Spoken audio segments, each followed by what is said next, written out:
Right, we are back. And straight off the bat, Mike Pegstish, thank you so much for the host. That is very, very kind of you. Thank you. Also, hi Deb, how are you doing? And Crafty Cat Queen, hi, how are you doing? I hope you're having a good day. Gosh dang it, so close to being first. Hi. You're very, very, very close. You're faster than me. You are before me. I hope you're having a good day. Welcome. So, oh, now you can hear it. I realised between songs, it may become a little bit more obvious.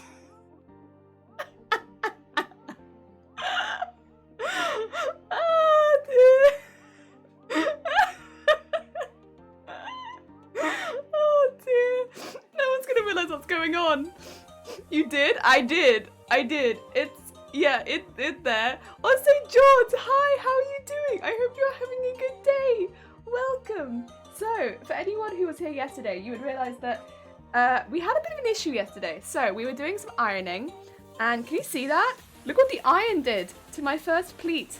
I only did the first pleat because I was like, oh my god. And what I kind of realised it was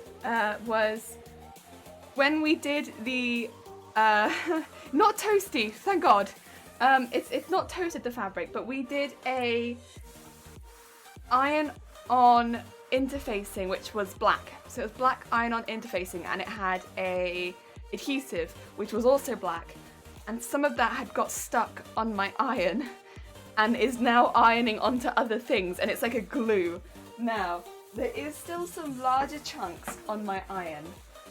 I'll try and show you without spilling the water out of my iron, because I did refill it also. But you can kind of see a few larger chunks of it here. But I've tried getting those off, and it won't seem like they will. But now, look how clean that iron is. It's like a mirror. So, it should be that we'll be good now going forward, that it shouldn't, none of the rest of it should come off on my fabric. There shouldn't be any more to come off on my fabric, and like, it was coming off on the wipes. When I was cleaning with the wipes, they were coming back dirty. So, I was getting some adhesive off. You're doing well, that's good to hear, George. I am doing good. I'm a little bit sleepy today, but other than that, I am good. I had one of those nights where I was just like, waking up constantly. I can't remember any of the dreams I was having, but I think they were all very mundane, to be quite honest. But they kept waking me up. As mundane as they were, they did keep waking me up. So, yeah, a little bit on the sleepy side, but other than that, I am good. Oh, we can see ourselves in the iron. Yeah, chat. There you are. Look at you guys. There you are. Oh, dear. But yeah, so the plan today is to iron out these pleats and then start doing the bias. I'm going to do the pleats first because we did start this yesterday, technically. And I also pinned the other one. So I had only pinned one of these. Because I had a little spare time in the evening, I pinned the other one too. We're looking hot! Heck yeah, you are. Well, you get in there. You're going to get a little bit steamy later because I had put some more water in the iron. It did have quite a bit in it, but I replaced it, so it's got some fresh water in it now. Blocker, hi, how are you doing? I hope you're having a good day. Welcome. Welcome to Ironing Stream, which should have been yesterday, but is now today.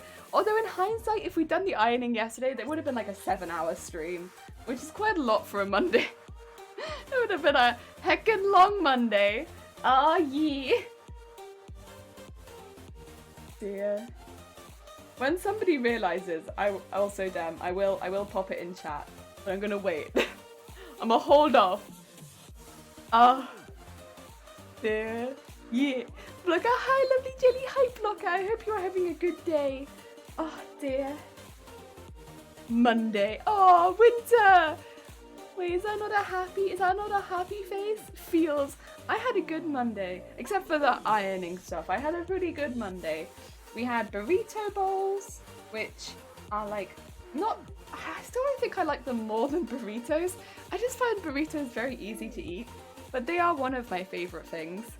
And yeah, I had a good Monday. I don't know. Oh yes, I can smell the iron now. The thing is, I think because I washed it with a slightly more floral thing, my iron smells like flowers. So when it heats up, it's like, ah yes, Flowers. Oh dear. Oh, Crafty, you've gone for Pokemon. You've gone for Fuzzmoth. George and Dem, you've gone for Fuzzmoth. Nice.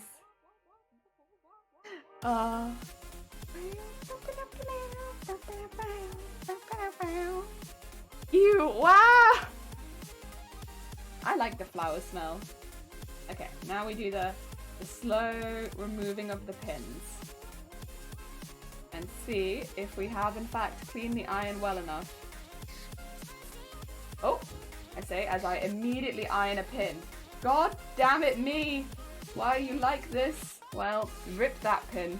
It's okay. There has to be some casualties when you're ironing. And today it's a pin, but that's okay. Are you really ironing if there aren't any casualties? There we go. It'll get easier as we keep going as well because it will start to hold its place a lot better. Right now it's not holding its place too well because we haven't ironed any of it flat. That first bit's really not ironed flat as well because I immediately took it back off again. Oh, look at that mod love. Oh, are we trying to mod George? Is that what this is? Oh no. Oh, so Bo, hi! Wish you all a nice day and bye. Thank you for popping in again, Bo. Wishing you also a lovely, lovely day. Wait, I always iron my pins. Yeah, I'll show you what happened to the one that I just ironed in a sec. It always melts them. So this, I'll take it out in a second, but yeah, my pins don't like it. I've got plastic ends to my pins, bear in mind though. So mine aren't metal pins. So they get pretty flattened. Pretty flattened. Hey me. Have a good one, Bo. Yeah. Oh, and George, you've gone for Nico. Nice. I like again that we have got a couple that people like. I know Tracer hasn't got as much love, but you know what? That happened last time too. I also like that it's different positions that people like them in. Although saying that, B is Nico, and wasn't B Pumpkaboo last time? Maybe it's the B position that is giving the most love. Getting the most love. Maybe B is the lucky position. Ooh. A conspiracy. B is where it's at. Oh, I melted another one. Shoot. Gotta be more careful. Okay, maybe it's me. Maybe I'm the issue. Maybe there doesn't need to be casualties while ironing. Maybe it's just me. George is quite the accomplished mod. Ah, I see. Nice. Alright, that makes sense. Mine doesn't have the plastic ball in the ends. Yeah, that's the bit that I'm melting. It's the plastic. The metal's fine. The metal bit can definitely handle it. It's just the plastic that's like, we don't really like being ironed. Could you desist on putting the iron over the plastic? And I'm like, no. I shan't. Oh, we're unmodding George. Wait, but George isn't a mod. Wait. George is McDoodle and my mod. Oh my god. So busy. So busy. George, how do you keep up?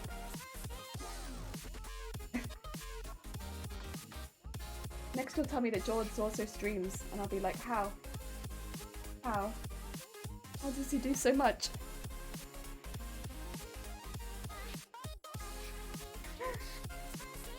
George is not McDoodle. The wonders, they never cease. George is also in fact McDoodle. George, how are you doing this? You also mod with someone else, don't you, George? Whom?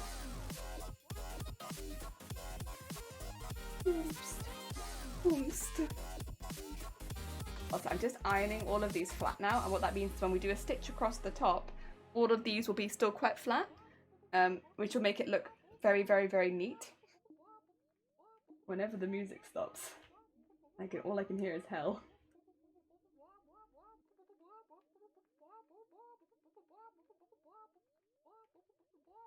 Oh, it's Shifty Blue. Hi, how are you doing? How was the rest of your Phasmophobia stream? I still want to say Phantasmophobia. Fantasticophobia. How was the rest of that stream last night? I hope that it went well.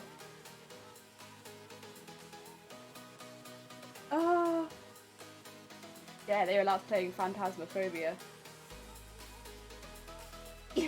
Did you die? Ew, it's Shifty Look. Shay, Shifty Look Shadows. I've never been tagged so much. I got all your Phantasmophobia. Pretty fun. It did look pretty fun. I like the bit where you died. It was pretty good. I also like the random bit with the screaming. That was quite funny. Like the first bit with the screaming where you entered a server and there was immediate screaming and you were like, no, I don't like that one. Oh, I died a little bit. I also jumped out of my skin. I guess that's a thing when you're entering random servers, you just don't know what's gonna happen. And that did get me a little bit. Oh, you lurked! Ah, I see. You did the big lurk.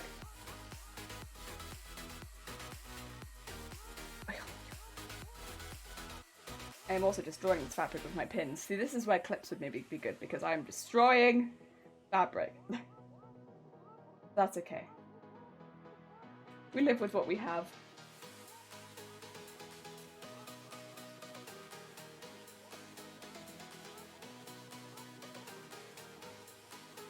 Okay. And just hold that down there. It's a bit. A little bit. There we go. That's kind of more what I wanted. There we go. That's what I wanted. Hi George, thanks for the shout out. Fast Movie was great.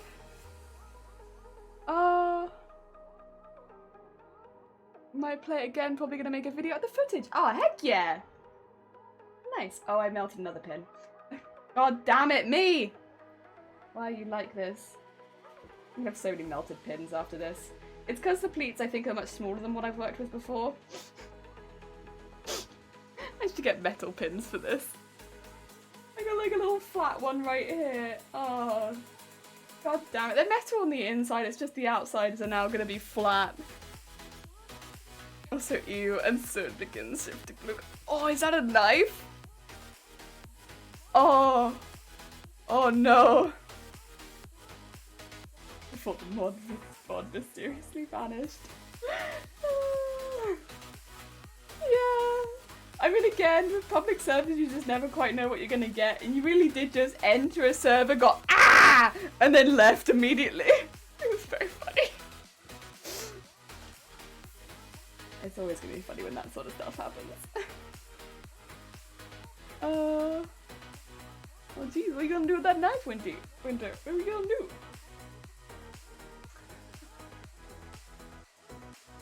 I like that small video of like, what have you got? It's a knife! No! It's one of my favorites. I really like that video. It's very silly, but it's very funny. Samantha, hi! How are you doing? I hope you're having a good day. Welcome. How goes it? In the land of plushies. Greetings and salutations, O dwellers upon this mystic earth. Samantha, I have melted so many pins, and I've only been streaming for 16 minutes. It's gonna be one of those days, Samantha, where I just melt everything. I have plans. What have you got, Winter? A knife! No!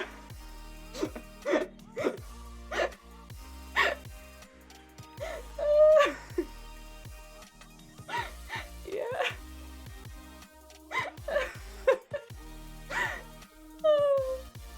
Better than yesterday. Trying to convert a pattern into a Yoshi? Oh my god, that sounds so cute. I like that. I like that a lot. Oh, it do be like that. It do. Oh my god. Oh. Right.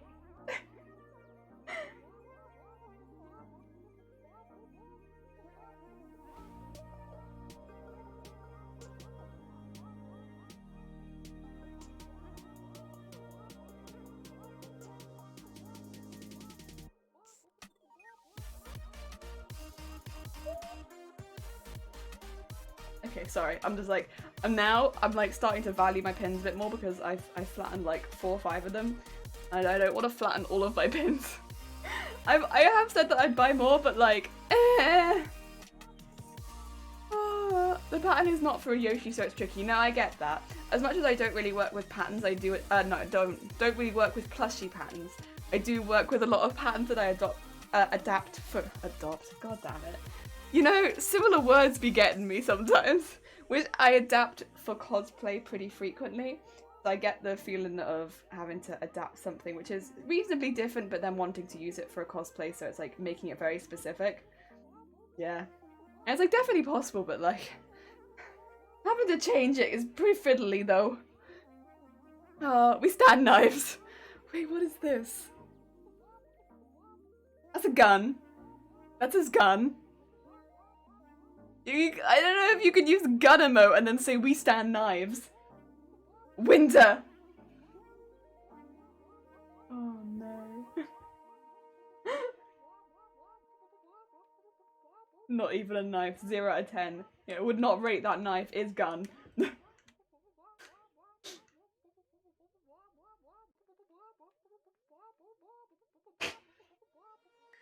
I'm gonna have to have a cup of tea in a minute. They're getting me. Oh. Get in the fabric. Get in there. Stop messing around. Get back in there. You were in there a second ago. You can go back. Thank you. So the gun is loaded with knife. No! What kind of mega weapon is this? Oh. Also, the reason I'm putting all the pins back in is because I don't trust the iron alone to keep everything held, since this is such a long sausage. I don't trust it. Gun is not knife. Gun is ramen ingredient. Oh god, yeah, I remember that gif. I remember what the text is. I just remember seeing like a gun and then a gun going into the ramen. I don't know what the context of it is though, but I remember seeing it.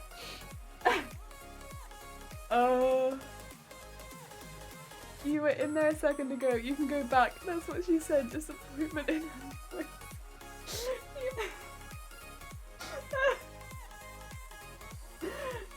Samantha. Oh.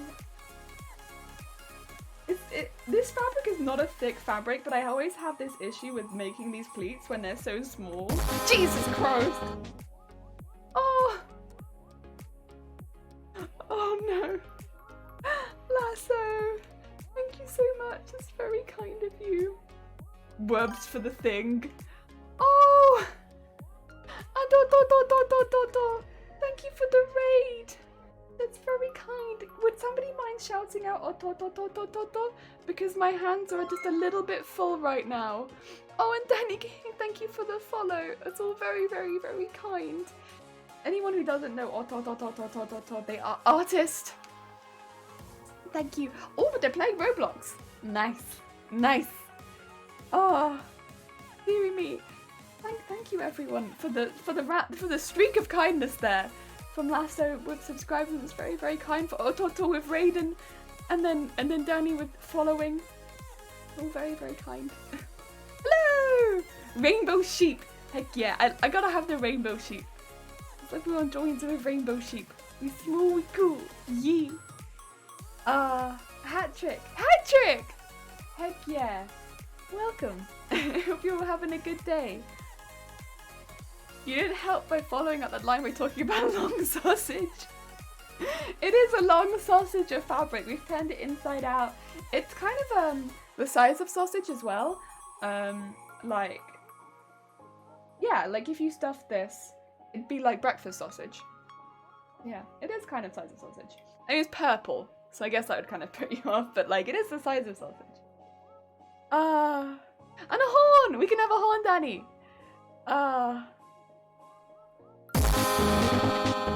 Minion Danny. Dang, I want to crochet rainbow Wooloo. Oh, I love Wooloo.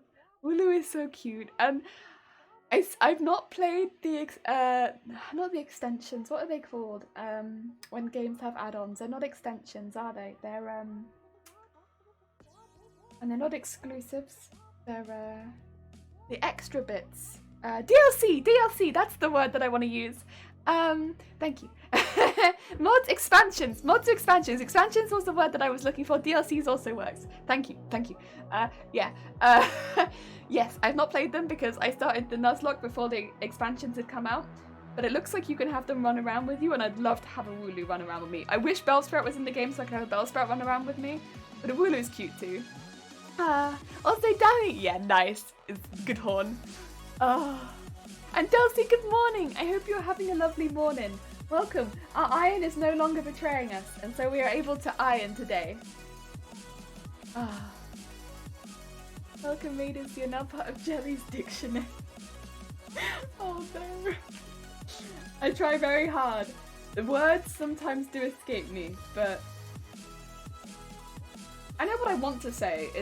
And like sometimes I'll get the first letter, and then that's where it becomes an issue, is because like I know the word I want to say and I know the first letter, and what I also know is other words that begin with that first letter.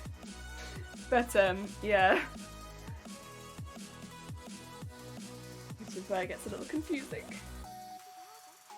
Valhalla doesn't come with 8 more hours of Epic Store. Oh, that's so I am sorry. I haven't bought the DLC yet, but if I can have a Wooloo, I will try and buy it.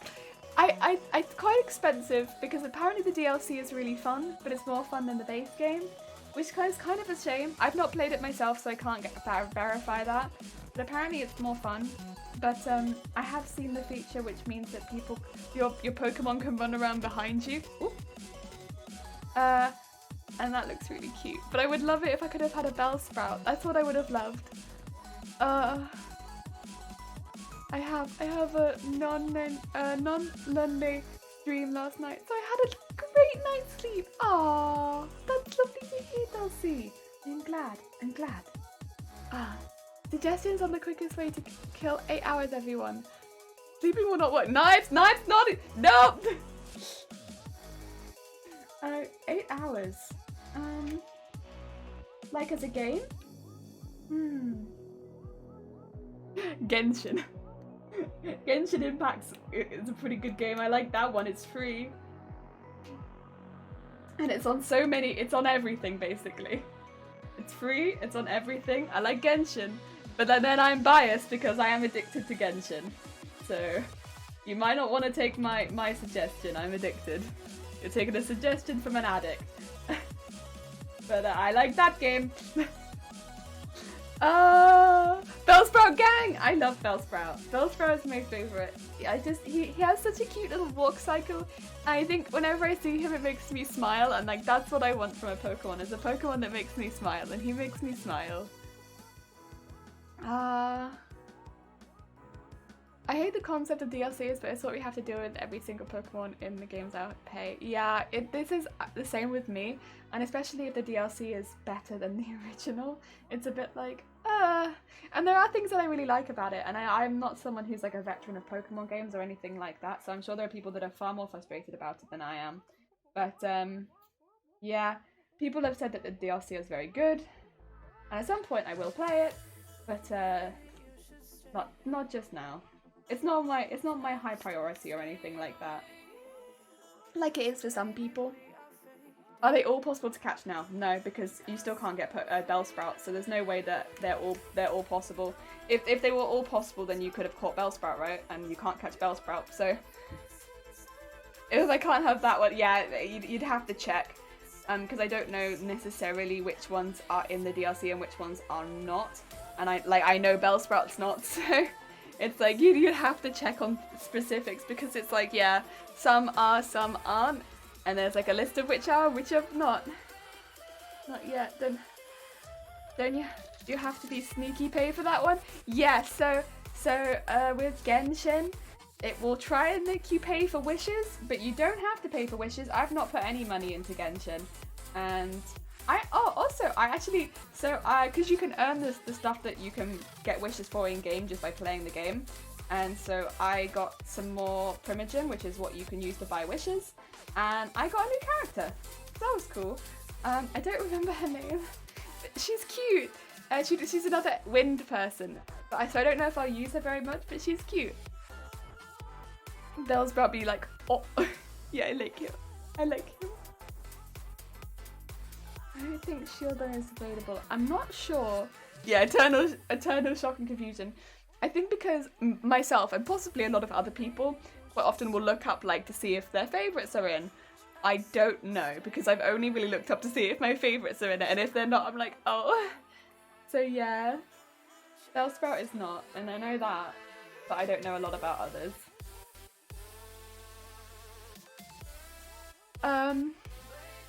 I play Genshin, but I probably quit after I got Lisa Fiscal, Mona and K.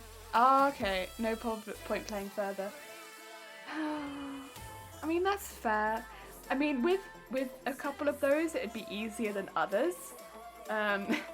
Mona would be difficult. Yeah, Mona would be a tricky one because she's 5-star, I think. So she'd be a tough one.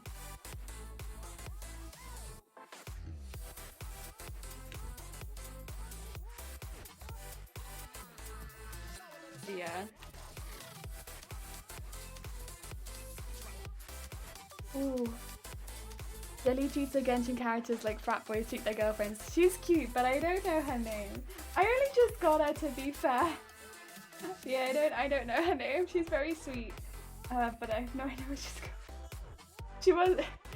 Thing is, because she's like a Win user, I just don't see me using her. And she's cute. I just don't know her name. Also, I think she's more of a support character, and because I have Barbara now, because I'm level 20, it's like I'm just going to be using Barbara as my support, I think.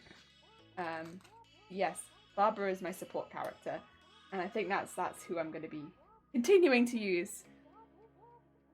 I think Babe Princess Honey. No, she has a name. I just don't remember it. Then again, I guess Jelly, I'd be treating this girl like I treat everyone. I forget their name within 2 seconds, and then I have to awkwardly look it up online afterwards because I've forgotten their name. And I feel awkward about asking for it more than once. And so for the first few months, I'm just like awkwardly looking it up online every time I forget their name.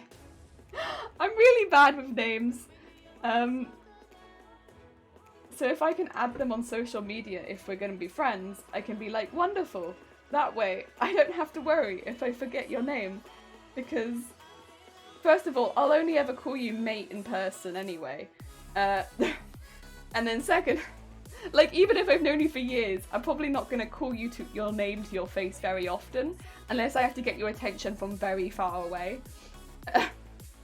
And second, like, it means that if I do need your name, I could look it up on social media because I forget. And then a lot of people get nicknames, and then it's like, I'll never remember your real name. I get that I'm very recognizable, so a lot of people recognize me, but don't remember other people. Yeah, don't remember. I'm terrible with names. I've been terrible with names for a very long time, and I've tried really hard to get better at it.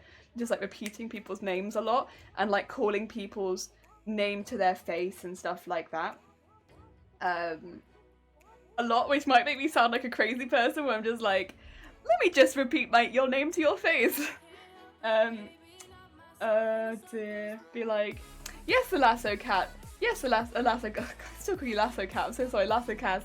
Jelly just screaming mate across the train station. I do that though. I'll be like, mate! How you doing? Yeah. They know it's me. I'm the only one normally with colourful hair wearing the very specific hat that I have with a jellyfish backpack. It's clearly me. But also probably the only one screaming mate. But there's no subtlety. Probably Jean or Sucrose. I don't know. It's not Jean. I know what Jean looks like because I've been interacting with Jean as part of the story for a while. It could be Sucrose because I haven't met her in the story. So I wouldn't be sure on that one. This is the curse of having a nickname. Sucrose or Vent. Oh, like Venti. No, Venti's also part of the story, so I would know if it was that one. this is the thing. If they've been part of the story for a while, it's probably Sucrose then, because that's the only one that's been narrowed down to. If they're part of the story, I've been talking to them for a while, so I know their name. It comes up a lot. But if they're not part of the story up until this point, it's like, that's where I'm struggling. Oh yeah, she has glasses, so it's probably Sucrose then. And then she takes a nap. And then I take a nap. Well, if we're catching public transport, then I might take a nap. Just make sure you don't need to get a friend's to a chess tournament. Oh, I'm terrible for quiet places. I'm very chatty as a thing, so like what might start at like a pretty reasonable level might escalate to a louder level. But I'm alright, I'm not that bad. But everyone becomes mate at some point. Or Fren. Fren is the other one. Mate and Fren. Yeah, I like Fren a lot. I call a lot of people Fren.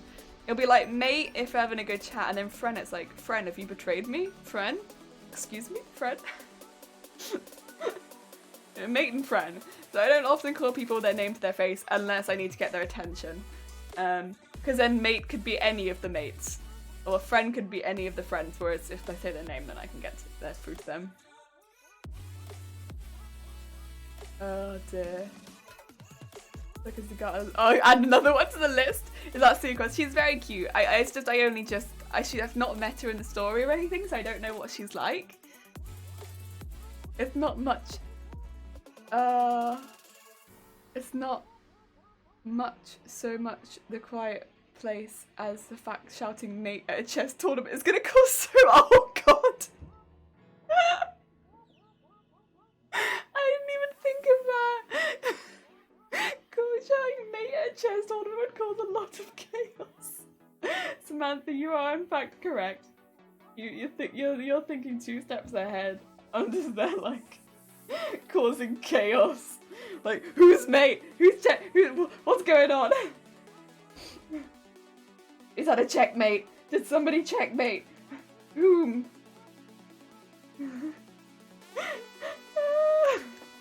I just think she was really into a chess match. I'm like really into it. To be fair, I don't really play a lot of chess. I like chess. I do enjoy it, but I prefer drafts. I like drafts a lot more. I've played a lot of drafts, but I'm not really as much into chess as I am drafts. I know drafts is like a lot simpler, but I think that's why I like it. I just like the fun of it. It's still got a lot of thought. I still want to think. There's still strategy behind it, but you kind of have less to work with, and I kind of like that. I like drafts.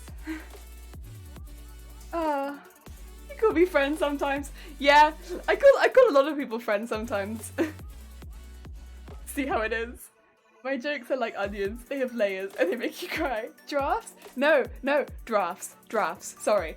Or I think it could be called checkers sometimes as well, but I've always called it drafts. I like drafts too, but I take bottled beer, that's what it is. Drafts is the same game as checkers. Skim, yeah! Skim, yeah, you got it. Also, hi, Scream! Oh my god, drafts. Sorry, I'm Mexican. Oh, checkers, yeah. So I like that a lot more. I played that. I think to say that I played it a lot growing up would actually probably be a bit of an under-exaggeration. Yeah, I could probably tell you guys about that. I've told a few people about this, and they're like, "What?" There's few things I think that I've probably had the commitment to playing checkers or drafts. Is it okay if I keep calling it drafts, because that's what I've always called it? So I'm gonna keep calling it drafts, but I will change up and say draft/checkers every now and again. So I'm not that good. In fact, I'm pretty bad, I want to say, at drafts or checkers. But it's probably fair to say that I've had... Oh, I don't even know. I'd probably be able to calculate it at some point, but it'd be thousands of games. Thousands of games of that. So I used to play against my granddad with drafts, and he was very, very good. Very, very good. He's also good at chess though, so he's very, very good at that sort of thing. And I would play him several games a day, like once or twice a week, for maybe 8 years. And it'd be like every time we play, we'd go like a few rounds. So maybe like, we wouldn't play just once, we'd probably play like 4 games. Like at least 3, but normally like 4 or 5 games. A couple days a week. More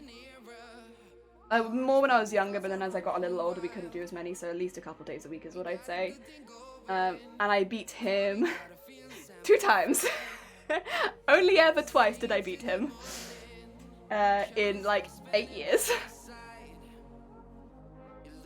I only ever beat him twice. And the first time I beat him, I just remember being like, and like running and being like, everyone in my family, I need to tell everybody. Because I think at that point I'd been challenging him for 7 years, was when I beat him the first time. And yeah, it was a time. But the thing is, I would not say that I'm good at drafts because it took me 7 years to win. Oh my god, that was a time. But yeah, I played thousands and thousands and thousands of games of that, of checkers or drafts, whatever you want to call it. And I love that game, I really do. Like, the thing is, I was playing to win every single time. I wanted that win, and he never went easy on me. He was like, he made sure, like, obviously, otherwise I would have won more than twice. And I kind of appreciated that. And yeah, I felt like when I actually did win, it was like one of the highlights of my childhood. I was like, ah, heck yeah. So yeah, that was cool. I feel like now I'm at least somewhat good at checkers or drafts. Chess? No, not so much. Probably not that good at chess, but I could probably give most people a run for their money at checkers or drafts.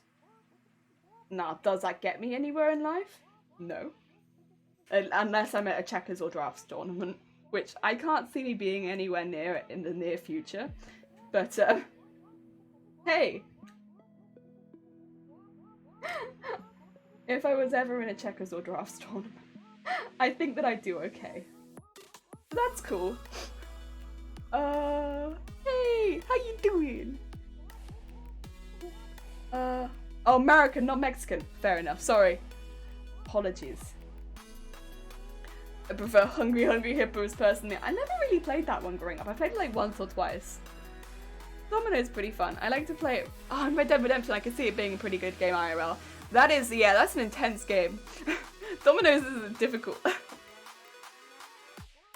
Like, they're super competitive. Oh, you're going through the quote list. Ooh, a dangerous game.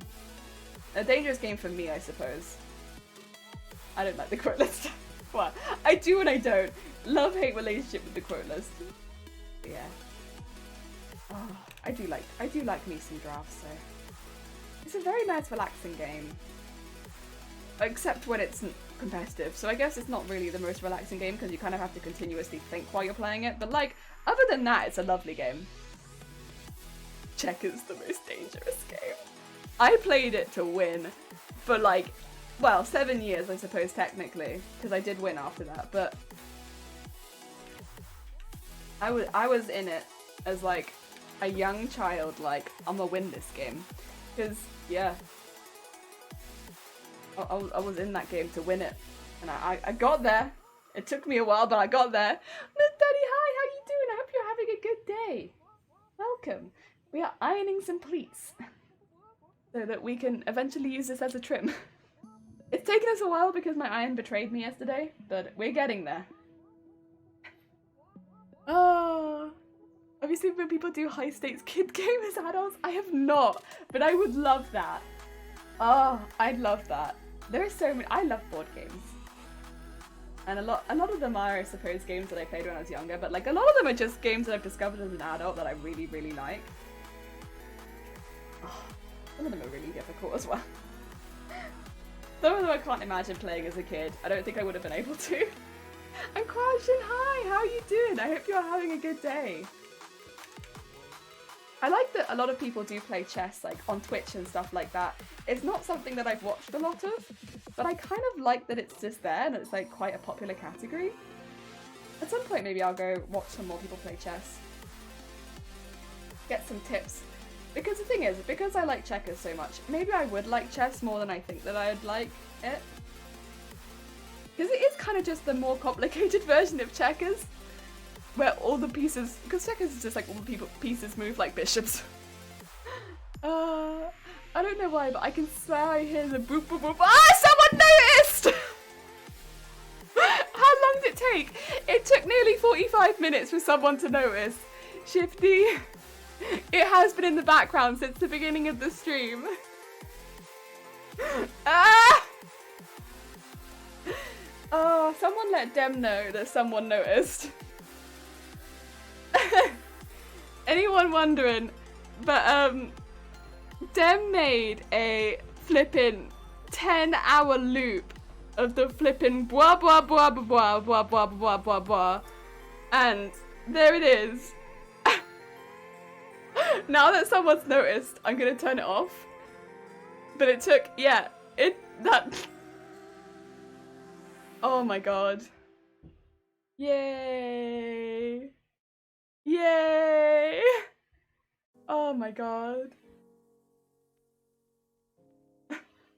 There are pics online of the crocodile dentist game where they tap pins and razors to the jaw.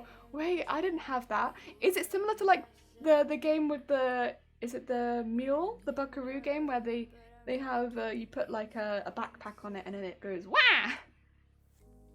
Is it like that? You start with checkers and move to chess and then go up and play Go. Yeah, I've heard of that one. It can be quite difficult.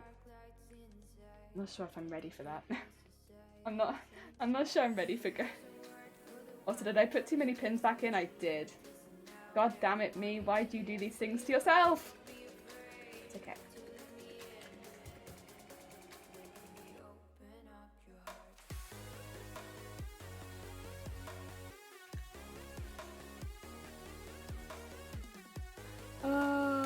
You beat your game. Oh my god, yeah, it's 10 hours. 10 hours. I was talking to Dem, and I mean, he can explain it himself if he wants to, but like, god, did it seem like it took a really long time to upload as well. I mean, you can imagine if it's 10 hours long, but ooh.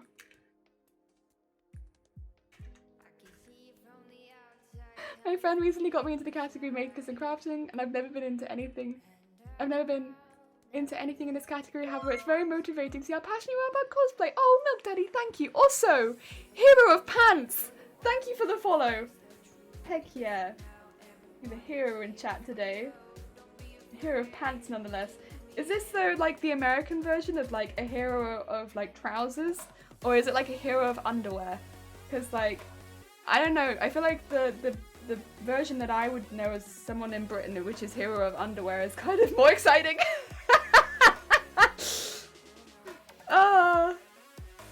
It has teeth, and you poke the teeth down one by one, and then a random tooth makes the jaw go shut. That's terrifying.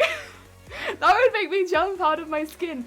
We had one growing up called Tomb of Doom, and it was like that, and it was like a big skull, and like you had keys, and like one of the keys would make the skull go. It was pretty good. It was pretty good. Avocado, hi! How are you doing? I hope you are having a good day. Hero Pants, my partner. It's underwear. Good. That's like how it should be. I was like, because with pants, you never know if it's going to be like American pants, which is fine. But American pants is like trousers, right? So it'd be like hero of trousers, which is fine. It's still a hero, but like hero of pants over here is like, yeah, hero of underwear. This is much better in my opinion. Yeah, hero pants. No, add razors to it. No! No, wait, Lasso, no. That's danger. Danger. Tomb of Doom, I always wanted to get one of those. Yeah, my parents hated playing that game with me though. Well, not hated it, but like we had to actually like change up the rules because in my eyes, one of the keys had like a slightly different like weight and look to it. And I think after the second game, I knew which key it was, so I won every single time, and they were like, Emilia, that's cheating. I was like, I can't help it if I know which key it is. so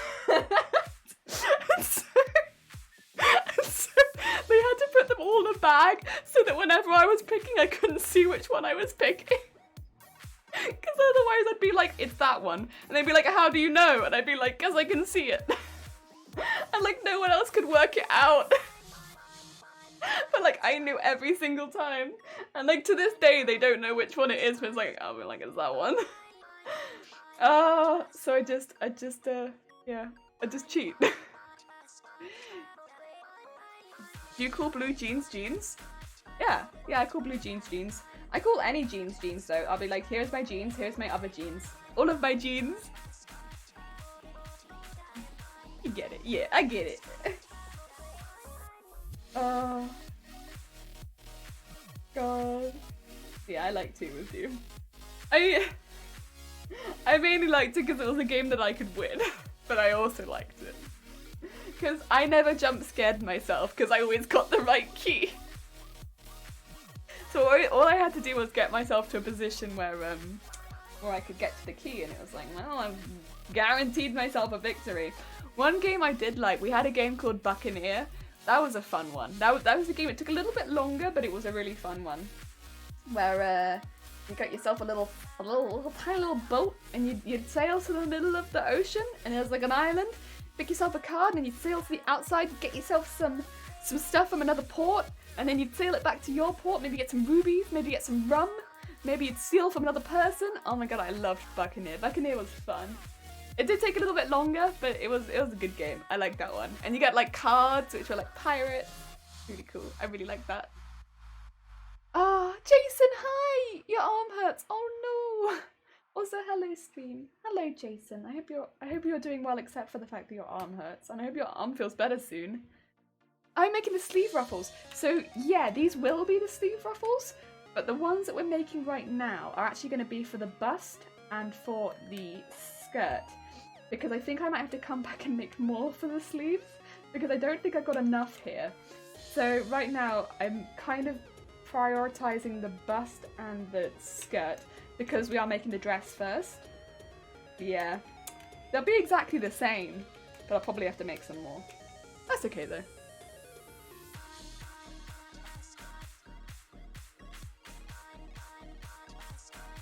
Yeah, we did we made it into a sausage. We pinned it yesterday.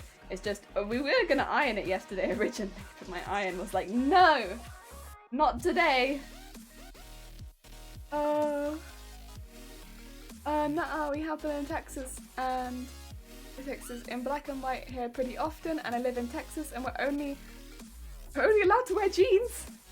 Oh no. Oh no. Oh, see, I wouldn't like that, because I also like to wear dungarees. I also like to wear leggings. In fact, I love to wear dungarees. I like to wear leggings. I like to wear, like jogging bottoms. Jogging bottoms are pretty good. I don't know what they're called, but they're like jogging bottoms, but they're made of like crepe. I like them. They're pretty snazzy. I like those too. Like crepe jogging bottoms. They're like swishy. I don't think I could live in just jeans. What about jeggings? Where do they fall into this equation? Where do they fall? Where are jeggings? We have black jeans over here too, but they're always a little bit navy. Whoa! Oh no, to be fair, mine aren't, but then I do put mine in black dye to continue dyeing them black.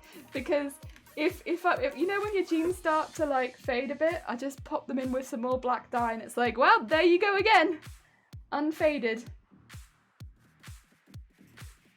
Oh, dinner is deadly. Oh, I am sorry to hear that, Jason. I hope that it recovers quickly. Yeah, burns feel horrible. Burns are like my least favorite injury. They just feel awful. Always takes so much more fabric than expected. Yeah, always. Because it shrinks so much when you start putting pleats into it, so it just like disappears. It disappears. But that's okay. That's okay. I expected it. I knew this was what was going to happen. And so that's fine. I've prioritized the dress. That's been the priority since the beginning. And with this, we can probably finish the bust piece once this is done. We've also got lots of bias to make, which will also go around the bust, but we've made loads of bias. So the bias will probably actually be enough for the entire outfit, is the plan. I might have to come back and make more, but I will at least have a huge amount of bias tape to start with. Whereas I might have to make more ruffles, but that's okay. because a lot of the time is just taken like cutting out the bits, and since I have done that, I won't have to do that again. You can wear overalls if you work on a farm or a ranch. Oh, but I love wearing overalls, and I don't do that.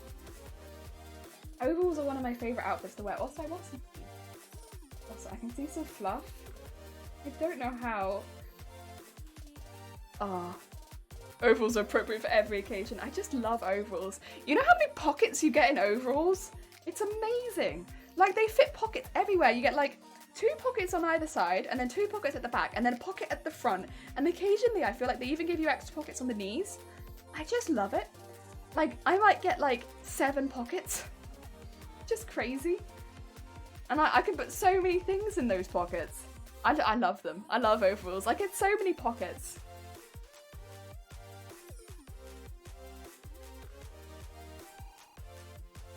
Gotta look on the bright side, ladies dig dudes with scars. I mean, I would say I don't look for a guy with scars, but if they have scars, it doesn't bother me. It doesn't make any difference, particularly in a relationship normally. But rather I'm just worried because a burn is never fun to recover from.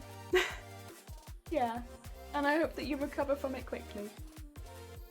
Yeah, they're not fun. I've had plenty of burns. I'm sure many people have, and they suck. But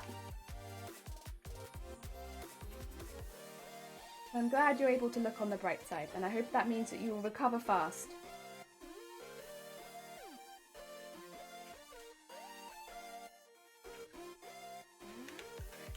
You know what I dig in a guy? Someone who, well, honestly, what I dig on anyone. Someone who is happy to let me have a sewing room. And then leaves me in the sewing room. Now, is that a personality trait? Probably not, but it makes me very happy. Oh, dearie me. Fluffy tea, yeah. Not my favourite, but it is kind of becoming a staple of my life at this point. Is my tea is just fluffy. Not like mouldy, but like, it's got fluff in it.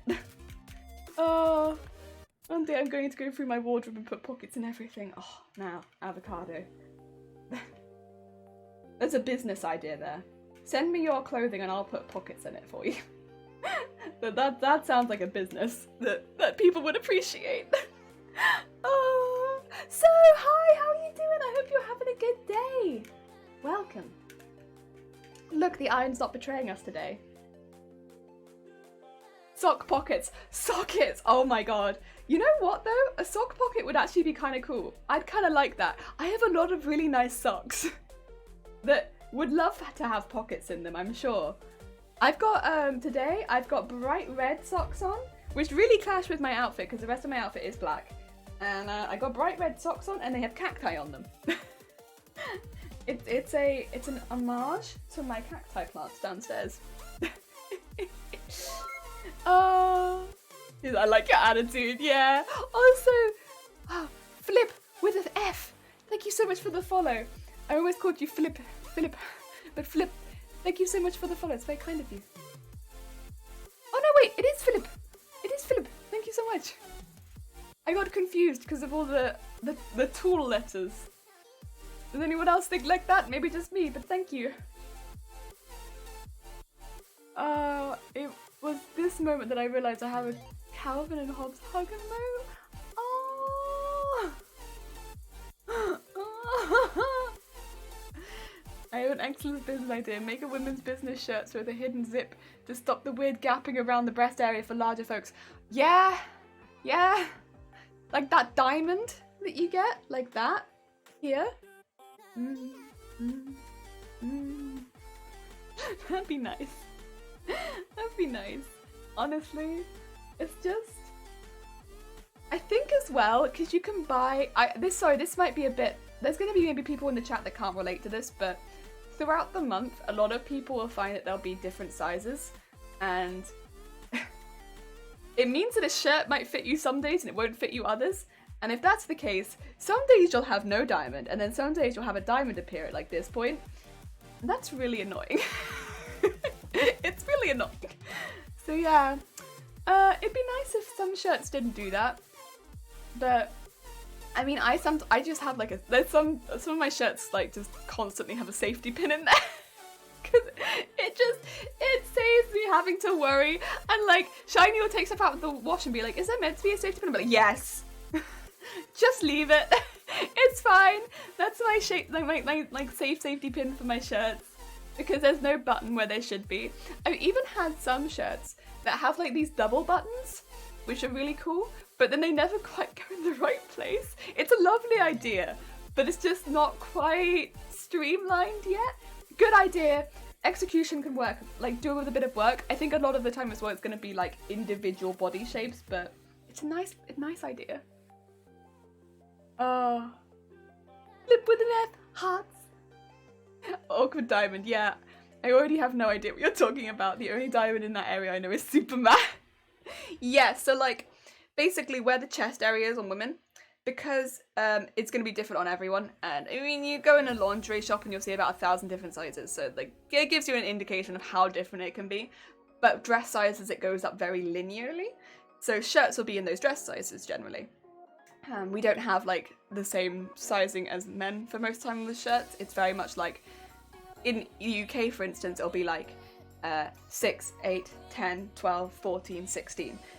Whereas you unfortunately, because of all the sizes that we're going into those shirts, you'll often get this diamond shape around the bust, and where the gaps between the buttons are to do up the shirt, it will just bust open a bit, and you'll get this hole where you can just sort of see your chests through the buttons, and it's very frustrating. So you'll have to put like a little clip into your shirt to make sure your shirt isn't busting open, so that it fits everywhere else, but it won't fit over your chest. And again, like sometimes it will fit you, sometimes it won't, because your body will change throughout the month, and it's a little annoying. But it's just because of the way shirts are more than anything. So it's like you can either go oversized and it will never fit you, or you can get one that fits you but it will only fit you sometimes. And it's just a little bit annoying. Can you get to work on a solution to jeans exposing people's butt cracks? I mean, high-waisted jeans are a good option if you're really worried about that sort of thing, but I just don't know if men get high-waisted jeans. So I would wear stylized oversized shirts. It doesn't happen. Yeah, I mean, when I do things with cosplay as well, it's like I'll often just choose where I put the buttons. But and like maybe add extras and stuff like that. But yes. Is this why so many lady superheroes have boob windows? Just go over the issue altogether and put a window there. Ain't there only one, and that's Power Girl?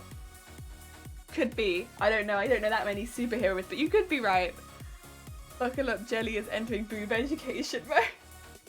Not this time.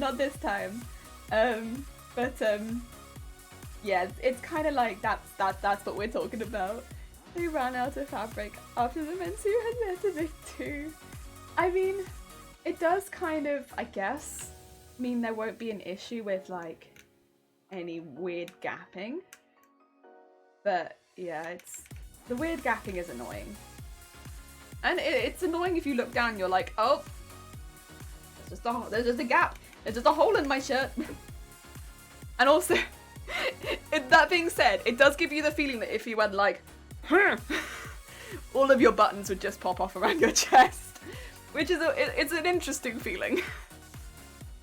I don't know if anyone else feels like that, but sometimes I feel like that.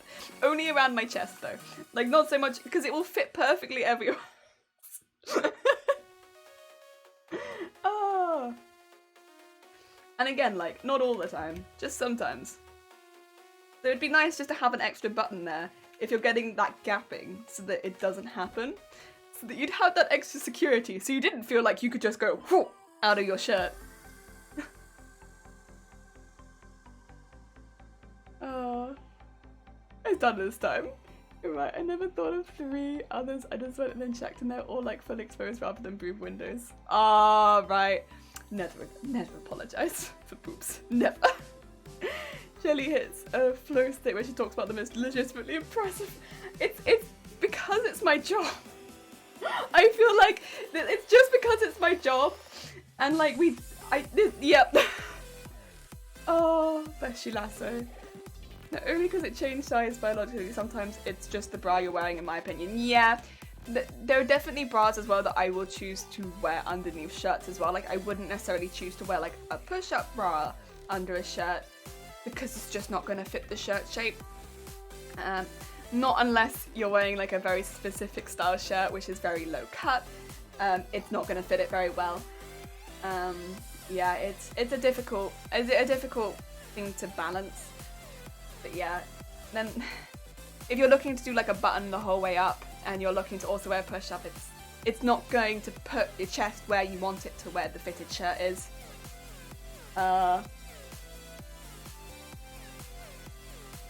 Julie's passionate about boobs, there's nothing wrong with that. God damn it! This is what happens when, I guess, you put a bra fitter but then they're not able to work as a bra fitter for a long time. They're like, man, I haven't been able to talk about my job for a long time. I guess I'll just inflict the Twitch audience with it.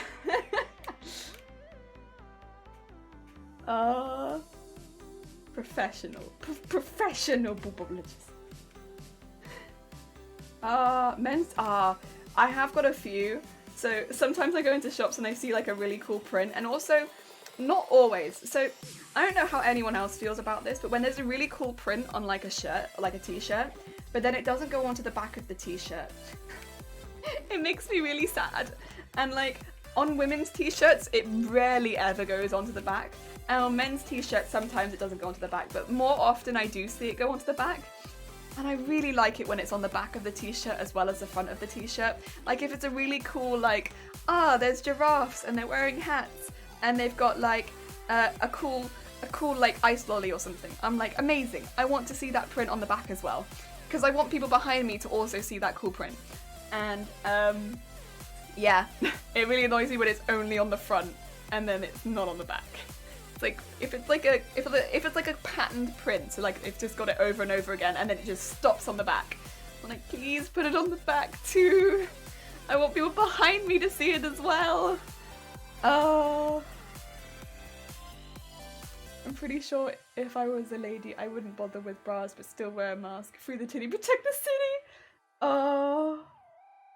Yeah, I think with bras it's a difficult one because, like, don't get me wrong, there's a lot of things about bras that are annoying. There are. And this is coming from a bra fitter, like, there are.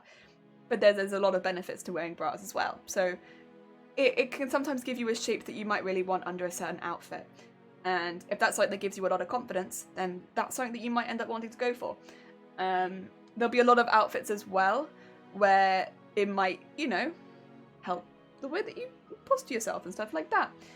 And a lot of women do find that it gives them a lot more confidence by wearing a bra underneath them. So that's absolutely fair. A lot of women as well, if they're bigger in the bust, will find that it will actually help them as well with their posture and support throughout the day. It's difficult to explain the feeling of running upstairs with large chest if you don't have any support.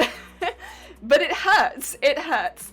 And I don't recommend, you know, having nothing there. There's a reason quite often women will be there like this.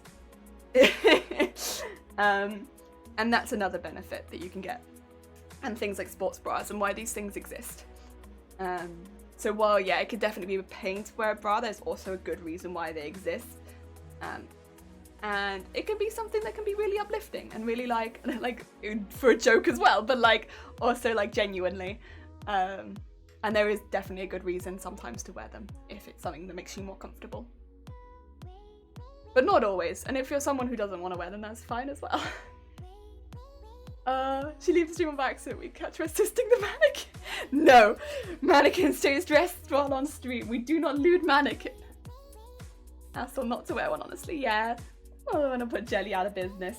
It's difficult because there will be a lot of people that will never wear a bra and they'll be absolutely fine with it.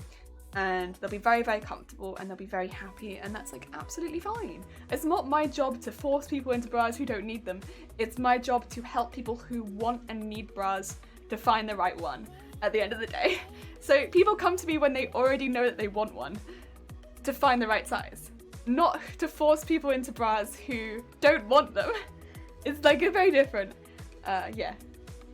Sure, it can be a hassle not to wear underpants when doing certain activities with your balls, but you don't wear them all the time. Yeah, I think because quite often people do have things like stairs in their house, also like just like leaning over and coming back up and feeling that like ouch. It does, yeah. And you'll be in a very different situation if you're an A to a like a, you know, a double J. It'll be like, it's different from person to person. And yeah, also like age will come into it. If you're pregnant, that will definitely have an effect. If you're very young, that'll have an effect. You know, it's all going to be different. Different stages of life, and you'll require different things at different times. And then you might seek your friendly neighbourhood bra fitter. Who will hopefully be a good one. And will be happy to help. And hopefully you have one nearby, because God have we heard stories of people having to travel far. But yeah. God, free balling is living on the edge. Oh, yes, yeah, I don't want to imagine that. Or a jog, or a brisk walk, or sitting. I mean, kind of same with, yeah. You said it. You said it. Oh, dear. Oh, dear. But, yeah. Oh, is that not as good as I thought? I thought I had that as a good crease, but apparently I don't. Yeah, lots of reasons.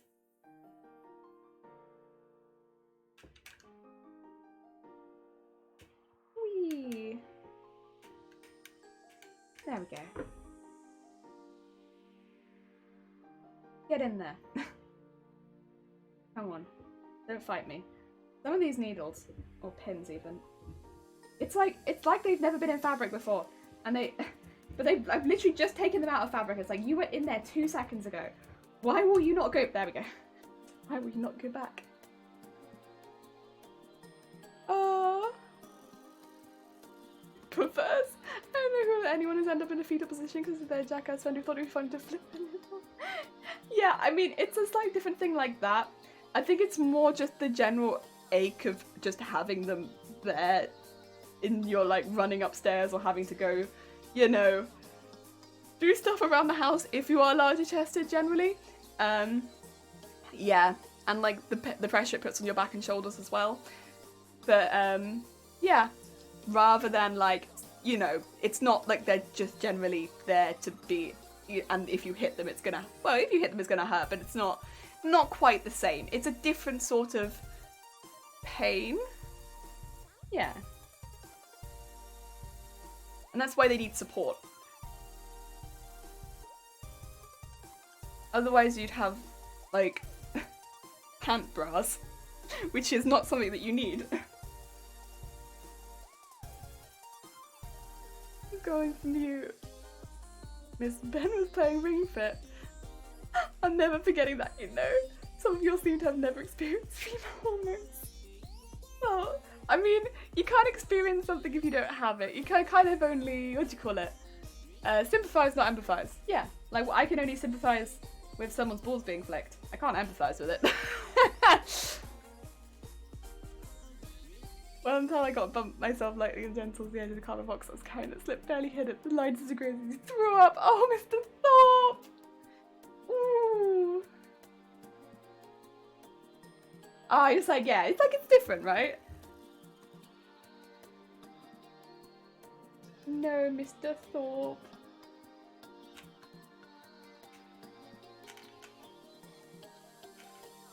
What we need is support, and then what you need is just don't hit, just people don't hit them.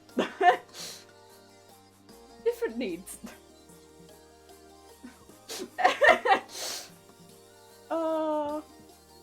On the box too, Mama.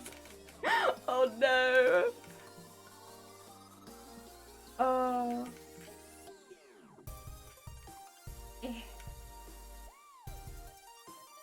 Also, I don't think Dem's here anymore, which means I can't tell Dem that Nippy, God damn it. Look what you've done!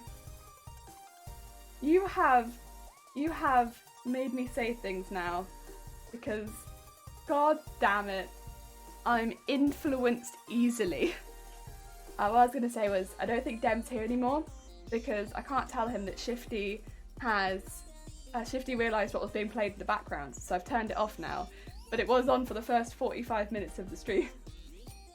And oh, I want to tell Dem that it was on. I want to tell Dem that somebody noticed.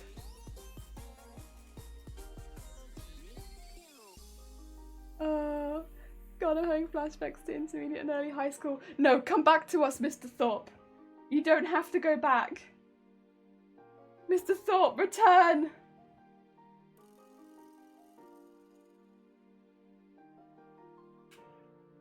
I'm broken. It's okay, Lasso, you're fine. You're fine. A particular age group where everyone's first reaction to annoyance seems to be... Oh my god, wait, what? Oh no, not in our school. I don't know what has happened around your area, but no. We had some mild respect. Our first reaction was just to shove someone into the nearest bush. Did anyone else have that? It just called, we were not particularly imaginative. We just called someone bushing someone. Like, yeah, it wasn't for friends.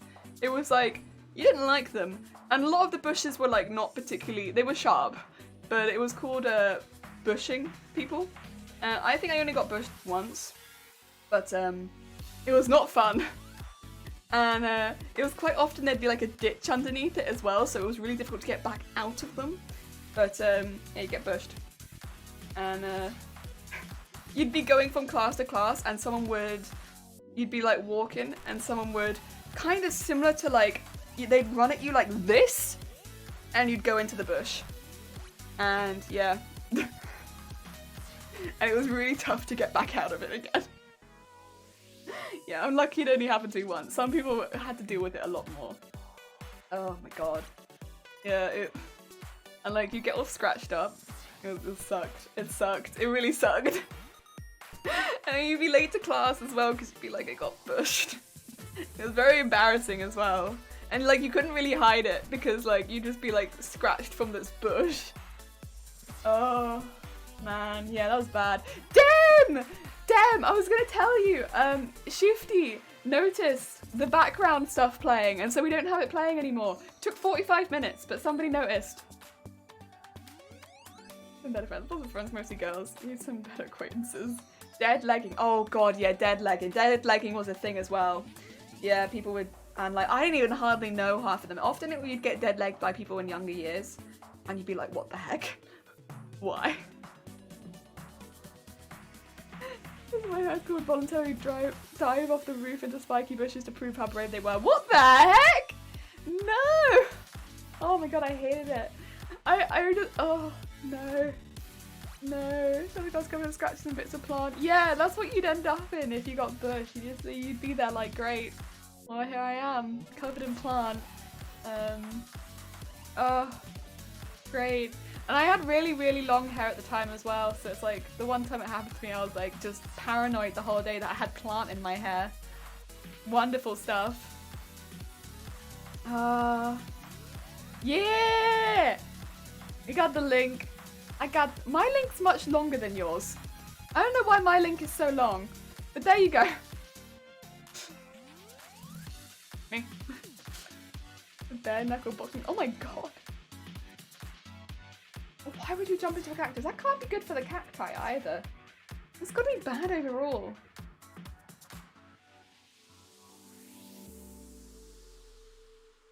Yeah, how did this happen? I don't know. I guess that's kind of just how conversations go though, right? Like, I don't know, man. You ever had a conversation that's like, you go off topic. I just chat. Ironing conversations. They kind of just run with it. You're ironing and then you're conversing. It's like, yeah.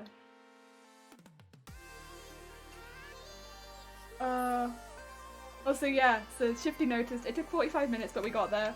Somebody noticed the background. Beep, beep, beep, beep, beep, beep. Apparently he noticed earlier, but he thought he was going insane, so he didn't bring it up. But then he was like, nah, it can't be that, it can't be that.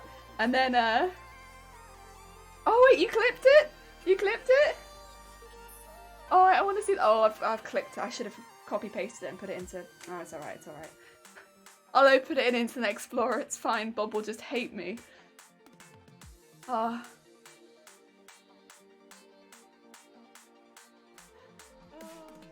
I don't know why, but I can swear I hear the boop boop boop. Ah, someone noticed! Yeah! How long did it take? It took nearly 45 minutes for someone to notice. It has been in the background since the beginning of the stream. I'm so happy that you noticed. Good, good, yes. Oh, that makes me so happy. I didn't know if anyone would notice. Like after the first like 15-20 minutes, I was like, no one's noticing. That it's just playing beep, beep, beep, beep, beep, in the background. Like maybe I haven't got it loud enough, but I was like, I don't really want it much louder because I can absolutely hear it, and it's driving me a little bit insane. So yeah, I don't want to go any louder than that. But yeah. So yeah, thank you for noticing. And I couldn't not have it in the background after Dem spent like 2 days uploading it. Conversations that don't meander are for robots, yeah! Yeah! Mix so needle to cactus vines. I don't think that I could because they would rot. And yeah. I don't think that'd be a good one to use. Anything that rots. It seems maybe even split sometimes. Yeah, I just heard the music. Oh, come on. Add 10 hour. What if I take a 10-hour jelly alarm challenge? Just quickly gonna see how long you make it. No! Oh, God. Is that your Iron Mini? Is your Iron Mini or is it just perspective? Maybe my hands are just really big. Look how big my hands are. No, my iron is mini. It's a travel iron. I got a travel iron. Oh dear. So it's small. It's a very small iron. It means that it's easy for me to pack it away because I'll be honest, at this point I really do just iron for cosplay. So I don't really need a big old iron. In fact, having a small iron is a little bit easier to get in the creases. So yeah. Oh god, 10 hour.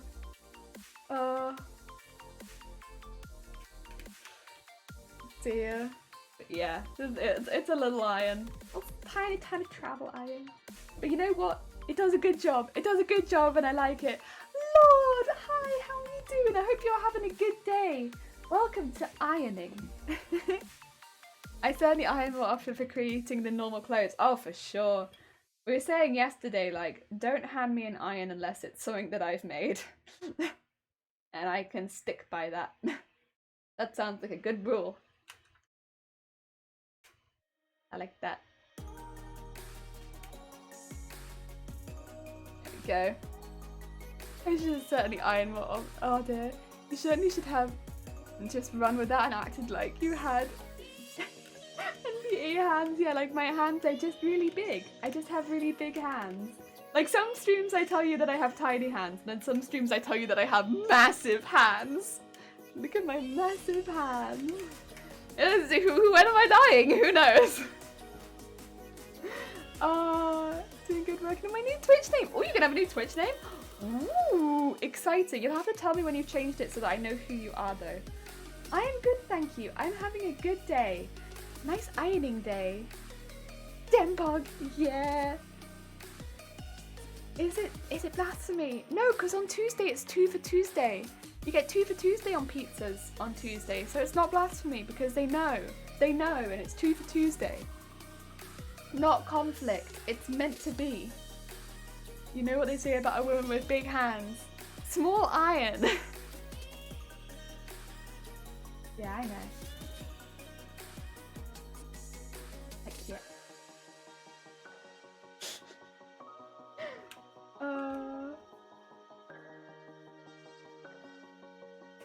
Yeah, I don't actually know, but I'm assuming that's what it is. Whee!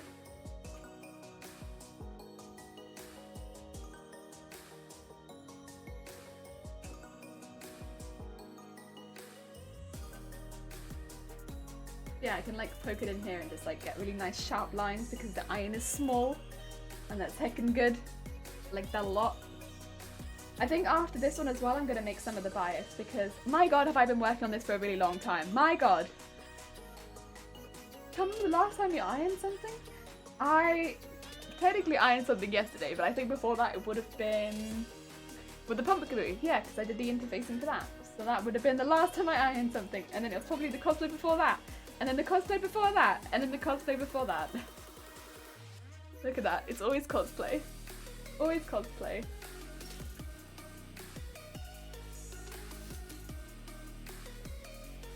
There is a pattern and it's that I only iron for cosplay. Oh, you're on mobile at the moment, but how is the poll going? Well, at the moment we are 80% on Nico, we are 47% on Frosmoth, and 12% on Tracer.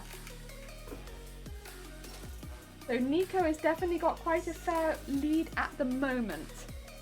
Frosmoth is second. Frosmoth is nearly at 50%. Not quite.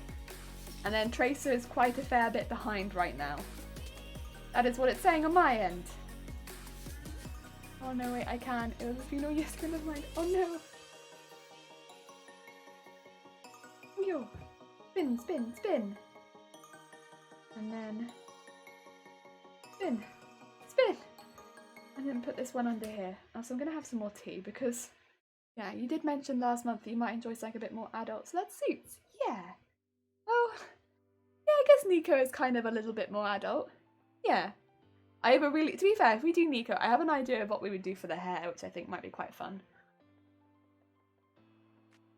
I think I'd like to try using, I've not used this for hair before because I've never had a costume that I think would work, but since her hair is so fluffy and she would be a winter costume, I might try using wool that's been not felted, so unfelted wool, and turn that into a wig. I thought that might be quite fun because it'd be very fluffy, and yeah, try and style that into a wig. That might be quite fun because her hair is just so poofy. It's just so poofy.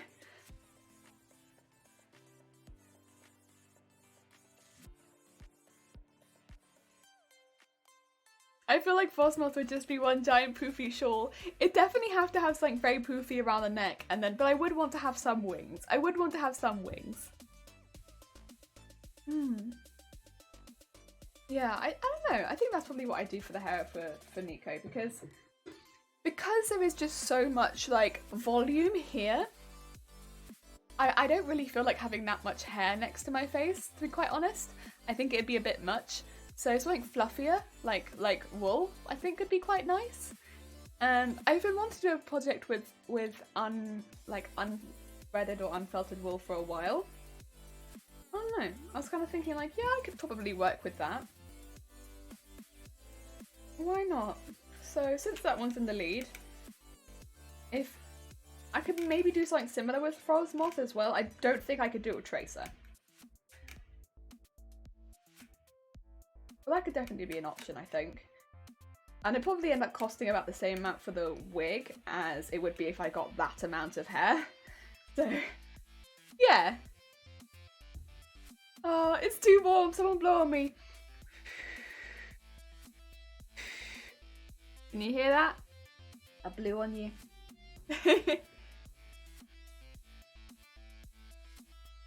Yeah, I think that's kind of a plan. Maybe. Get in a couple colours. I don't know how resin would work, but I'd probably try also do some resin with that one. I mean, a lot of the rest of it's just sewing, and I'm kind of, I don't know. I do quite a bit of sewing, although we would have to make the tail, which I've done before technically, but I don't often do tails. Although I don't know if I'd make a wiggle tail for that one because it curls back up, and also I have to sit in a chair. And a wiggle tail has a hard part through the centre, which makes it a little bit more difficult to sit in chairs. So I would probably not do that. I'd probably make a slightly simpler tail so that I could sit down in it, so I could stream in it. I just looked at those cosplay options. It's horrible for me. It's very warm in Melbourne today. Oh no!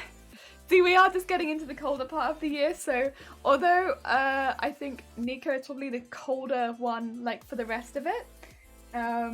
Yeah, it'd be nice and warm around the head. Thanks, Jenny. That helped a ton. Anytime, Mr. Thorpe. Oh no. Hello again. Now waking out of bed and thought it was a nice breakfast. Oh, it's good to hear, Quashin. I'm glad that you've got yourself a good breakfast.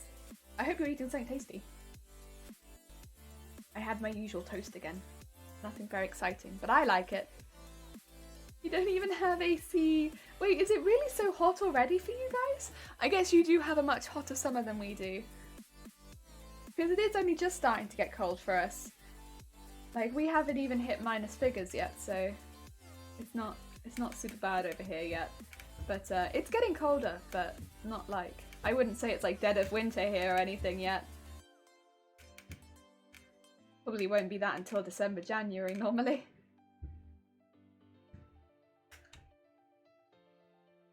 It is late spring. Actually, wait, is it technically summer now? I don't know.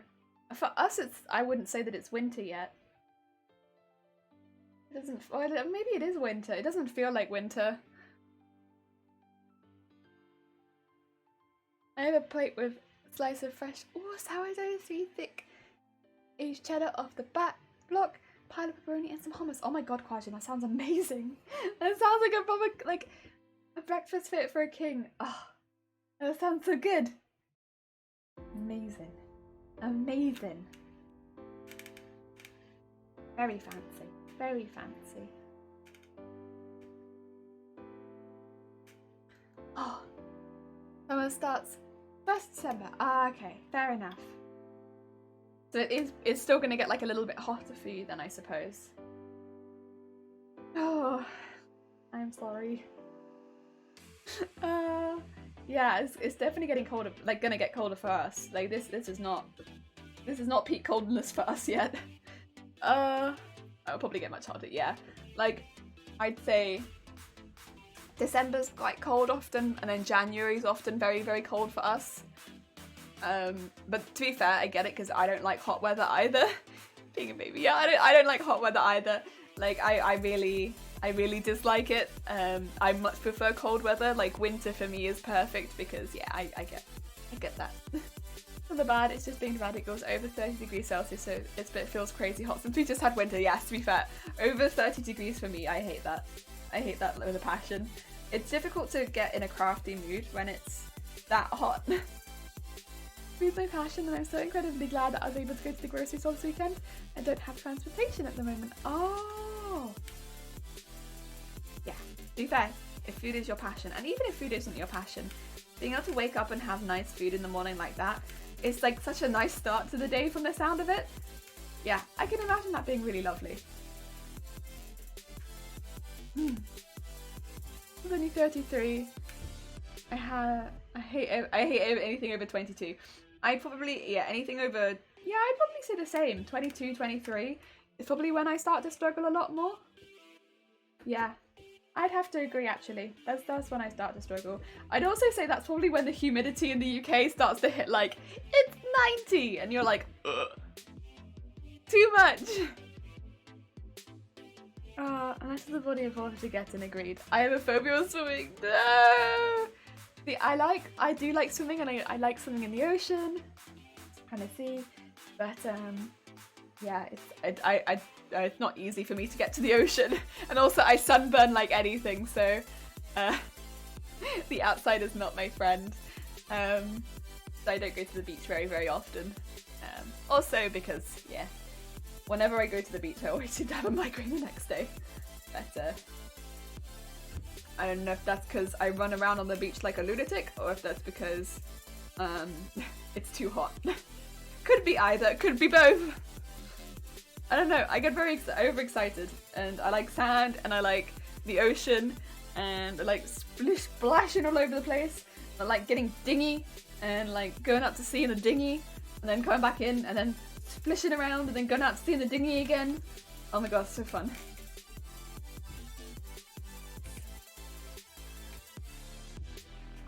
Oh, I love it.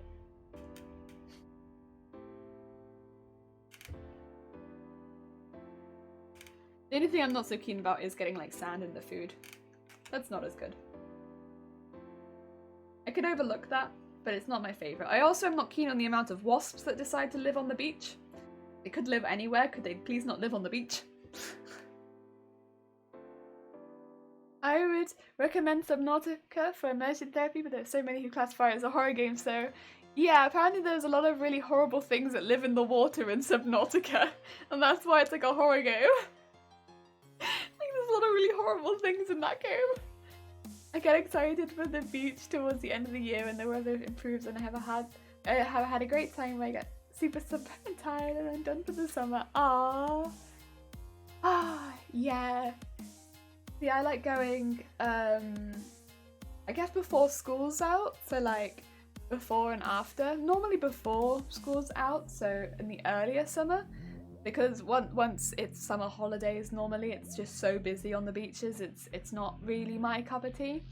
But if you go before then, it's really, really fun, because it's much quieter, and I don't really go to the really busy ones anyway. But yeah, just going and having a good time, and seeing I'll go in and see, and then come back out, get dinghy. I'm much more a fan of mountains and rivers and beaches. Always, also like a good river, and I like a rope swing and a river and a picnic. I do like that, and go on a mountain walk. I do like that as well. That's always fun with a picnic. That's fun. I like visiting castles. That's really fun too. Oh, so God, Miyuki, hi, how you doing? I hope you're having a good day. Welcome. Look, we have iron today. There aren't that many horrible things. There are areas that are perfectly safe, and the whole game is beautiful. Yeah, I have heard a lot of really good things about that game. We nearly played that one instead of Alien Isolation, because we had a vote on which game we were going to play, but Alien Isolation was what won. I actually surprised myself by enjoying that game, so as long as I don't go into the surface weirdly, so I get out the sound when your ears at water level about the water lapping around that triggers your anxiety. That's fair enough. I find it calming, but I can understand. Yeah, I can understand and feel that way. Thankfully, it's not hard to find a quiet beach in Australia, funnily enough. It's a very big country. Highly reasonable given how many near-death experiences I've had in the body of water. I mean, that's also fair. I'm honestly a little bit surprised at this point that I'm not a little bit more worried about being in the water, because I feel like I've been like stuck under the water a fair few times at this point, but I really like just running out into the ocean and then being like, yeah! You just home from work. I hope that work was good. And I hope that it went well. Excellent to hear. It is currently my favourite game. If you're up for it, you could attempt to use it for very getting used to the sounds and stuff like that. Leave the game wherever you feel overwhelmed. I wonder, sorry, this is going a bit off topic, but I wonder how many people do use games for like that sort of thing. I mean, when I come across anything that I would consider a phobia in game, I guess it's weird. I don't think that it's helped me super very much with the phobias that I have in real life. Maybe that's just me personally, and with the phobias that I have in real life.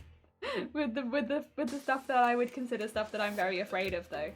I think one of the ones that I've mentioned before would be like flying in airplanes, for instance.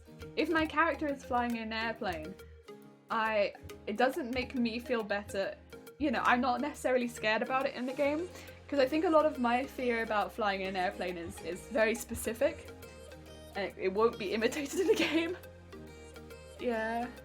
Not what I claim to be. Oh yeah, fair enough. I forget how the rest of the world doesn't place as much importance in the water. Comes from being on an island, I guess. Yeah, I guess because I grew up in England and we had beaches there, and then I come to Wales and we have beaches here. Yeah, we swim in the water a lot, but not everyone would. But I learned to swim very young, and yeah, I like swimming. There's a lot of things that I don't like about swimming. Swimming is not my favourite sport by any means, but I like being able to swim in the ocean. I like being able to splash around and have a good time in the ocean, I think, rather than I like being able to like swim laps in the ocean. I just like being able to splash around. And I like being able to like do bodyboarding and stuff like that, which I like doing the activities that one can do in the ocean rather than swimming. But you have to be able to swim to be able to do the activities, I suppose, because you want to get far enough out and be able to be safe and stuff like that. I also like going on glass bottom boats. and seeing the ocean. That's cool. And there's been a few times where we've been on holiday and like you can jump off the glass bottom boat in the middle of the ocean, and I like that. I know some people hate that. Like if you're in the middle of the ocean, you can't see land and you jump off the boat. I know to some people that's like your worst nightmare, but I like that. That was really fun. I would definitely do that again. Jumping off the boat in the ocean is, I really like that. Where you can't see land and you can't see what's below you and it's just like, whoa, look at all this stuff! I really like that. But I understand also why people wouldn't like that. But I just feel like, whoa, look how small I feel, like, wow, so cool! I don't know, I think it's pretty cool. As long as the boat doesn't speed off. I live on the coast, but a large part of my country lives away from any water features. Yeah, I guess there wouldn't be that same drive if I wasn't near the water.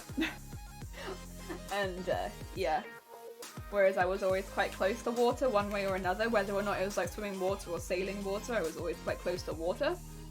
So, although whatever I was doing, there was probably water there.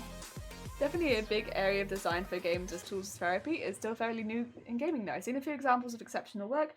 Industry needs people trained in game design and psychology. Also, for examples made by designers trying to be psychological or sorry, I'm going to struggle with this.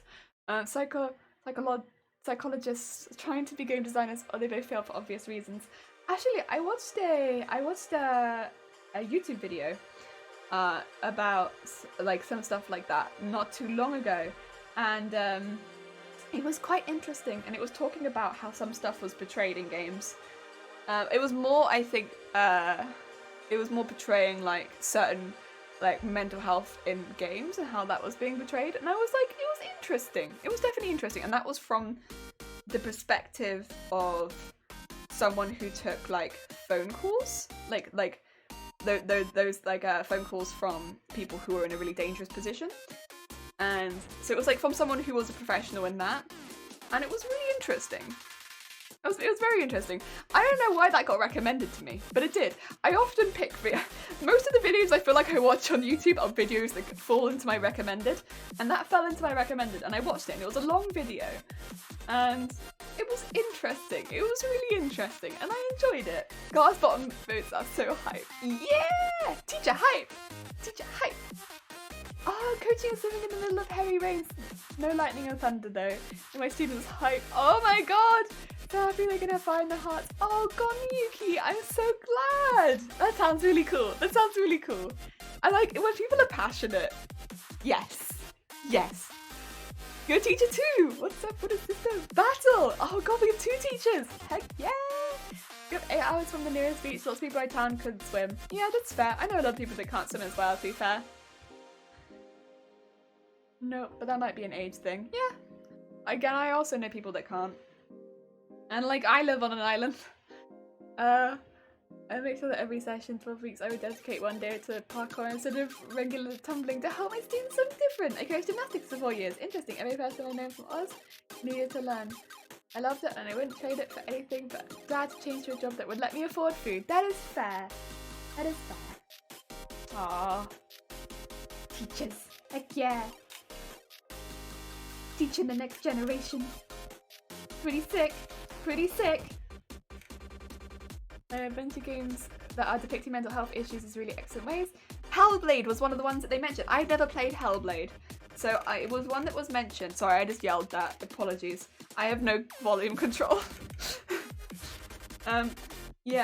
It was one of the ones that was mentioned that I would have forgotten because I've never played Hellblade, but they mentioned it a few times. And the other one was Life is Strange was mentioned because I think specifically for the part, there's a part in it, I don't want to spoil it, but there's a part in it that was specifically mentioned because he could relate to it. And it was talking about seeing it from 2 different perspectives of someone who may struggle with those particular mental disorders and empathize, and someone who doesn't struggle and would be looking to sympathize, and whether it covers both grounds or whether it only covers one or the other. And I think that relates back to what you said earlier, where it was like, you know, they can, when they have people working on these games, they often do one or the other, but they struggle to hit both the empathizing and sympathizing. Excuse me, when there's a lot of long words, I struggle a little bit. But yeah, it was really interesting. It was a really interesting video. I have started my second year being a swimming coach. Oh, I never had to do anything related in school. My mum ended up taking me out of lessons when I was little, but it was outside of school. Oh, so Tiz, you've gone for Nico. Nice. There was a lot in Life is Strange. Yeah. So I don't want to spoil it because it's one of those games that's so story driven. I mean, I don't know too much about Hellblade, so I couldn't say. But with Life is Strange, very, very story driven. So it's a good game, but it has a lot of parts. It was about another character's storyline, and there is like a very much a turning point in their storyline where it can go one way or another, which is like how much you've listened to them and you know what to say, and whether or not that could have had negative effects on other people, or it could have a very positive effect on other people.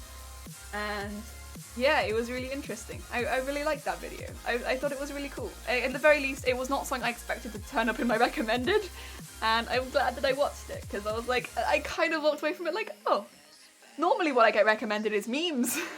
So seeing like a 40-minute pop-up, it was like, okay, this isn't a meme, but I'll watch it.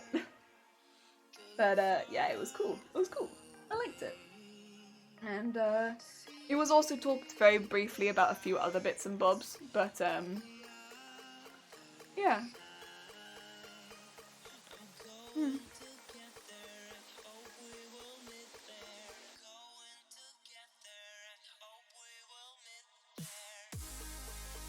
It was cool. It was cool. I kind of get, I think, some of it more than others, but then, yeah, I still have learning. That's okay. And also with some of the games like Hellblade, like, there was a lot of things they were saying, but I think just because I hadn't played the game, it was like, I know what you're saying, but I have no idea what I'm relating it to because I haven't played the game. So I was just a bit like, I'm sure what you're saying is correct, but I have no idea what this is. So it's not really a game that I know very much about, so unfortunately I don't know what this is. It's the same issue that some people trying to make educational games have struggled with a lot over the past decades. Game designers don't usually study education, and teachers don't. Yeah, I used to study game design, but yeah, game design compared to games as an industry, it's very young, so there's definitely rapid and large strides being made in the area of designing game specific end goals like therapy, education, job training, etc. One of my lectures is actually being government funded at the moment to work on designing games for prison properties. Oh. Whoa, okay. It's really interesting. I wouldn't have thought of that, but that's really interesting, huh? It could go in that direction. Oh. But yeah, I guess because I think that was a lot of what was talked about, like whether or not if what you do in a game could have an effect on you in real life, actually. And like not talking about whether video games can make you violent, like that's not what was coming up, because I know that was always like a thing that was said like a long time ago. But more like whether the moves you make in a video game, could it have an effect on the moves that you make on someone in real life? Like if you see somebody struggling in a video game with their mental health, would you then take those signs that you saw in a video game and apply them to the people that you know in real life and be like, oh, I now see those signs in some of my friends. Are they struggling more than I think they are? And should I actually do anything? And, you know, but if that is the case, are these video games portraying mental health well or badly some of the time? And are they sometimes doing too much emphasis on some things and other things? And I mean, I know there was like a lot of stuff with like sometimes in the media with TV shows, for instance, like 13 Reasons Why and stuff like that, which I didn't ever watch, but I knew there was a big blow up about that, where it may have been that it was trying to be a positive portrayal, but it came across very negatively in some ways because of some of the stuff they did, and got a lot of backlash for that. But yeah, there's like it's a difficult line to tread between relating to both parties of people that are already struggling with the mental illness, but also people that aren't, and getting that ground. yeah. Actually fascinating. I think I'd really enjoy getting behind projects like that. Yeah. Game designers have a teaching, have a strong gaming and teaching background. It's also a very good point that game designers often do have a teaching background, and it does indeed show in a lot of games. Also, Anonymous, hi! Random fun fact, Nutella was invented during World War II, where hazelnuts are mixed with chocolate to extend chocolate rations. I didn't know that. Thank you, Anonymous. Also, I hope you're having a good day. We are ironing, and we've had like this long rambling discussion. I hope you're having a good day. It's chubby boy when I'm mentoring and I can't swim and any sports activity. Oh, an Anonymous, thank you for the follows. Very kind of you. Not fully and I can't sport. I push myself to sport even though I'm kind of dumb and I realised getting swimmer and I got drowned 3 times? Oh my god. Aww. You found fire in life. I'm glad. Good. Oh. See, I love talking to people about their passions. Even if it's something completely different to mine. Because obviously, like, I don't know if you can tell, I like sewing. But, like, I like talking to people about their passions, even if it's something completely different to what I like. Because it's nice hearing people talk passionately about things that they like. There's just something very, like, cool about that. Like, heck yes. Heck yes, gone. There's a game one of my friends playing called Cypher where you game to it is teaches you how to utilize different ciphers and teaches you historical context with them, and the difficulty scaling was all over the place. Ooh. Okay. Edge games from the 90s are like health food is either enjoyable and healthy, but it's rarely both at once. Yeah. Not great.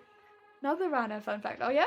Swimming is an excellent way to shape and sculpt your body. It has little to no impact on your joints, yet remains great cardio, good deal of resistance, strength and training, get your whole body work at the same time.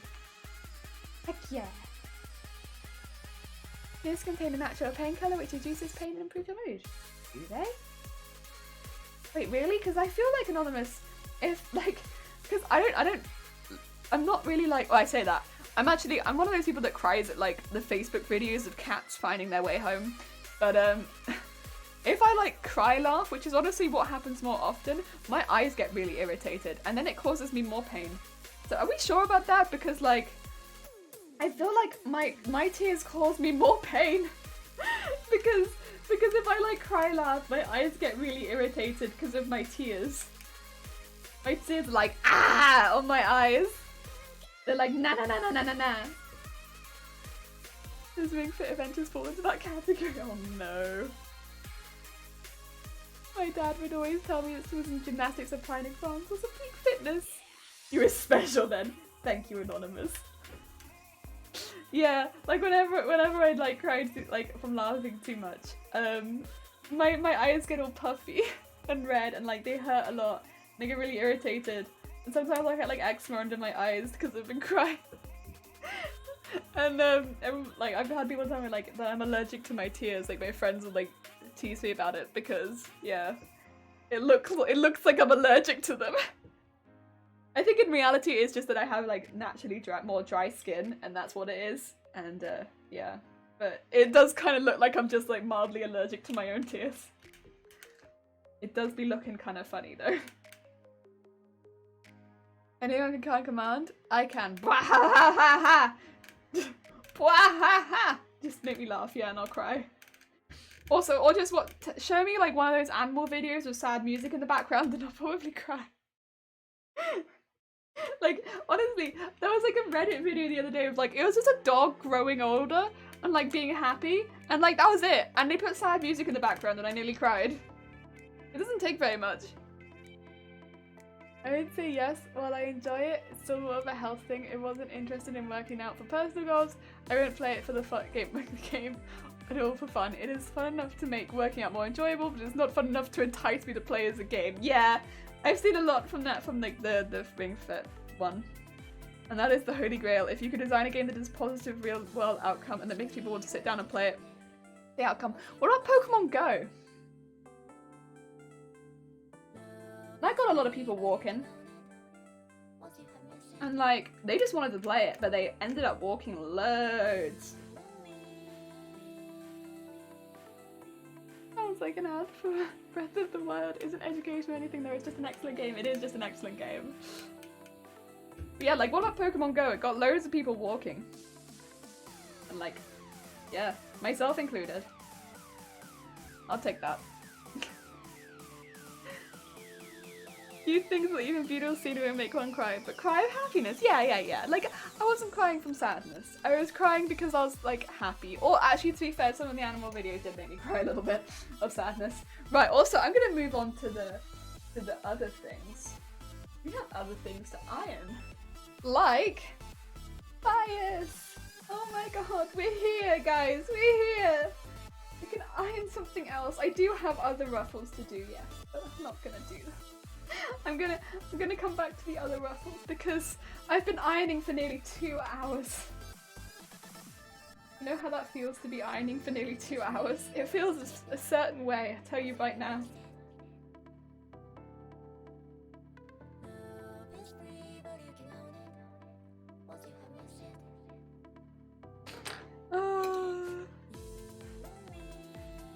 Pokemon Go is actually an excellent example. Yay! I disagree to some extent, but it's a whole other argument about an educational video games in general. Also, Winged, you've gone for B. Nice.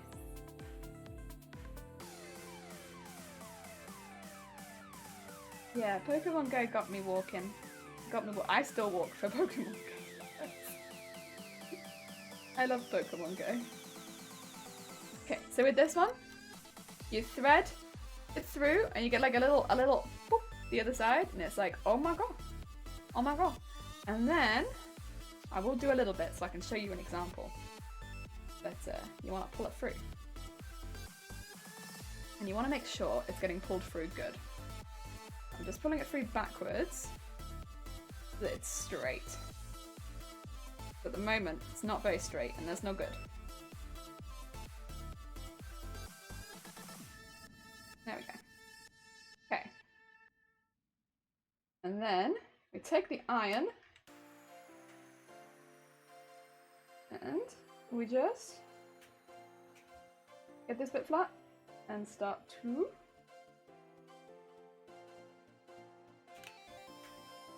flatten the bit that's coming out, although it's not coming out very well at the moment, which is a little annoying. Normally it'd come out better than that.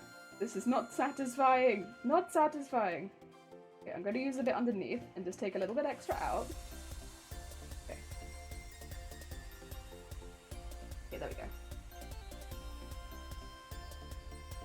There we go. There we go, now it's going. Okay. It took a minute, but I can now do it, which is we just want to push this. Oh my god, why won't it go? Normally it would slide through, but it doesn't really want to slide through, but basically it turns it into bias. So it's folded over, and then I iron it flat, and then we have like a nice tape, which I can use. Yes! What do you feel about Breath of the Wild was teaching? It had excellent creative problem-solving opportunities. Ah, I see. Also, Bubble Skippy, you've gone for A. Fair enough. Tracer. And Galaxy, hi, how you doing? Hello. I hope you're having a good day.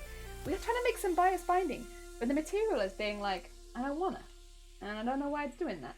Normally it doesn't do that, but today, you know, sometimes your material has days, and today it's having a day where it just doesn't wanna. It's like, come on. Yeah. It's taking it, but it's, yeah, see, it's doing it real slow, and it's kind of folding it as we go, which is really annoying. I can unfold it with the iron, but, normally it just threads straight through. I'm just gonna iron this on the other side too. Why you do? Why you do?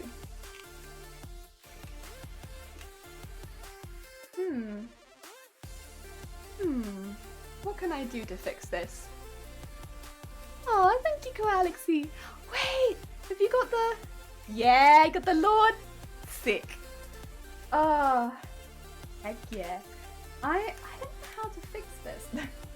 I need it to go through, but I think I might just have to take it through a little bit at a time, which is a little annoying, but I can do it. It's just to go like this, and then just go whoop, whoop, whoop. Which I could do. I could do that. It's a little annoying, but I can do it. So it's got like a little hook under here, which just means I can pull it like this. This is not normally how I would do this, by the way. But yeah, as you can see, this is perfectly possible. It's just a little bit annoying.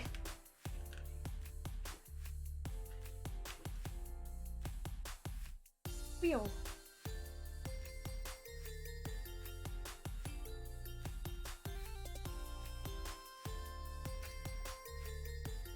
And then we just make the bias.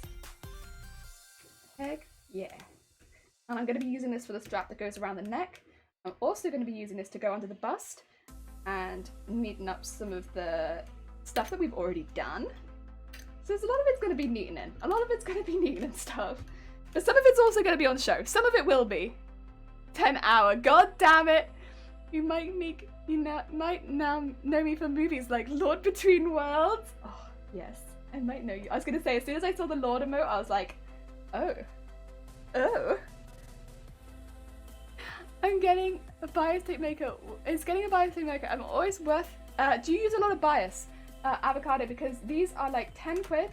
And bias itself, I don't know how expensive it is for you, but for me it was like a couple quid per couple meters.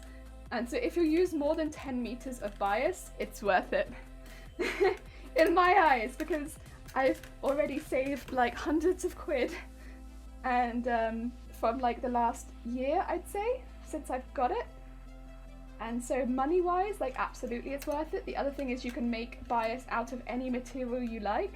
So although right now I may be making it out of slightly boring fabric because I'm using white, in a minute I'm going to make bias out of the same material as the ruffles that I just made, which means I can have a matching bias to my ruffles, which is like really nice.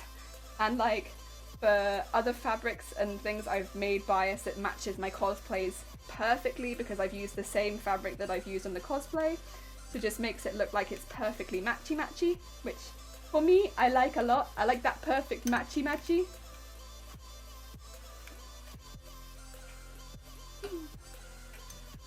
And normally it's not quite that fiddly, but it's being a little fiddly with me right now. And yeah, it's not that difficult, it just, yeah. There you go, bias. Bias. Bias tape, yeah, so bias tape, it's basically, if I go to my face cam real quick. Hi. So as you can see, it's got like folded over this side, and then it's flat on this side. So it's really good for putting over things like sleeves quite often, covering edges. I'm going to be using it in 2 layers around the strap that goes around the coat like this. And yeah, it's just super handy. And a lot of anime characters have really random like just strips of stuff that go around them in like really flat lines, and you can make it out of bias tape really easily and you get really nice clean edges. It'll look really neat, and you can make it out of literally anything if you make it at home. So yeah, that's good. That's why I said it boils down to the whole other argument about whether you said video games have educative value in their own right, which I think they have. Oh, okay. You convinced me, I get one. I mean, the thing is, they also come in different sizes. Personally, I've got metal ones because I was concerned about the ones with plastic bits melting with how close they get to the iron. I don't know if that's the case. The metal ones were a little bit more expensive over here, but I've had them for a while and they've been fine. I just don't know that the plastic ones would, but you can also get plastic ones, which are even cheaper. And I've got them in 2 sizes. I've never needed them in another. So I've got 12mm and 2.5mm. This is a 2.5. And yeah, that's me done. Yeah, that's all I've ever used. It's been good. Bumble Skippy, hi! What part am I working on right now? I am making lots of bias tape. Lots and lots of bias tape. And so I'll be using a lot of it. If you see on Emilia, there's loads of purple and there's lots of white. So a lot of them is in strips, and I'm basically using a lot of bias for a lot of those strips. That's what I'm making now, is this bias tape that's going to be going around all of those strips. Ah, it totally can, I agree, but yeah, separate issue from designing games to have specific... yeah, I suppose. Also, the wife loves me, Zero. I do too. It's such a... I love it. It does, I think, the dark parts really well. And it doesn't feel like it's being dramatic just for the heck of it, and I really like that. It's good dramatics, good dramatics. I wonder why it's called bias, because the fabric's cut on the bias, the diagonal. It's meant to be, yeah. Now, have I done that? No, but it's meant to be. So quite often I don't do that. But it is meant to be. You're meant to cut the fabric on the bias, which is the diagonal, but I don't do it. I'm a bad seamstress and I just cut straight lines. I used to cut it on the bias, especially if I'm using a whole piece of fabric to make bias tape out of. Like for instance Journey, I did all of that on the bias because I was making so much bias tape for that I just got a whole piece of fabric to make bias tape out of. But quite often I just don't bother. Some of that is because the fabric can flex and bend well, which is well suited for edging. Yeah! Because none of this is going to really be used for edging. Or so little of it's going to be used for edging. I'm not bothered. It even feels like a whole waste of fabric. Yeah, and with like anime characters, the majority of the bias tape that I use, it just goes over the top of things for decoration. It's like meaningless decoration, so it doesn't really need to be done on the bias. The only one I did do that was for Journey, and that's because everything was going around a circle. But generally I don't bother. Skin! Hi, how are you doing? I hope you're having a good day. Welcome. Welcome to Ironing, the stream! Ironing stream, heck yeah. I saw you live early, but I was at college, that's okay.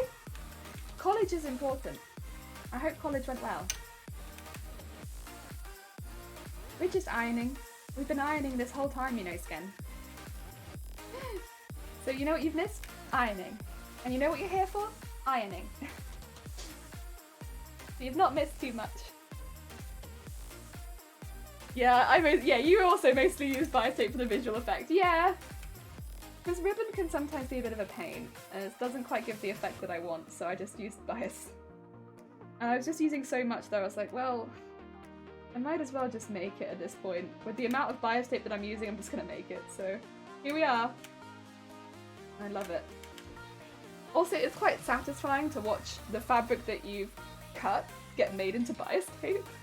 Like, it do be quite satisfying though. Also,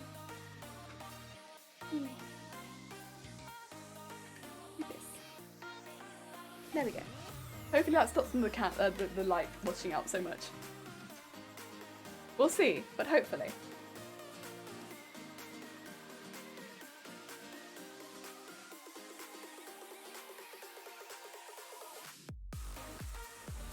Whee! Oh, sorry, yeah, we do not have links in chat. Apologies.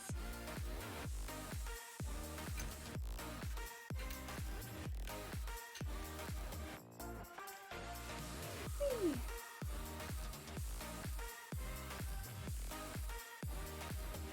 Ah. Did I miss the ironing? Winged, you missed some ironing, but you know what we're still doing? We're doing ironing.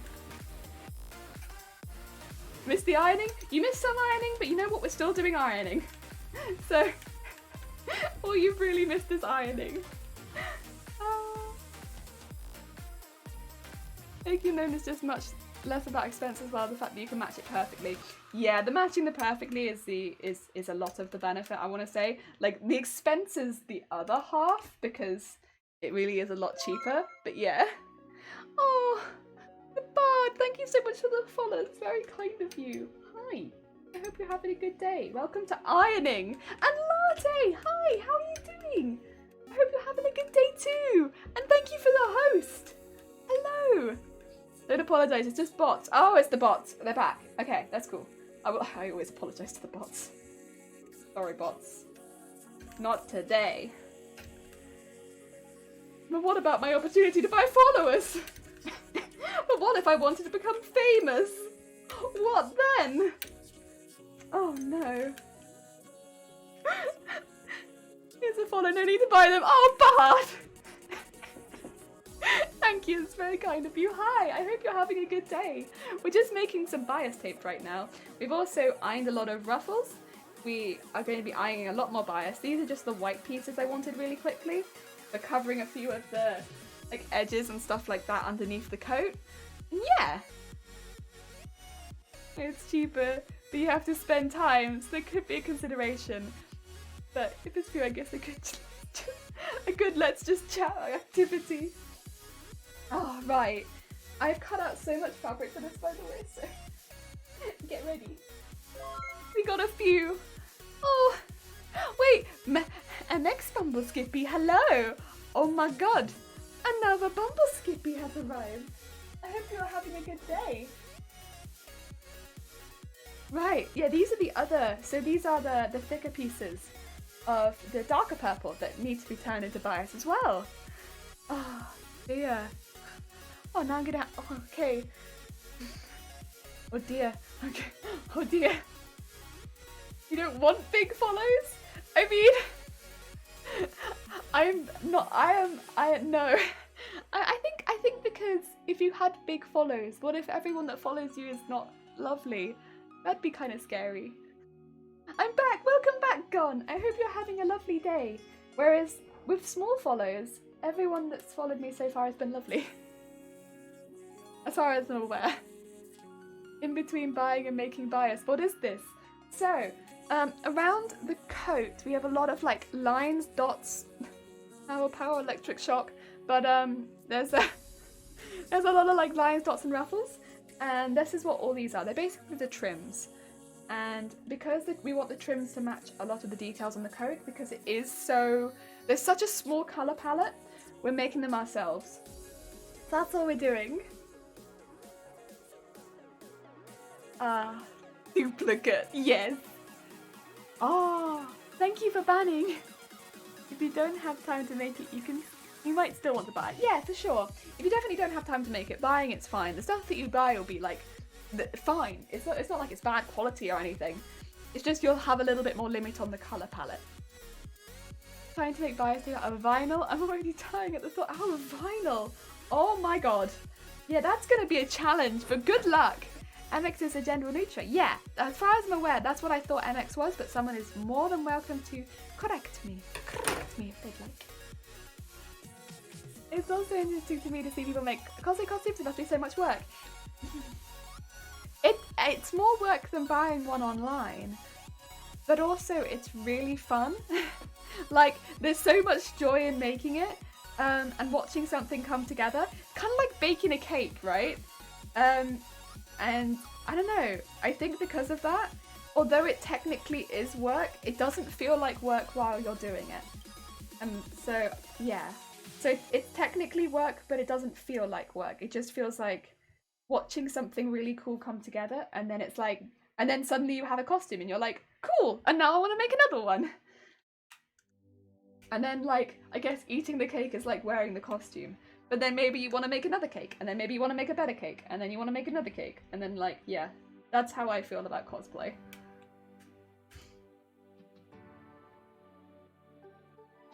This is our dark purple. I think you misread that, but I enjoyed the explanation nonetheless. I'm so sorry, I probably did winked. You're gonna get a stack. Get good snacks, Ken! Watching streams since before it started, bought shop as soon as I tab out. They knew Dem. They were like, yes, Dem is gone. We are here. So what you're saying is, cosplay makes you fat. No, cosplay makes you happy. I'm a crowd to myself. I agree, making yourself so much better, and the pride and satisfaction you get. Everything works out like you intended is addictive. Oh, for sure. It is addictive like cake.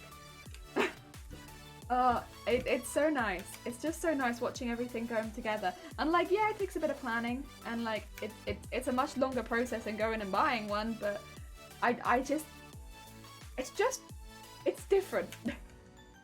And yeah, it's just different.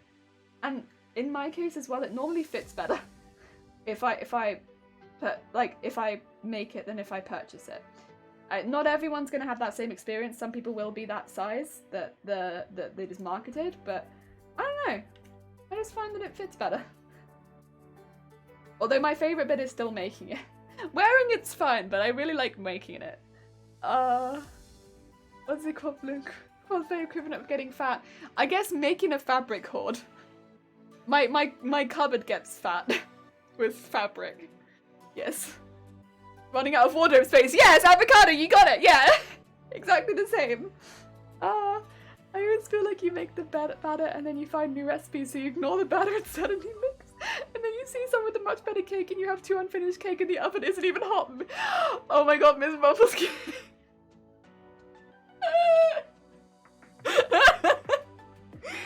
That is another cosplay route for sure. Yeah.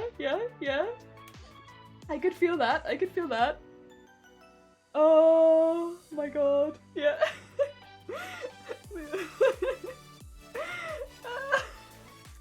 This is Bumblekin.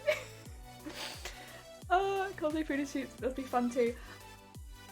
So I think a lot of people really enjoy cosplay photo shoots because that's like the eating the cake for them. But I personally don't enjoy cosplay photo shoots as much. I think for me, what I really like is wearing a cosplay and that other people can see it.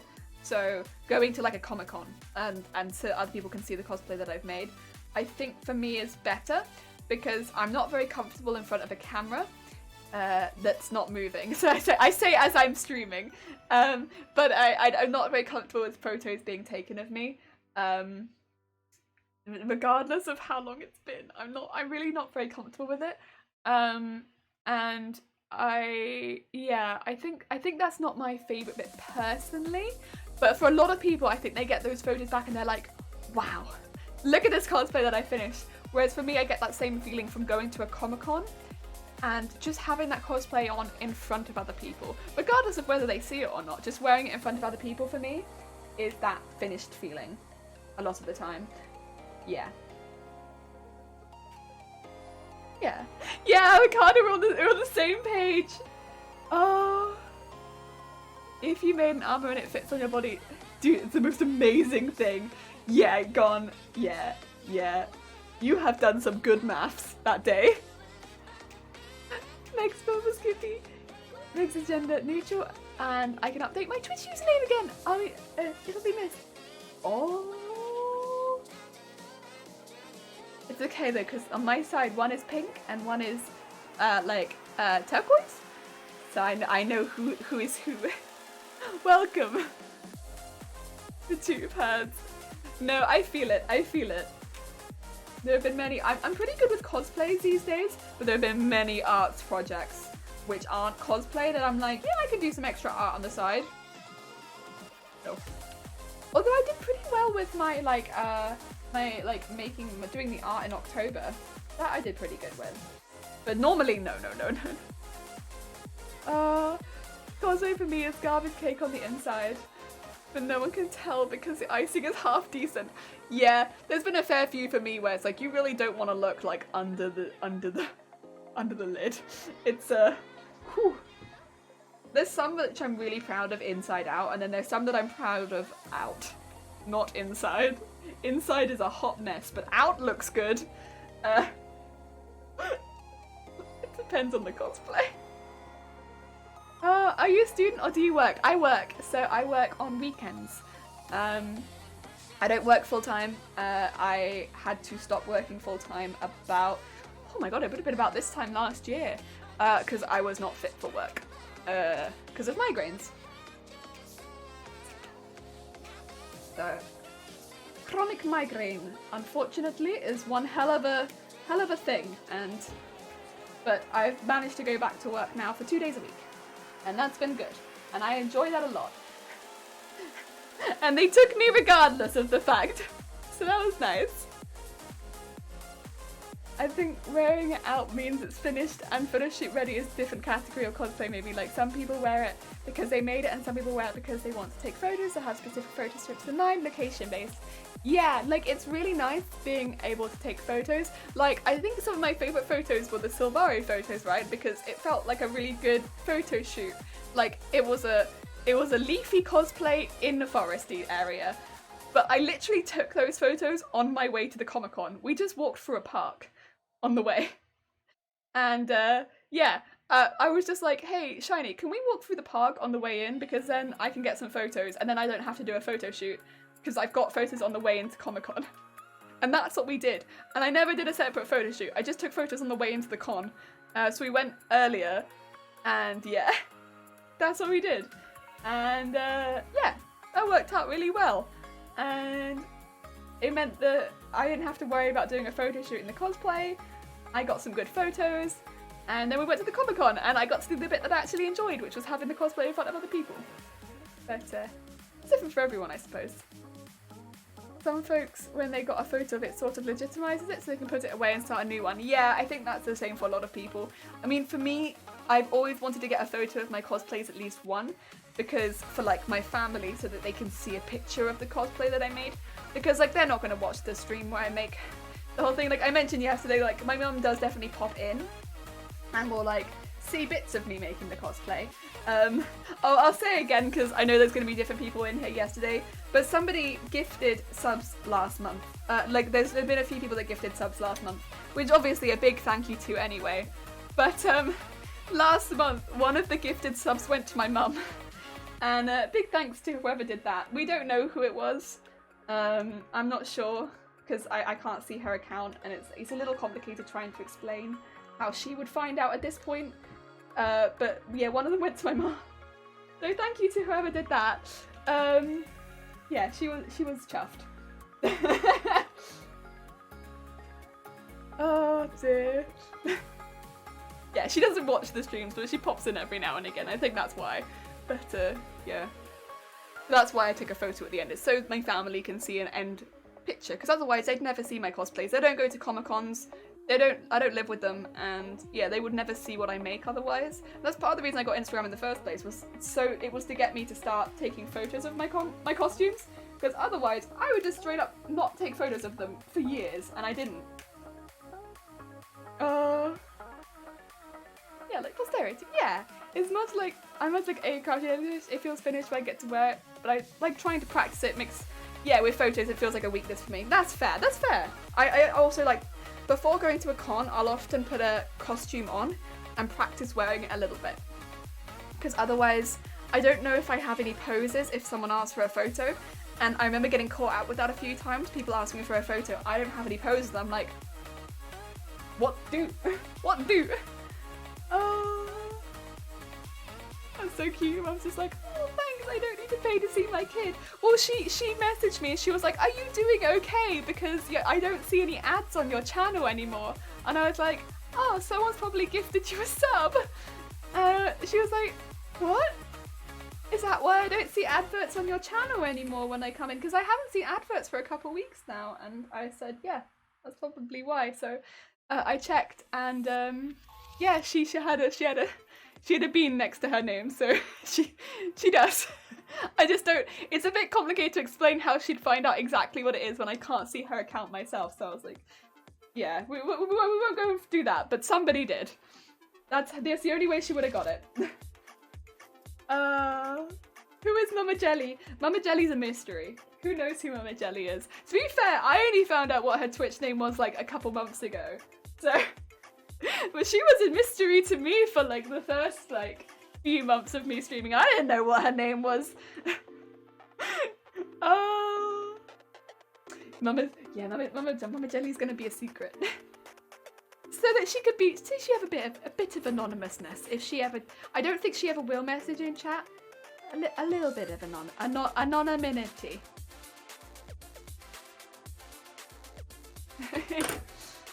I'm not gonna throw her name out there.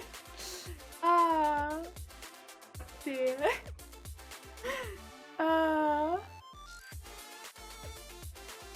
Oh my god, so scary. And someone was like, do your pose? And I was like, I was supposed to plan for this. Yeah, there's been a couple times where I've made cosplays and I was just, you know, happy to wear my costume in front of other people. And then they're like, can I take a photo with you? And I'm like,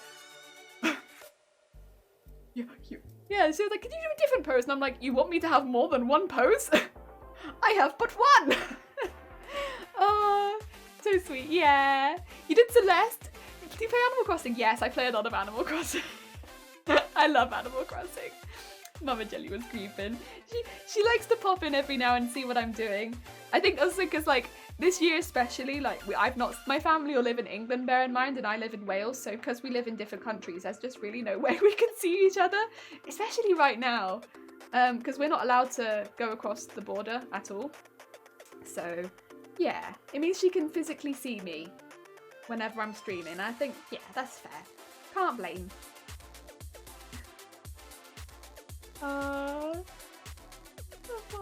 Self-support, yeah. The possums outside my window are having a whole ass conversation right now. Aww. Oh, thank you, Sken. Yeah, that one I made as a gift. So I don't normally make cosplays for other people, but Shiny said he might want a cosplay one day, and if he was going to cosplay, he was like, I think I'd want to cosplay Journey, but I don't want you to make me a cosplay right now because you're so busy and because we're moving house and stuff like that. So I was like, okay. So I made him a cosplay in secret. So for a month, I made him a cosplay whenever he was at work, and then I'd put it all away by the time that he got back from work.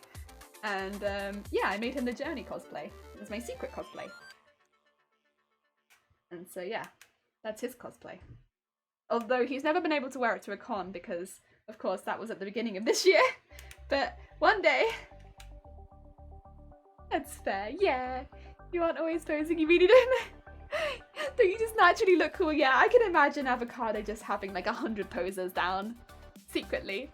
I made a cosplay that, and it was so bad that I put all the characters in the universe. They were very confused, like, who is this? Oh wait, Bumble.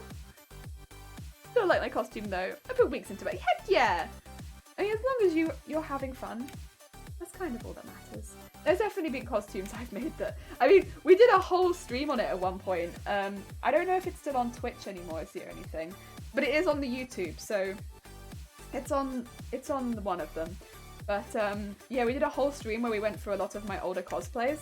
Because I found a lot of my old photos of costumes that I'd made. And some of them are better than others. I think the real issue I struggled with was styling wigs. I just did not style wigs at all. And so I took them straight out of the bag and just whacked them on my head. And you can tell. You can tell. But, yeah. I think as long as you're having fun at a con, yeah, it's good energy. It's good energy. Celeste is my favourite. She's so cute. I made Celeste cupcakes for my birthday in June. Yeah, Celeste was like the only character in Animal Crossing that I really wanted to cosplay. And I love Animal Crossing. And I was just like, I just really want to cosplay Celeste. And I made this skirt with all of the constellations on it because I was like, I just really want constellations everywhere. I want it to be really like, even though it's a Celeste colour scheme, I want it to be really like constellation-y. Yes. Ooh. What's happening here? And a bit of a bubble? No bubbles. No bubbles. Only good flat. Yes, there we go. I'm crossing in June too! Josie is super cool jelly. Anytime you see her, that meme in anime when the popular student president walks in and everyone falls over. Yeah, that's what I was thinking. I'm like, there's no way. She'd just walk in and be like, BAM! Mr. Thought's making stuff up. Ignore him. No, I don't think that he is.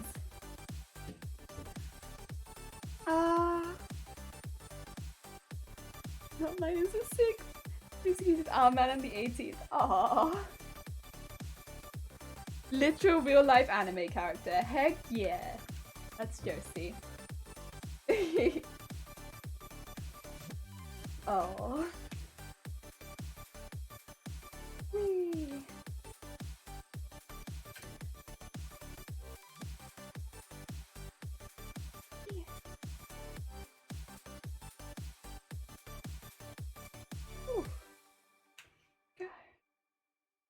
This one's being a bit tough. Maybe it's the longer one. I thought they were all the same length though. This one feels longer. I don't know why. Maybe it's because it had that tough bit in it where I didn't want to go through. Not sure why again. I had to put Hannah's up at home so everything to grab onto when she walks into the room like, oh, it's avocado.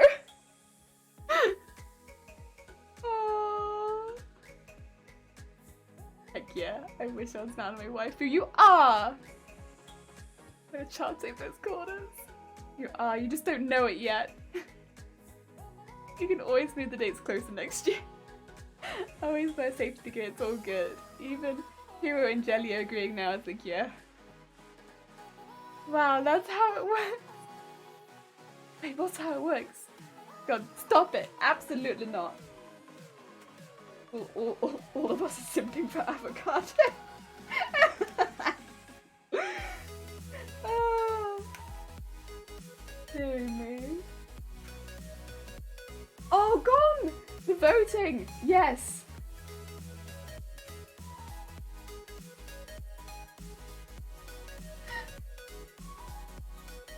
An in-between birthday. I love that. Like little joint birthdays. So cute. No, you.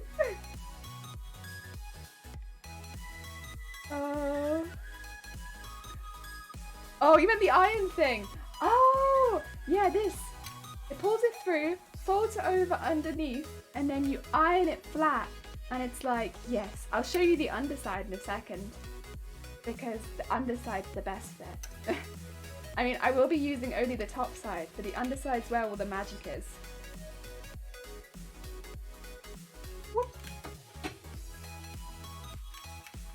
So. Ooh. Under here, it's all folded over, see? So that's where all the messy bit is. And then on top, nice and clean. Messy, clean. And it does it all for me. Heck yeah. I love it. I love it a lot. It's so nice. And then I just pin it together. And then in the store, they'd sell this for like a few quid.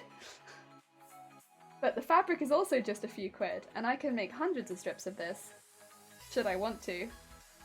So it's just a lot. It's very cost effective. See you on the 12th of June. And you guys remember stack hats? Maybe I'm showing my age again. I don't know what a stack hat is, but I'm sure some people do. I'm not sure.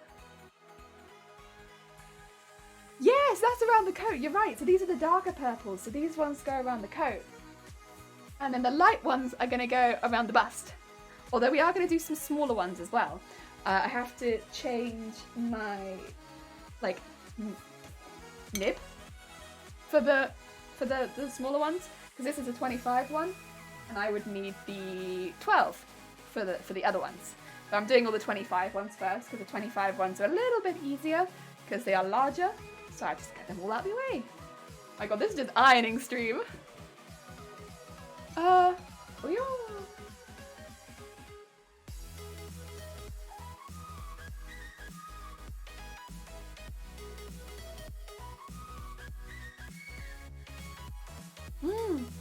They were very specific helmets. Oh, okay. Well, as a kid, they were all over Australia. Super over the top, massive, bright and orange. Oh wait, bright orange? Oh my god. You do know them now that you've googled them. Nice. Do you do anything for the hair as well? So the hair, we will do an extra braid. I've got like a big white wig and I've got some white wefts that I had left over from something ages ago. So we'll do like a braid. We'll make like a little white flower, but that'll probably be one of the last things that we do because I love making flowers. And then just like, yeah, like a little ribbon. But we'll be using some bias for that too, probably. So that everything matches. Just so everything matches. I have no idea. I guess that makes me really horrible. Maybe you're popular now, you think? I can see the people. I'm gonna have to look what this is. Oh my god. I have to do this first. My priority right now is bias tape. I've been doing this for so long. All I can think is bias tape. It's that kind of day where all you do is make bias tape. That's okay though. It's going to be a very productive day of making bias tape. You know, some days you put together a whole dress, and some days you just make meters and meters of bias tape. Cosplay be like that.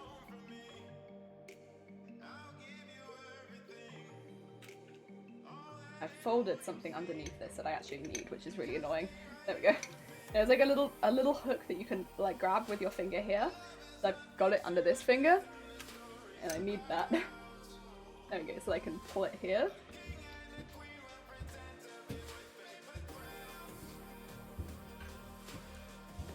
There we go. Make my job nice and easy.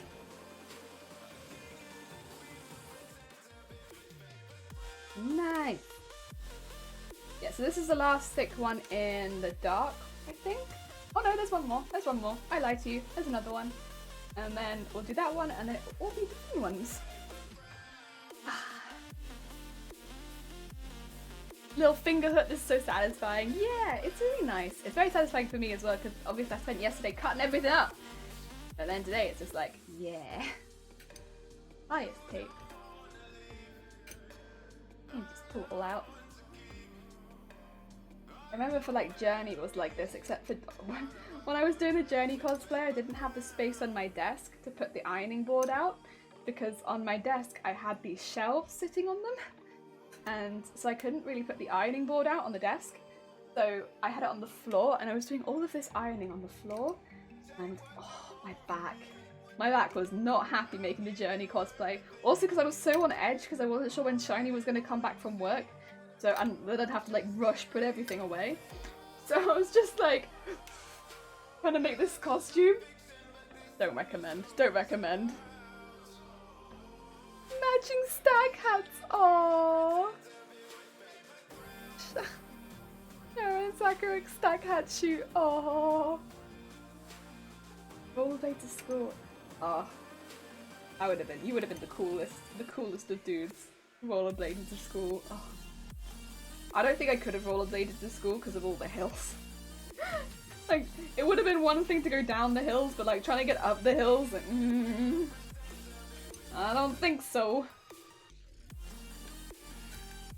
Yeah, see, this one feels really short comparatively to like the last one, which felt really long. It's like, this one's gone so fast.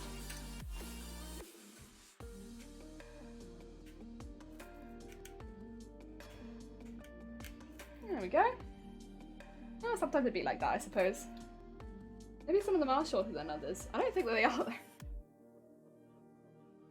Or at least with these ones, they're not shortening as I pleat them or anything like this. They stay the same length. You just get slimmer. And all the messy edges are tucked away. I just want to make sure as I fold them over that I'm not... Yeah, I want all of the good edges to be on the outside and all the messy edges to stay on the inside, so that I can put them away and keep them safely.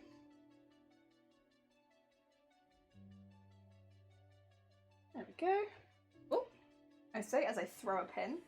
Where the heck did that go? Oh, well, it's gone. Oh, hush, a good day! I hope you're having a lovely day today. I've just chucked a pin somewhere. I can't see it.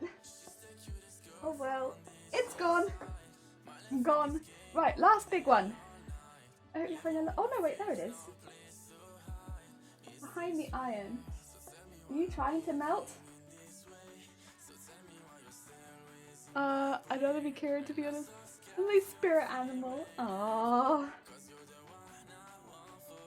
Yeah, we're making some bias tape at the moment, Husha. We've been doing a lot of ironing. So far we've been ironing for 2.5 hours. And going strong, we're still ironing. No end in sight just yet.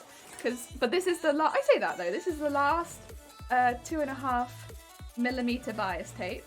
And then we'll be going to the 25mm, no, the 12mm bias tape. So, you know, we have actually got some end in sight. The other characters, and I hope so. If you be curious as Josie at some point. Ah. Gone? Oh no, did I call you Jo? Oh no, did I say gone? I'm so sorry. I didn't mean to. I didn't mean to.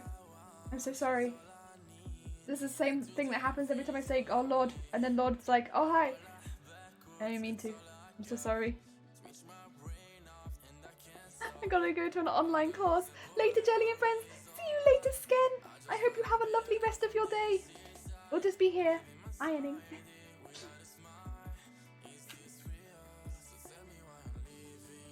More irons. Yeah. Look at that.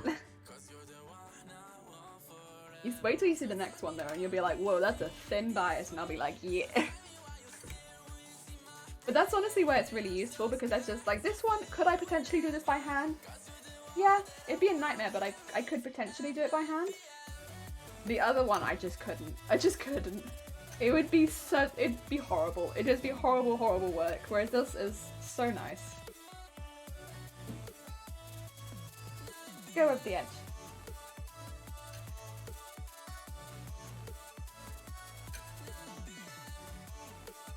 Go. Also, my iron still smells like flowers, in case anyone was wondering. Because yeah, of the wipes I was using to clean it yesterday. It still smells like flowers. Oh, good times, good times. I made a gift. I have a gift I made somewhere of carrying shrink down so it can take longer to use cake. Where did I put that? Oh.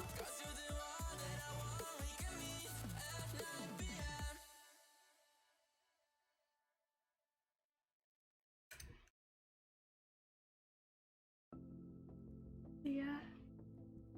It looks so satisfying, Jelly. You should def get those bios tape metal things next time we're at Spotlight. It's like, yes, ironing. There's not too much satisfying ironing in the world, but this is satisfying ironing. It just is. The ruffles is not so satisfying. Oh, okay, chill down. I don't know if I can ever chill down fully, Gone, you know? I'm always slightly nervous. I'm always a slightly nervous Nancy, Gone. You know? I'm pretty chill, but then I'm always slightly nervous. There's always slight nerves. Buying one now. Oh no, did we die? Oh no. Oh no. Uh-oh. Have we had a dead? Oh dear. I hope not.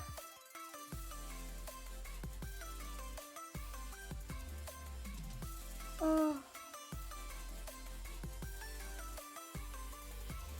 It's back now, that was odd. I mean, apparently I have dropped 654 frames. This iron, apparently. Intense. So, I mean, I'm not going to get those frames back, so they have just gone.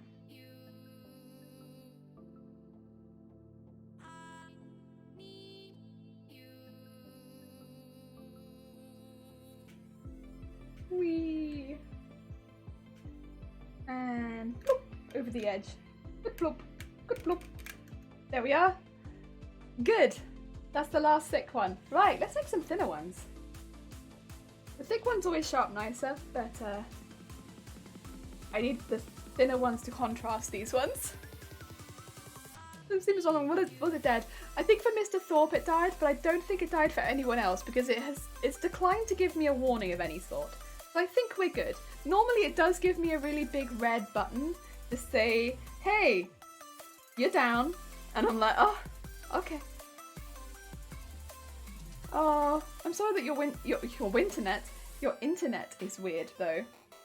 Let's combine those two words really quickly, weird and internet. Good. Yeah, I hope if you do get one avocado that you do enjoy these little things. I've loved them. Whenever I get a chance to make bios, it makes it so much more fun. Also, we're swapping from this one to this one now. So small. I'm going to change to a different colour for a little while as well. We will have to go back to that other colour, but I think it'd be nice to do some lighter purple for a little while. So why not? Why not? Do a little bit of light purple. That's what we are going to do. Also, Twitch has just told me that I've got something going on, but apparently it's not to do with like, because I just checked to see if Twitch had gone down. It said no, but apparently I have done something. Although I'm not sure what it is. Like, Twitch, what have I done? I don't know. I'm not sure. Slap Bob! I'll give him a light tap. I don't want to slap him because he is doing a good job overall. We are live still. This goes to show how much better my net has been since I got MVN. That brief hiccup had me suspicious. Ah, I'm glad that it is better overall. Yeah. Yeah. Heck yes. Maybe when I next need it, I'll add it to the cart. I don't think it would work for pleather, which is... I think you can get some for pleather, but you need ones with a bigger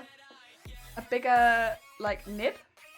So this is quite a small nib, and it does work for some fluffier fabrics, but I think it would struggle with a thick pleather. With a thinner pleather it's okay, but like with a thick pleather it would struggle. But you can get some with wider nibs. Give that a go. Twitch, what have I done? A frequent question. Yeah, it's giving me a notification for something, but I don't know what I've done. So you're gonna tell me off or something? I don't think I've done anything. I think I'm okay. Right, ooh, you're... Like, Twitch, I've been ironing. You tell me that I'm done. Iron. All I do is iron. Or maybe it's gonna be like, you should be in just chatting for this, and it's like, excuse me, ironing is an important part of my craft. As a cosplayer, I like to iron. Yeah, so you can see this one is much thinner, much thinner. But that's why it's like more important for this one to stay center. So I'm going to be doing this one in quite small pieces, and keep this one on my lap. Yeah. What we don't want is, for instance, this going off to the side.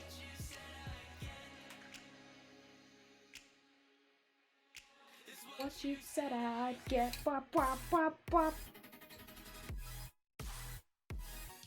I wonder if I can just. Ooh.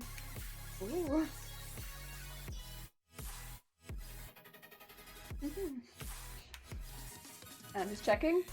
Yeah, so it gets quite close to the edge there, which is a little annoying. That's gonna make that real difficult. That's the issue with these smaller ones. They are so much more difficult to do, but it's still possible. It's just tricky.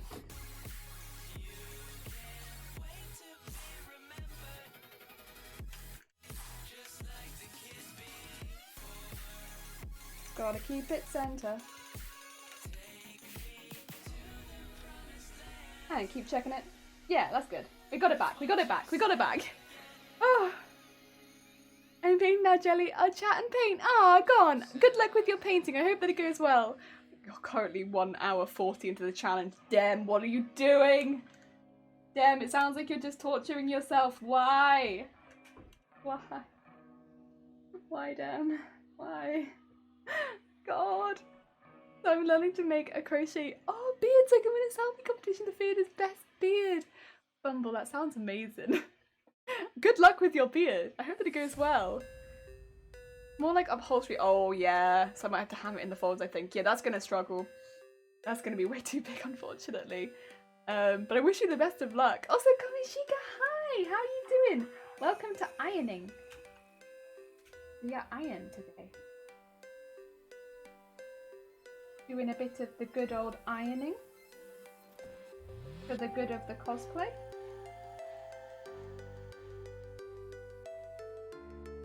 Yeah, that's a... Ooh. Okay. I just wanted to see where it was going. So I took it out a little bit, but...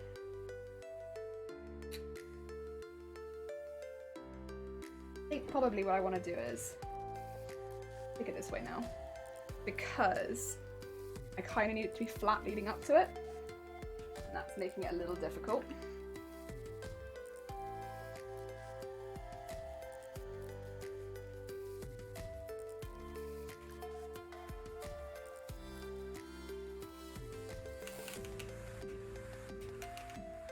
There we go. Ooh.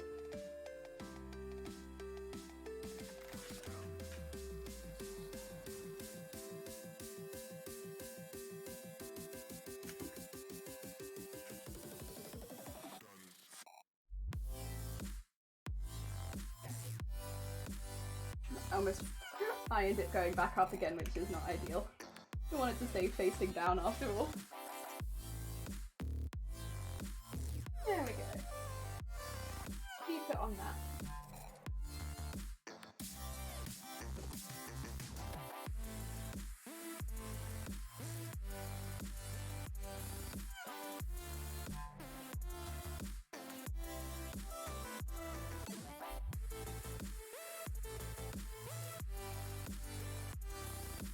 And then just along. We've got a good flatten. I'm really pressing the edges down on this one. It might not be necessary to press it as much as I am, but these ones need a little bit more coaxing.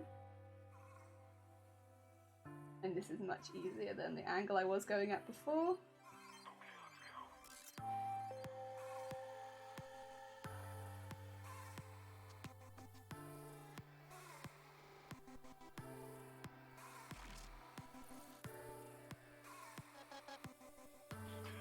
There we go.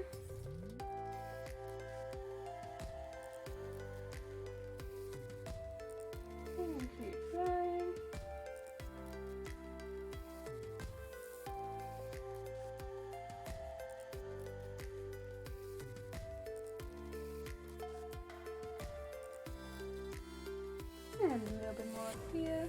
Flatten that out. Whew.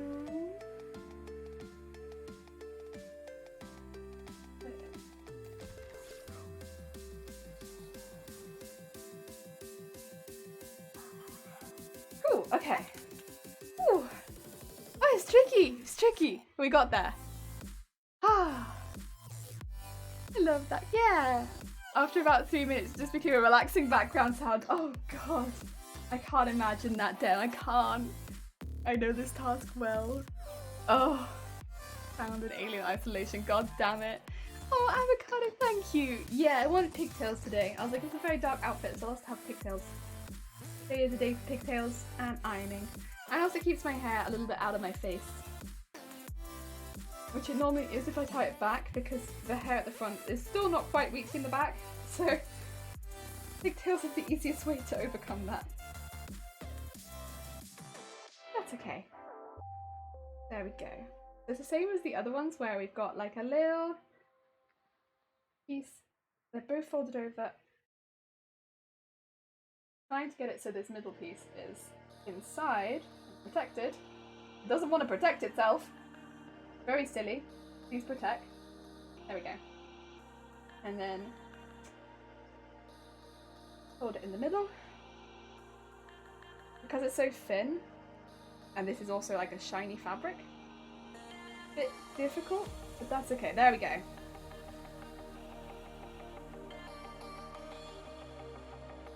just gonna like hold these to one side rather than putting a pin through them, I think. But we got one. We got one. Ooh, ooh. I know this task well. Heck yeah. I'm gonna have a cup of tea after that one. Tricky. That's amazing. Thank you. Yeah, I got racing stripes because I'm going super fast through the ironing. That's a comment, Chica. You went for Frosma. Nice. I actually have another top like this, which I don't think I've worn it on stream actually. I think I've only worn this one on stream. I have like a turtleneck that's very similar to this one, like same color scheme and everything, that I've just not worn. I think I had the other one before this one as well. I've just been wearing this one a lot. Oh.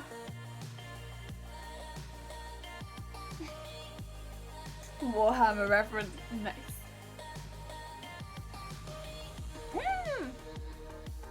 They made a Labyrinth RPG and I ordered the book. It'll come in next week.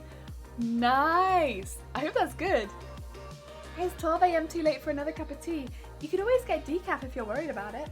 That's what I do. I'm gonna get decaf all day. Also, Sunkoi, hi! You've gone for Frosmoth. And that means, oh wait. Frosmoth is now 50% through. Nice.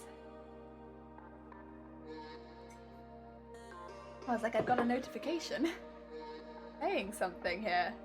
Oh. It always gives me the option of contributing, but then it's like, you can't contribute. Silly, you made this. Like, I know.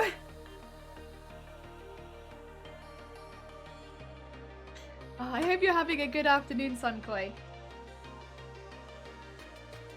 There we go. Oh, and Sunkoi, I saw your coat on Instagram. It looked incredible. Really, really cool. I love the collar. So cool. So pretty. Very gold. I love gold though. So nice. It looks proper neat as well. For anyone who doesn't know, Sunkoi is a cosplayer as well, and they also make very nice stuff.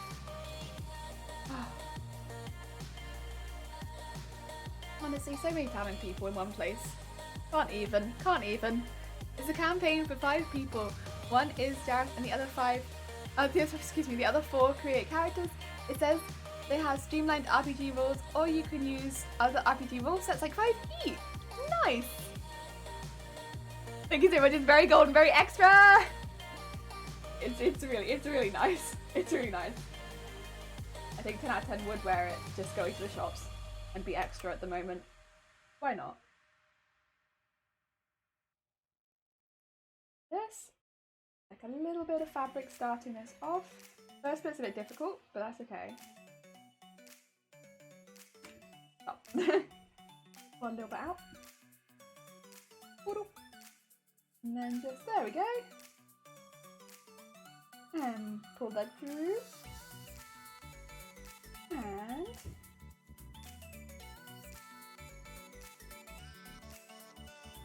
So I'm making the fires.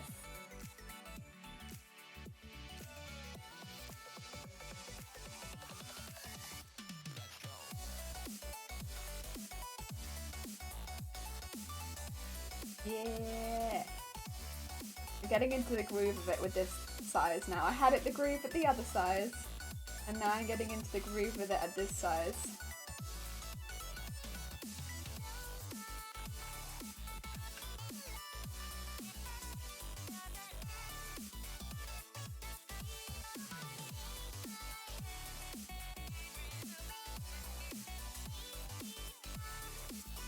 I say as I iron it unflat again. God damn it, me, why are you like this?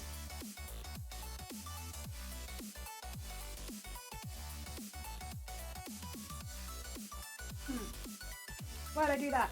God damn it, me. It was flat, and then you ironed it unflat. Ah! Or maybe because it was only just flat.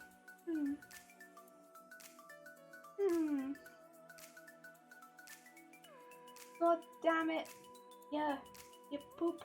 Why'd you do these things? To make your own life difficult. There's no reason to do it. There you go. Hold that down, iron it flat, please. No reason to sit here and make your own life difficult. There we go. Thank you. That is better. This is what I expect. Better. Oh dear. I would love to see amazing Sunko. Yeah! Jelly, would you play as Lawful Evil? I've played lots of different characters at this point, so I don't really know who I would play as next. But yeah, I played as a fair few different types of character. Last time I played as Neutral Evil. Was my last, I guess, 5e character was Neutral Evil. I don't normally play as an evil character, to be fair. So yeah, that was a bit of a different one for me. But yeah, I played as a neutral evil character. And like everyone else was good. Everyone else in the campaign was some sort of good. And then I was neutral evil. It was like, oh god.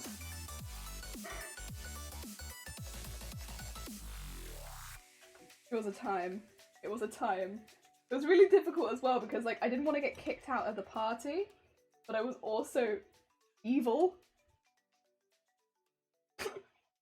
Oh dear. I always had to play it more like, because I wasn't chaotic at all. There was nothing chaotic about my character.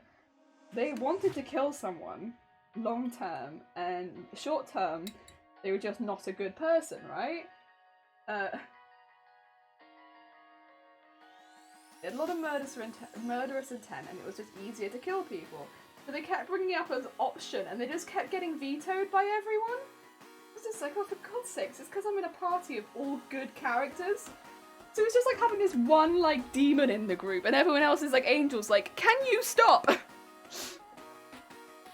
I have great ideas, and no one listens to me. It was basically the campaign of, I want to burn everything, I had great ideas, but I'm in a campaign where everyone else in my team is basically an angel, and no one listens to me. But it was that, but like, in like the best possible way, because I was playing with mates, and it was really funny. But I joined the campaign when they'd already done like a couple of sessions, so I didn't realise that everyone else I was going to be playing with was playing a good character. And if I had, I maybe wouldn't have picked evil, I maybe would have picked like a neutral character, but I thought, oh, there's got to be some neutral characters in there. I'll play an evil. And I'm sure they didn't think that everyone was going to be playing a good character. It was just like, good, evil. And I was like, oh, for God's sakes. Oh. I cast Magic Dance at 9th level. I've been talking such a very light RPG, so it should be awesome. Yeah, it should be. It sounds really good. Oh. I was about to message you, but I think you already found the Instagram. Heck yeah. Heck yeah. Doing flashbacks to Tony Allen. Oh. It is too good though to be evil. I normally don't play evil characters. I just wanted to do something a little bit different, right? And yeah. Doctor and the fan straight away. Yeah. I have one time shot the DM. Shoot, the DM wants us to destroy the universe in our own way with scheming and all that. Yeah, I enjoyed it a lot, to be fair. I had a really good time with it. Our DM was great. It was really good about it. But it was like, because there was a lot of times where it was like, we kind of had to compromise. And if the compromise is like, there's 5 good characters, 1 evil character, it's going to be like, well, I set fire to something, everyone puts the fire out, I sit there and sulk. I've definitely had a good character with no qualms about sorting large. Yeah, it's about the yeah. We did have a good character in the team who was an absolute nightmare, to be fair. He was almost worse than me as the evil character, and he was just a yeah. Sometimes it's like that. I said wrong one. I have great ideas. No one listens to me. I want to burn everything. Oh god. Oh no. It's the gang that is terrorizing the good people of the city. They're all dead. The city is safe and can breathe easily. Yeah, chaotic good. Yeah, or lawful good, to be fair. Wouldn't that be lawful good? Because the law is that they can't burn it. So we kill everyone. Yeah, lawful good's a nightmare character to play with, and that's what he was. He was a lawful good and he was a nightmare. Because he stuck to the law 100% and he was cruel about it. He was like a cruel character half the time. But like so good, so good. Because the murder's still illegal, yeah. I think he got a bit confused about stuff like that, because he did stuff which was like really petty. And you'd be like, what the heck are you doing? You're meant to be good! And he'd be like, I just killed them. I just took this cursed weapon, it's fine. And he'd be like, ugh. Pip-Boy, hi, how are you doing? You gone for Fuzzmod? Nice. Yeah, there were times where all of us would just be there, like all angels, and then me even as a demon person, like, ugh, come on, you're meant to be good. Why are you like this? I think it was a paladin as well. He was like meant to be like a good paladin. He was like probably the worst of the bunch. Sometimes it'd be like that though. He was a very funny character, to be fair though. He was really fun to roleplay with. I don't know how many times I like almost peed myself laughing because of the stuff that he did. I like a good campaign like that though, where it's like, you know, it follows the rules of D&D, but it's not too serious. Like, it's D&D, yes. Kind of.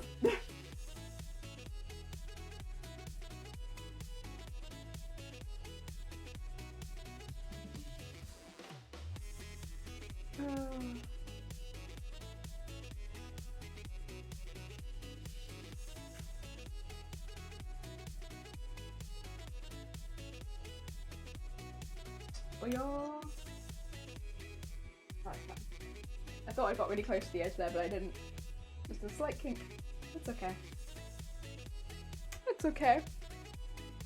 There's things like Justicars are lawful good, but the definition of law is, yeah, is like an incredibly strict moral code and nothing to do with what society thinks is good. Yeah. Yeah. There's also that sort of medial.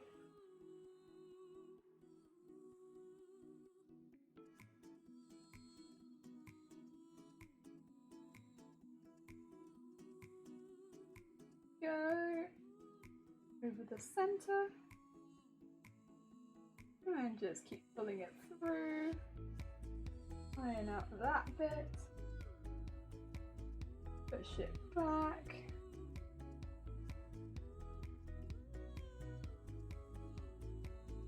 A lot of thready bits off this one as well. A lot of extra thread.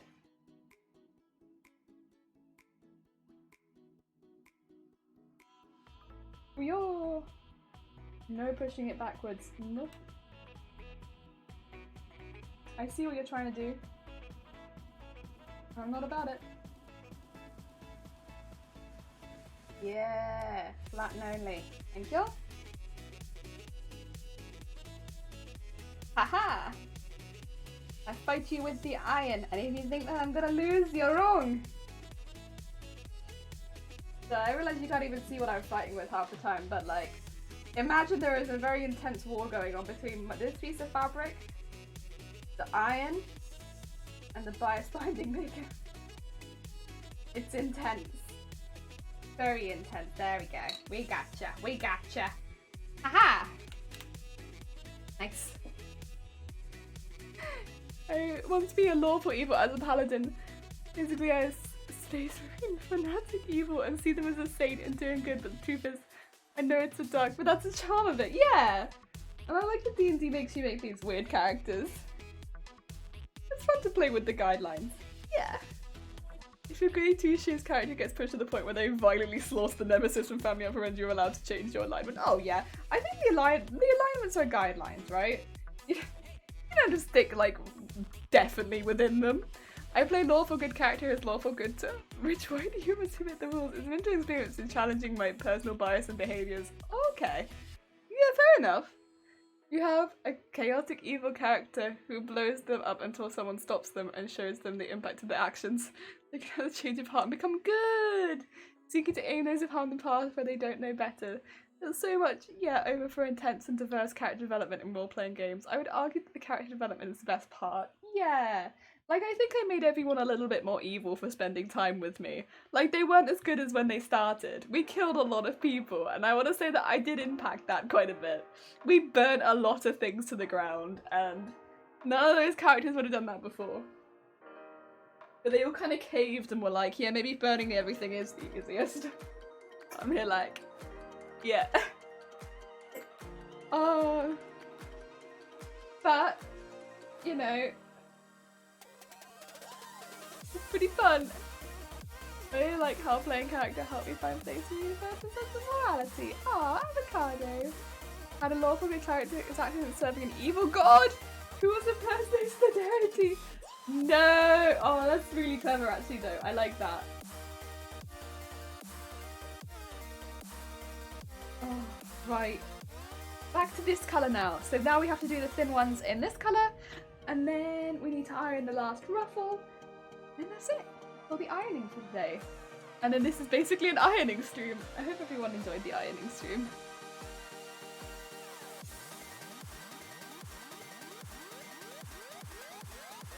Whoa.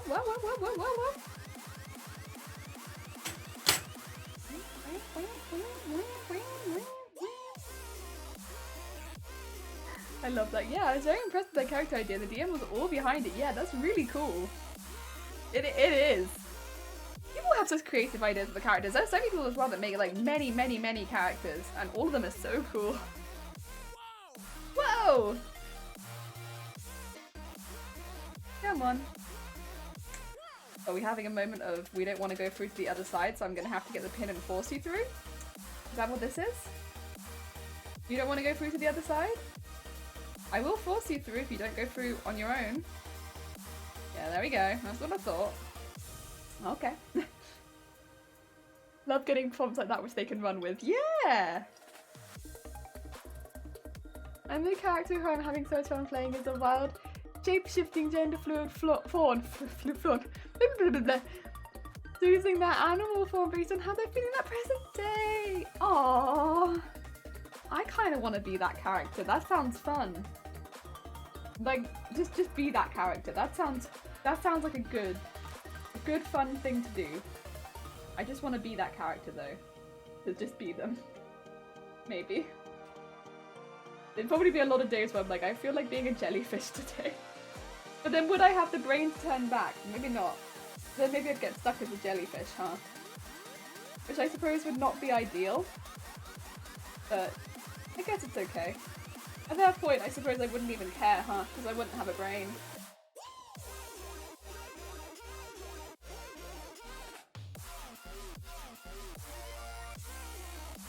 Wouldn't be the end of the world. Here we go. And do a little bit more of pressing that down. Whoa! Every time it does whoa, I'm like, yeah, also whoa! Whoa!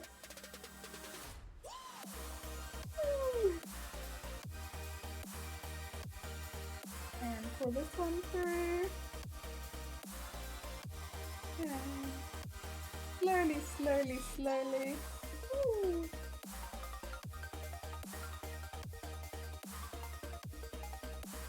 Go. Nice and softly. Oh no, I say nice and softly and then I ruin it at the end with the flick. No. Oh, see now here is where it can go bad. So what's happened here, I'm going to have to actually fix. So I've lost some of the bias at that end because it's not folded it over correctly, which is annoying, but it can happen. So sometimes it won't fold it over, it will only fold over part of it. If that happens, it happens, but a bit of a pain to deal with. It's more better if it happens at one end, which is what's happened here, rather than it happening the whole way down. But it's happened there.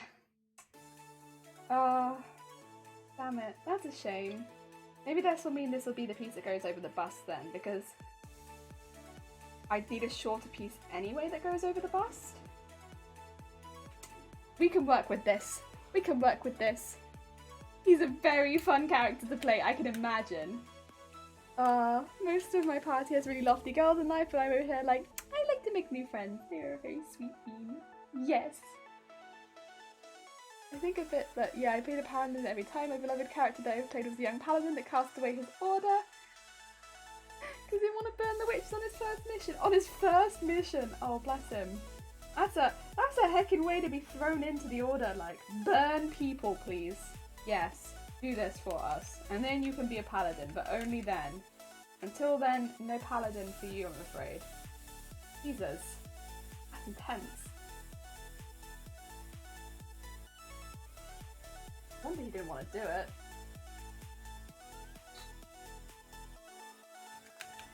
Okay.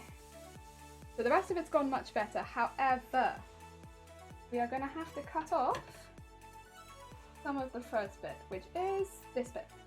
So this bit, what happened was, I don't know if you can see, but basically it folded over one end a lot more than this end. So one end got folded over and the other didn't. And once it's happened, it's really difficult to iron out and do it again. It just doesn't like that. That's okay though, because the rest of it happened fine, and we will need some short pieces anyway. So like for instance the bust, I'll need 2 short pieces, and this could actually probably go over the bust twice. So we'll use that for that. That's all good. I love paladins also. I don't think I've ever played a paladin, so maybe that's one that I'll need to do soon. Nyan Cat theme. Oh, it is kind of very similar to the Nyan Cat theme. Oh, I'm not wrong. It's not far off. I don't know if I want to come back and do the rest of this later, but I'm like, I don't want to get my iron out too often. One of my favourites is Fey Touch Sniper. Uses to make her pet ferret. Oh, pet ferret constantly. Wait, that's really cute. Pet ferret constantly changing colours, posed to massive moves, with bouncing happy, lots of sparkles. Oh, so Chi-Chi can see you come for B. Nice. Yeah, the DM kind enough to make me meet with the witches again. I never, but I do. Oh, God, I cried so much. I feel like I never meet them for so long. And the DM said I hugged them, and like a child, meet their mother. It's like 5 witches. Aw, that's really sweet. Quite interesting what kind of characters people like to play. I don't know if you're the hero type. I like to play characters that are a bit questionable in terms of earning respect. I mean, when I think of like the characters I've played recently, I've played, yeah, like the one that burns everything. I played like a Cockney archer very briefly. Well, no, it wasn't even like a Cockney archer. It was like an archer from Essex. Like that was a time.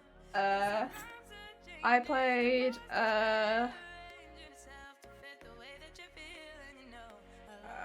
who else? Yeah, I've got my Nosferatu, who's like a long-running one, but he's kind of just chill. Got big fridge. I guess all of my characters are a bit more like, they're not normally the face of the party, but they're normally not that quiet either. Yeah. Party gets sucked into a room where gravity shifts to what it was sideways, and you'll free couch cast feather before oh, I gently float. Oh, wee! Big wee. Big wee. Oh, Also, we must be pretty close to some of them getting near the end. Yeah, 85% on Nico, 51% on Frosmoth. Jesus. I think we're getting close to the end on that, huh?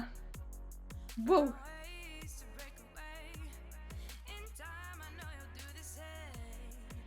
Let's make a couple more of these.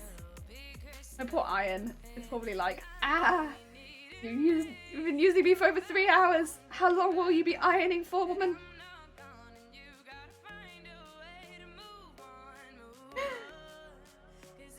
You like to play a wide variety of characters. Yeah, I think I do too. Like, I'm not normally a quiet character, I'd say. It would be the only one that I try not to be too much of. Like, I like to be a character that does talk up a fair amount. Like, the silent type is probably not the character that I am. A chatty. But, yeah. Other than that, a variety of character.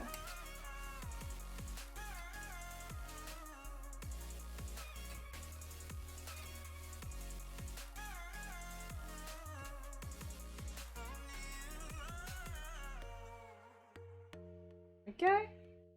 Start putting that through. Yeah, I think I've cut these a little bit thinner, so they're going to be a little bit more complicated to do. That's on me though.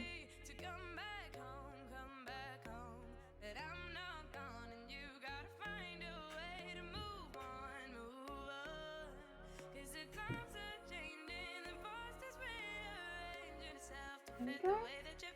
Keep going, keep going.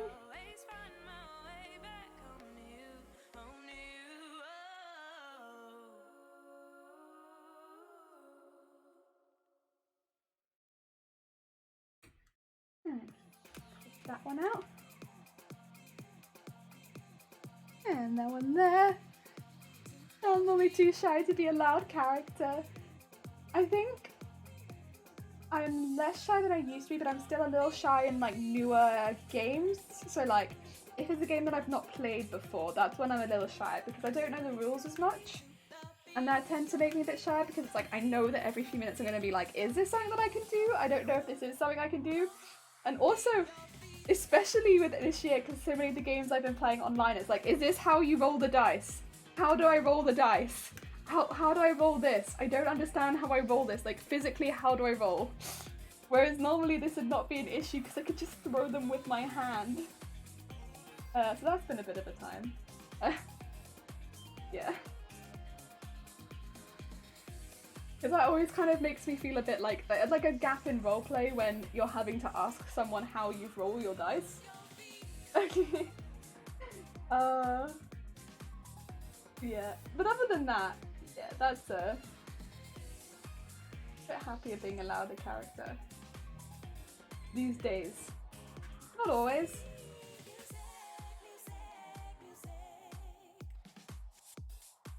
I try not to pick voices that like literally destroy my voice anymore as well. If I'm gonna do a voice for a character, let's do one that's like not gonna destroy me. Because there have been some that like I do a voice and it literally destroys me and I'm like, I want to keep doing a voice, but my voice, it hurts.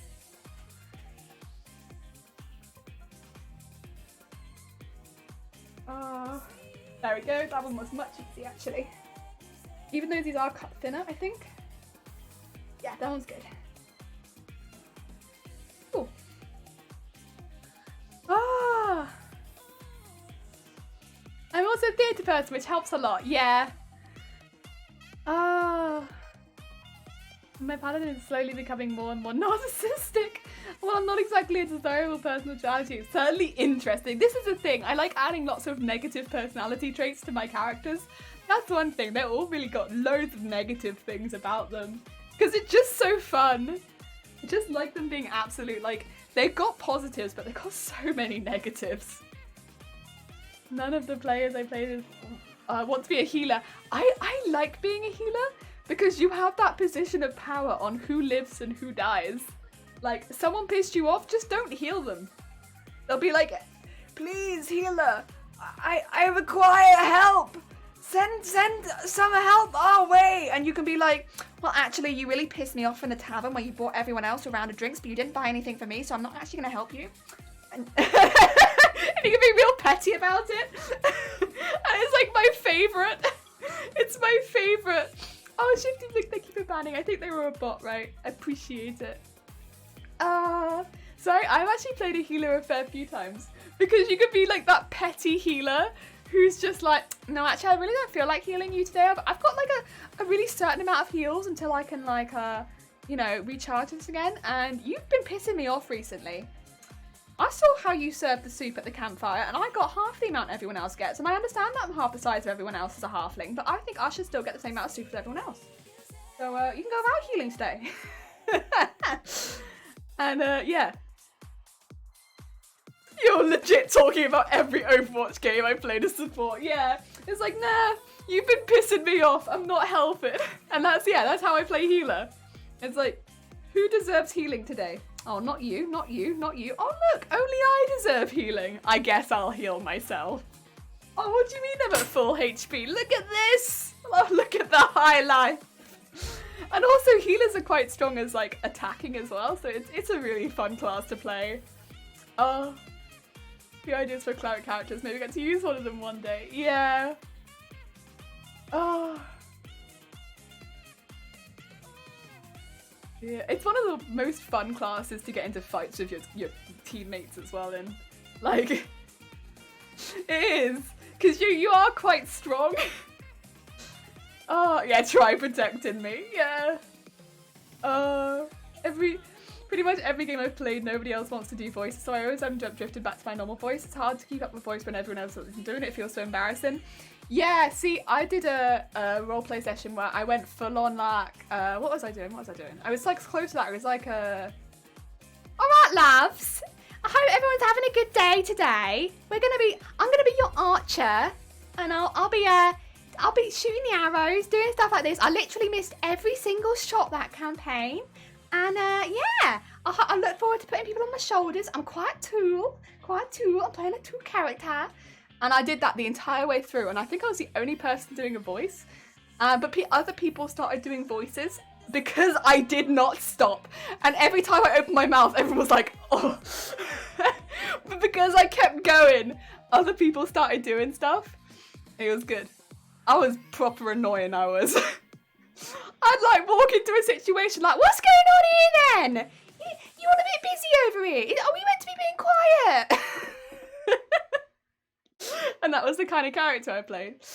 But I couldn't continue doing that campaign, unfortunately, because they moved it to a weekend and I work weekends.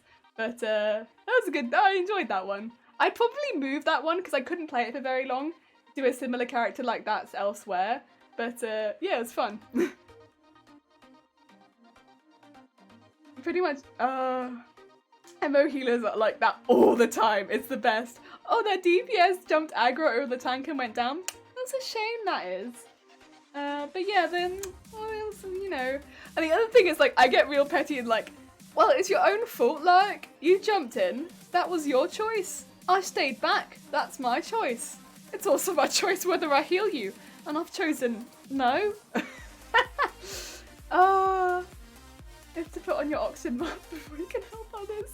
The deepest voice I've done for a character was like Zerg. Ah! That's cool. That's cool. My druid is quite shy. And softly spoken, but I needed to drop the voice to switch online for COVID just so people can hear me properly. Yeah. Every now and again they'd be like, can we get a translation on the archer? Or the ranger even. Can we get a translation on the ranger?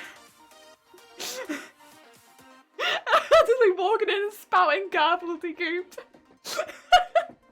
Can't imagine why they might have moved it to the weekend. Wow, Lasso, wow. What are you trying to say about my character? Are you trying to say that she wasn't wonderful? She was trying to be an aspiring butcher, you know. She was a good character. Oh dear. Oh.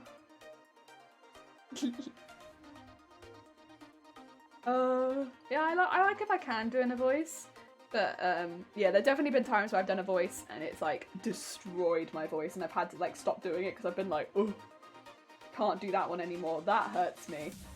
So I've been trying to do voices that are more within like my capability to continue doing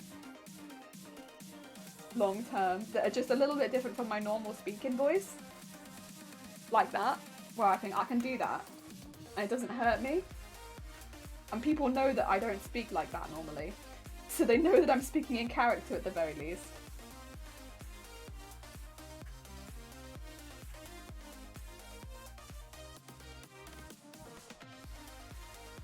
Oh dear. It's fun. I think it adds a bit of flair. And whenever I roleplay with someone else who is doing a voice, I don't know how everyone else feels about it, but I feel like it's just so much fun. Like when I first roleplayed with somebody who was doing a voice, I was like, oh, this is so cool! And I wanted to be that person, so yeah. Now I am, and it's incredibly annoying. For everyone else but me, who loves it. The range of voice is magnificent, thank you.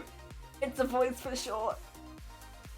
I'll probably get to play with people in person soon. Yeah. I think we might be a while off here, but honestly, I don't think anyone here wants me any closer with the voice that I'm doing for most of my characters. The only one that doesn't have a voice, or hasn't had a voice, is Glenn. Glenn's never had a voice. I don't think I could do a Nosferatu voice, like a male Nosferatu voice, very much justice, and keep it up and not hurt myself. But that's okay. I wouldn't want to do that, I think. No, that would hurt me. Oh.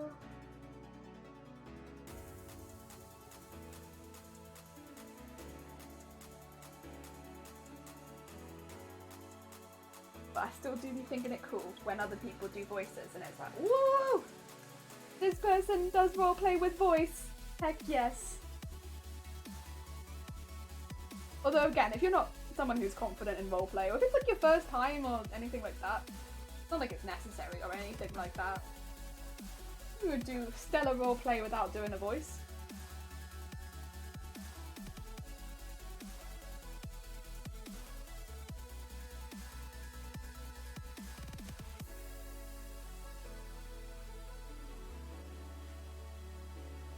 Whee! There we go. Right, that is the last. Oh no, I lied to you, there's one more. I thought it was the last one, but there is in fact one more. Ah! I need to choose spot on the table and sit with posture that I think my character would have. Yeah, help me set the mood. Same, I'll sit there like this. If I'm the ranger. I'll be like, I love it. That's how I would have sat. Like, I know I'm on my own, but like, I'll sit like her.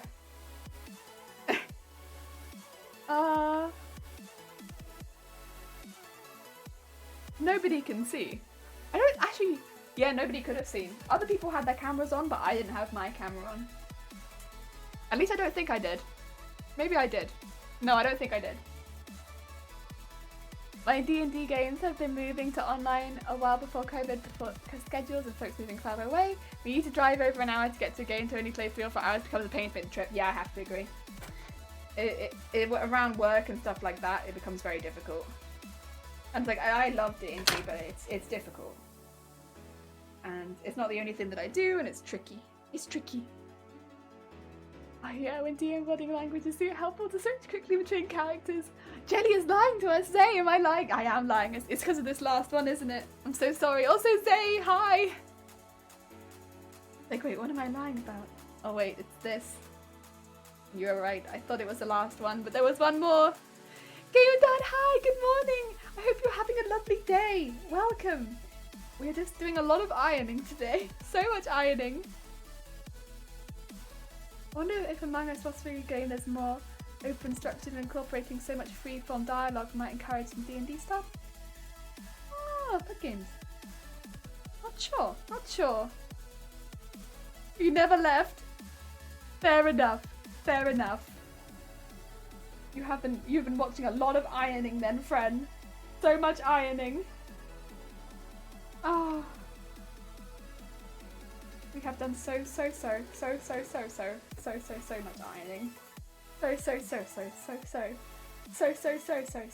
much ironing today. That's okay. It's necessary.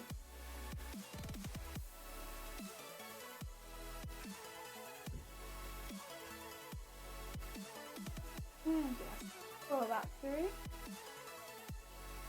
This is a thin one. The fabric on this side is really thin. I think this is maybe the thinnest one so far. But I'm really glad I left it till last. That's okay. Oh no, it gets a bit thicker. A bit thicker here. I need to take a drink, but I've got the iron out now. God damn it. Jelly! You need a drink! Ah!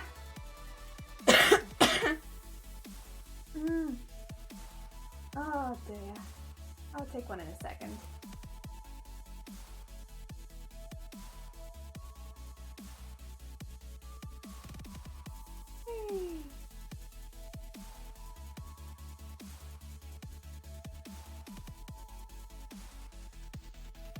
Oh, is that a kink or did I go too close to the edge? Oh, it's just a kink. That's okay. Just a kink is fine, as long as it's not too close to the edge.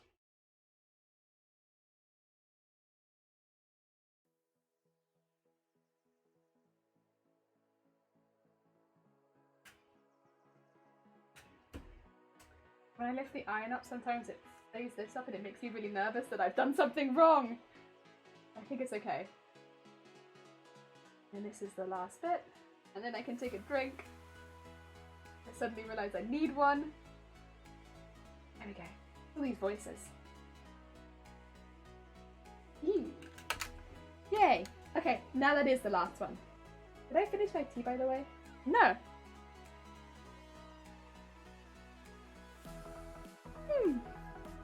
Like a game that creates a setting for a tabletop style pen and paper D&D that just pulls some random folks online to play. That'd be kind of cool. Ironing, talk about being evil, etc. Yeah, you got it.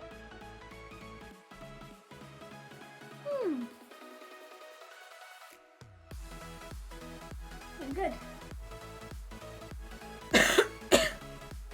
Ow. Oh dear. Right.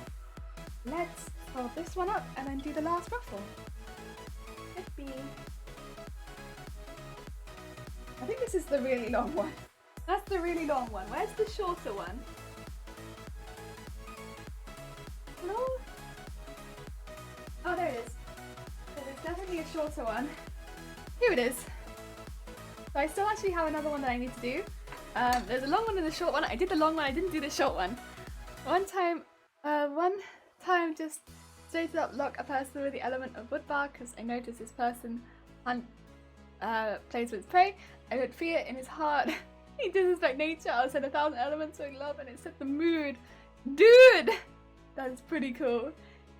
Oh yeah, how was your birthday after the stream? It was really lovely. Thank you, Avocado. It was really, really nice. I had a chat with my family. We had a really nice lunch as well. But I had a chat with my family. And so we talked for quite a while, but that was really nice. Just over Zoom. And then I built the chair. This is chair. Oh no, I don't know if you can see chair. I might have to go into face cam to see chair.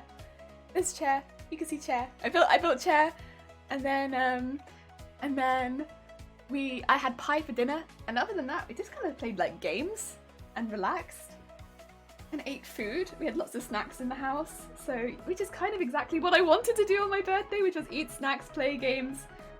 Yeah, it was nice. It was really nice. Yeah, it was pretty good. Pretty good.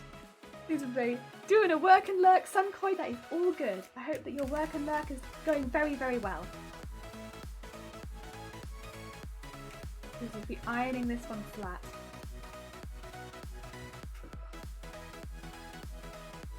So this is the one that's going to be going across the bust.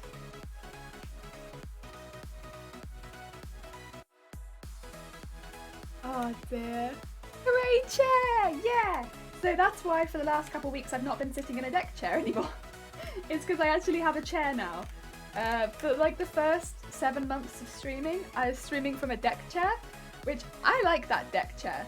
It was a good deck chair, but it was at the end of the day a foldy chair. And I do stream for like a fair few hours a day, and I think streaming from a deck chair probably long term would not have been a very good idea. So my parents got me another chair. Yes! That's good. It was lovely. It was lovely. It was exactly kind of what I wanted to do. I mean, normally what I would have done would have been, I guess, gone to like a pub or maybe like Wagamama's or like a restaurant which has really big tables and like smokehouse maybe, and with a lot of friends and met up with them. But with it being over lockdown and stuff like that, that wasn't something I could do. But genuinely, I had a really lovely birthday.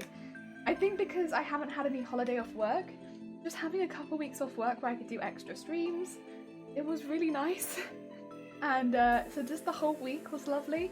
I know I had a few extra migraines, but like regardless of that, it was just really nice to have some extra time off work, because I normally can't take holiday at the moment because of everything going on in Wales at the moment.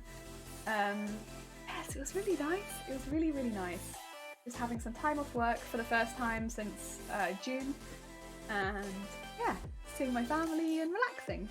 Go on, thank you! Jelly should live forever, so your birthday forever! Yeah! Forever birthday! Heck yeah! I just keep growing older. Older and older and older. Have you noticed it's better for my posture? I've noticed that when I go back and sit in the deck chair, my butt hurts pretty quick. So I think it must be better for me, because this is a much softer chair. And the other one didn't really have any padding, so this is like, I don't know, I can't go back now. Yeah, I've noticed that. My posture's always been pretty good, but yeah, it's really soft, and also it's like, it's bouncy, it spins, and I've been spinning a lot, and that's been really, really good. And yeah, that's been nice. And also, if I like play games after stream, I feel much more comfortable. Which chair did I end up going for? It's just like a really comfortable like office chair style chair. But so it's not anything really special, really, really fancy, which is kind of what I wanted, to be honest.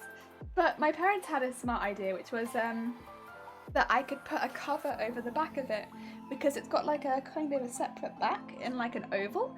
And I could make like a little Christmas or winter themed one, and then like a spring themed one, and I could have like themed chairs because of the shape of my chair, and I could just make a little elasticated backs, and then the back of my chair could always change colour, or I could do it to like match my hair colour and stuff like that, and I thought that was a really cute idea.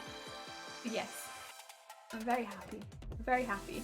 Originally they got it in blue because when they got it my hair was blue at the time, but obviously I changed my hair to pink before my birthday and they were like, God damn it! Why are you like this? But yeah. Yeah,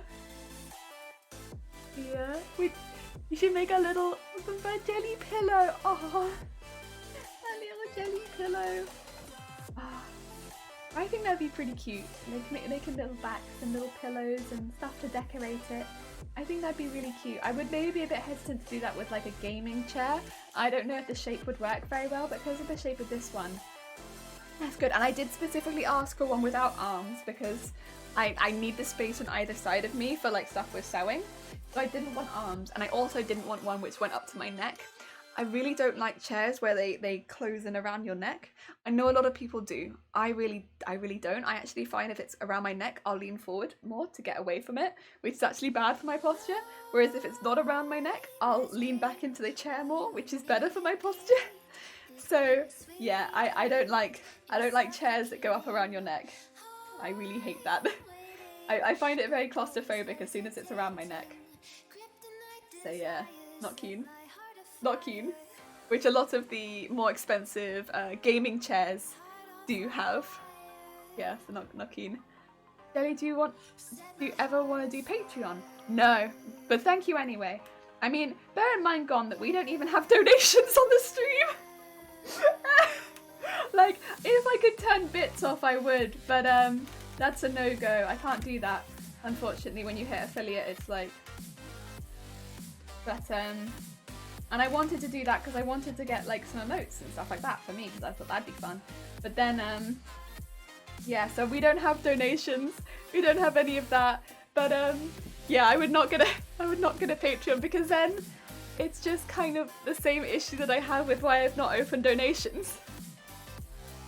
I see Matrix. Hi, I hope you're having a good day.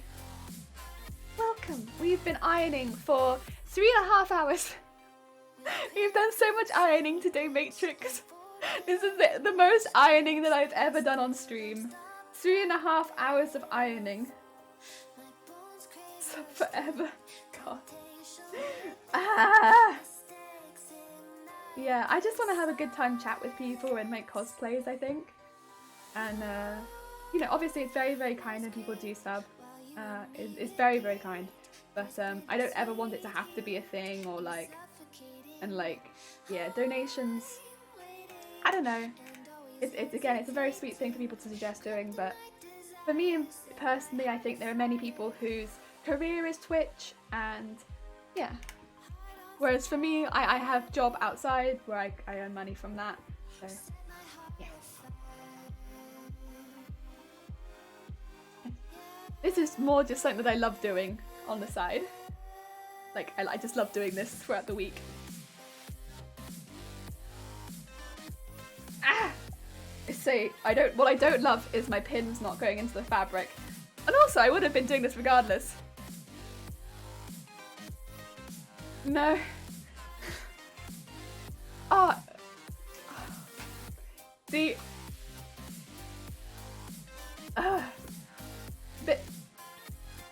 bits are like I know a lot of people don't like bits as well, which I can completely understand because bits are kind of one of those things where it's like, I use bits and I've done donations too, so I've done both.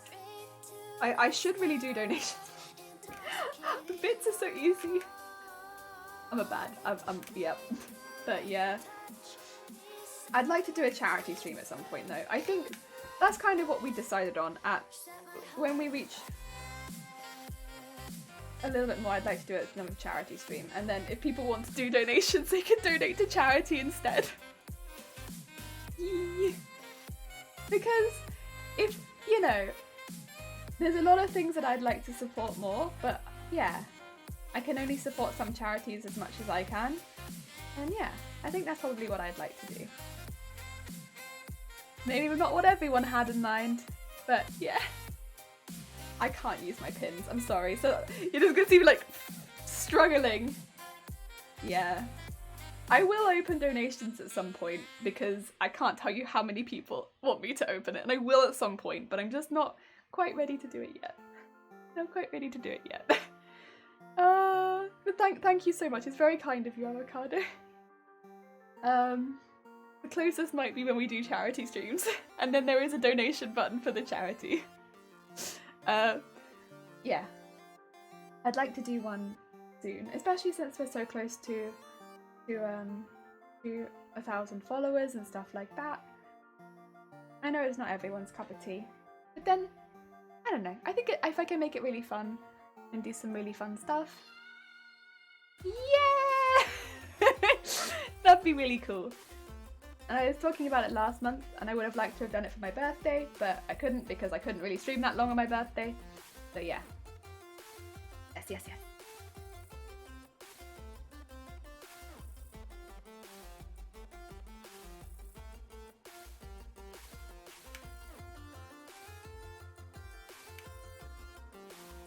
Maybe when this cosplay is finished. Because at the end of the day, it's not like there's a game we can play with Emilia anyway. So that might be a good one.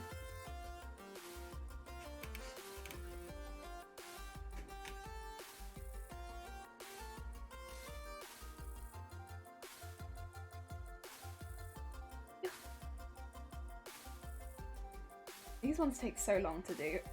When I did this one last time, it took a— wait, was that like the whole like almost first hour of the stream was doing one of these ones, it felt like? But this one is half the length, so hopefully this one should only be half an hour. But these take so long to do, and then I need to do a line of stitching up this side, and then it can get attached to things. It's such a long process. It's definitely worth it, but man, it's a process. It's a process.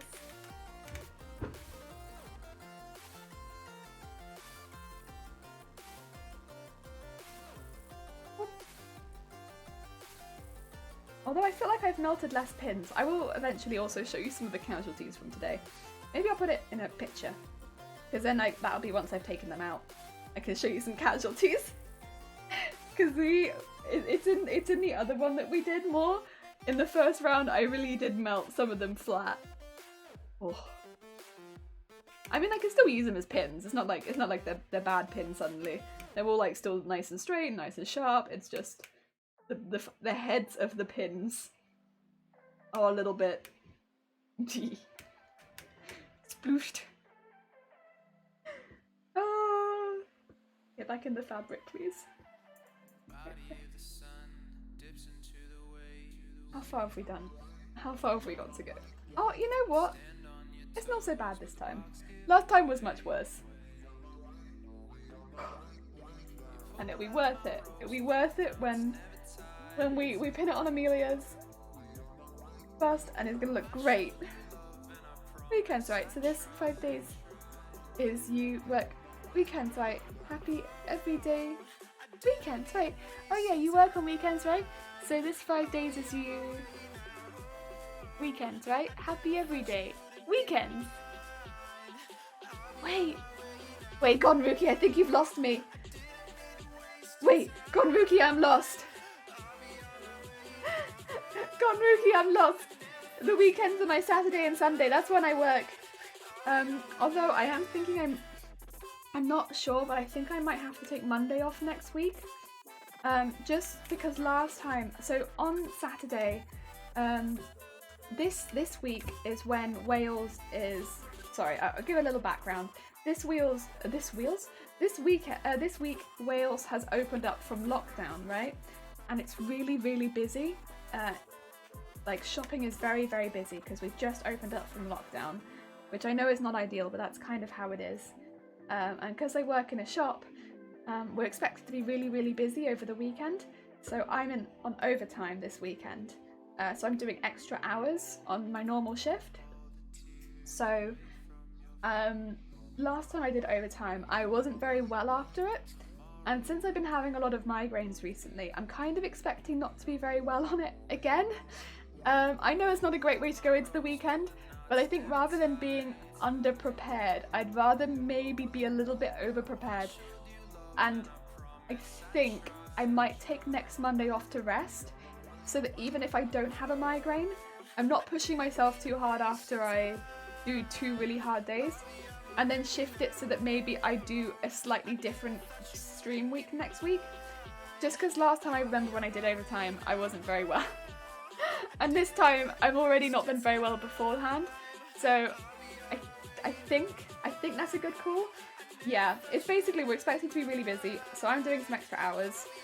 And yeah, I think Monday might be a bad, even though we do regularly do the Monday stream, I think it would be a bad call for me to do it after doing 2 really busy days at work. As much as I do enjoy the Monday streams, I think just taking that time out, so if I'm having a migraine I don't have to worry about streaming, and if I'm not having a migraine, to just take it chill so that I don't make myself ill, because I would have dodged a bullet there, to be quite honest.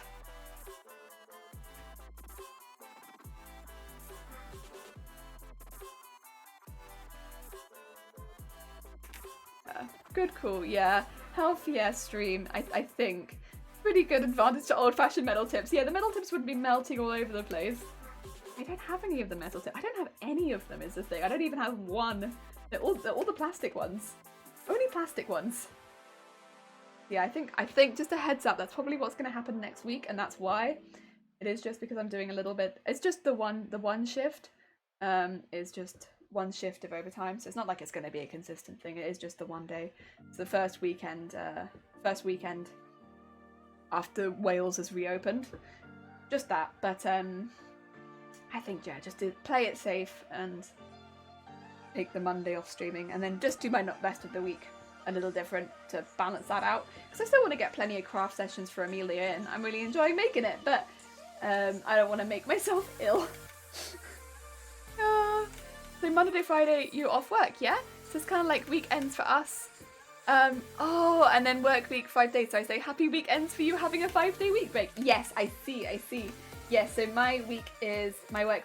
Oh, yeah, because my work is just the weekends, whereas most people's work week ends on a Friday. I see. Because yeah, my work is backwards. I get to relax during the week. Yep. I getcha, I getcha. Because mine is backwards.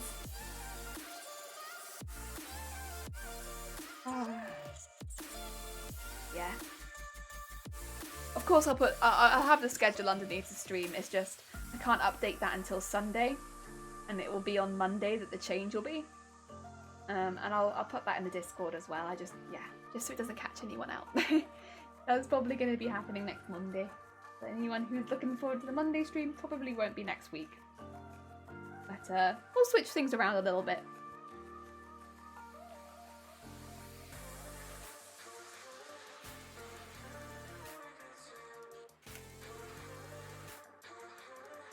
Yeah.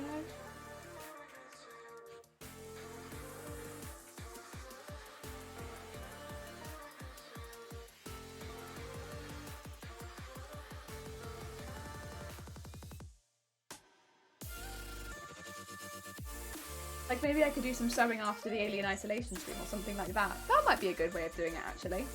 Because that way I could still do 3 streams during the week, but yeah, we could just do Alien Isolation then wind down with some sewing. And to be fair, we haven't had a wind down from Alien Isolation recently. It's just been me being like angry. So that might not be a bad call. I could probably do with some wind downs from the Alien Isolation streams. Have anyone watched Vampire Hunter D? I have not watched Vampire Hunter D, no. That is not one that I have watched.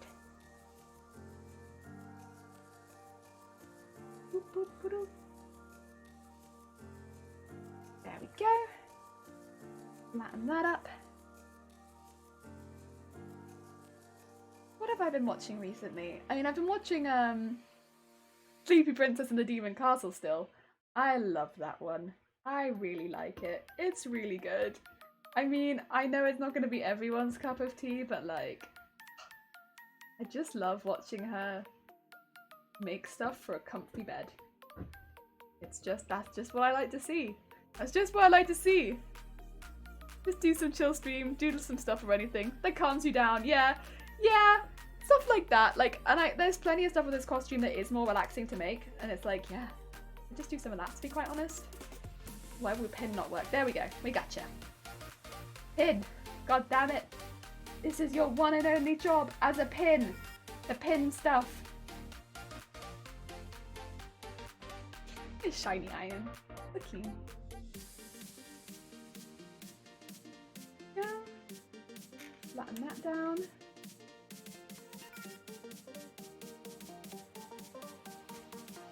There we are.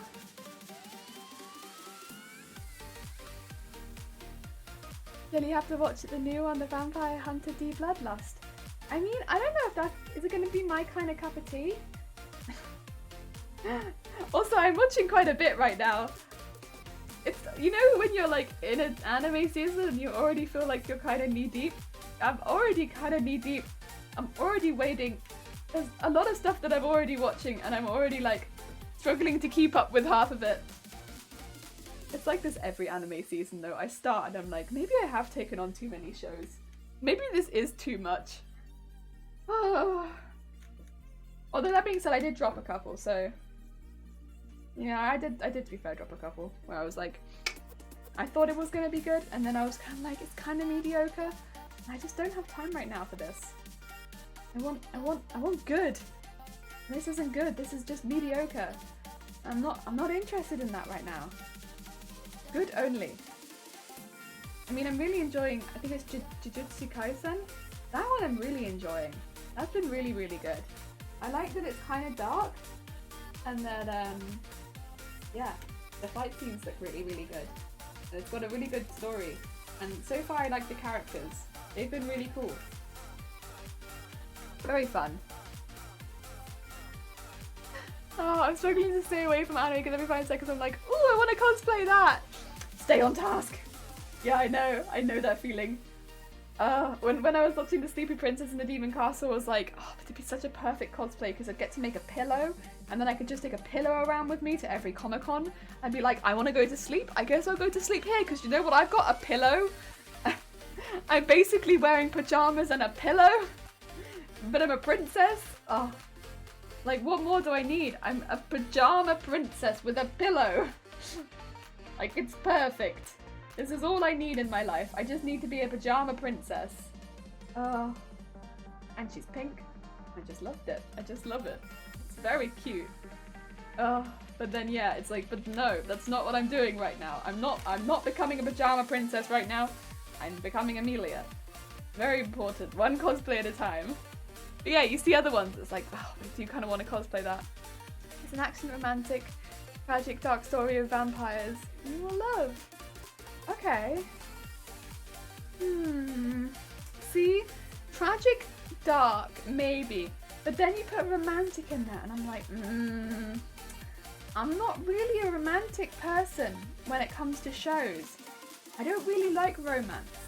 As soon as people put romance in it, I'm generally turned off by the show.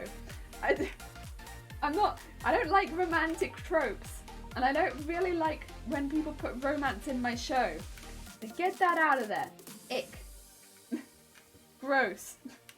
Ewy. No, it's more just like I don't really watch a lot of romance. I watch a few, but they normally have to be comedies and like good and stupid. Stupid romance I like, but only stupid ones.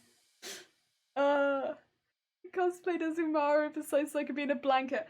Oh, so I could. Okay, I'm so sorry, Avocado. I'm sure you did a wonderful Umaru cosplay, but God, I couldn't stand him. Her character. Ooh. It bothered me something. It bothered me something, something rotten. It bothered me something rotten. I don't know what it was about her, but something about her.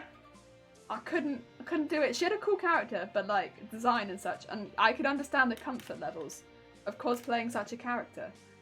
But ooh, oh, I couldn't watch it. Couldn't do it. You know, the tantrums. Oh no.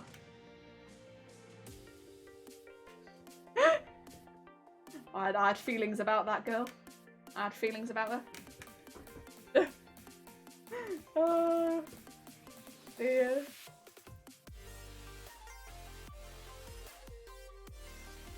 Come on, just a little bit. Icky! Sometimes it's okay, I guess, but so often is it icky. That's okay. Yeah, she's a polarizing character. We're allowed to have our taste. That's fair. She absolutely was. I know when she came out, a lot of people went very much one way or the other. I have quite a few friends that absolutely loved her. Like, went absolutely crazy for her. Like, had whole libraries of, like, gifs of her. And I just could not understand. Couldn't personally understand it myself. But, yeah. She is one of those characters that is going to be very much one way or the other. Because she has such that sort of personality. Oh... I'm pretty much her in the real life, so it spoke to me. It spoke to me. Wait. This is fair. See, I like the bits of like, yeah, curling up in front of television, right? With a blanket and stuff like that. I think it was the way that she like, I think it was like the speaking to the brother and stuff like that. It kind of was like, so mean. But yeah. Whereas Avocado, you seem like a sweetie. You don't seem like this. No.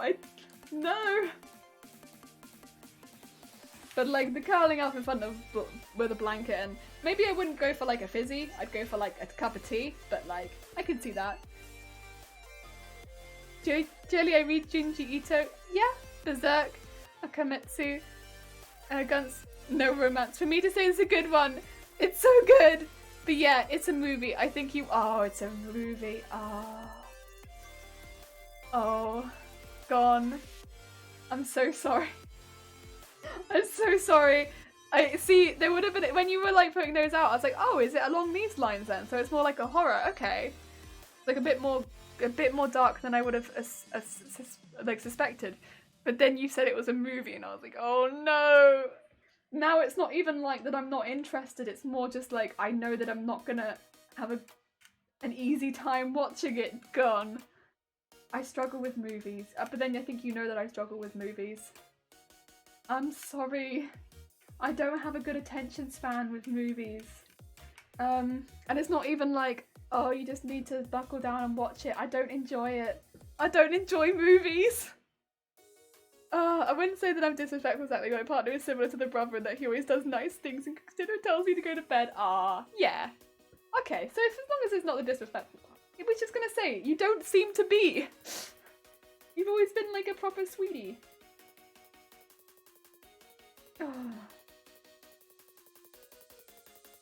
Deary me.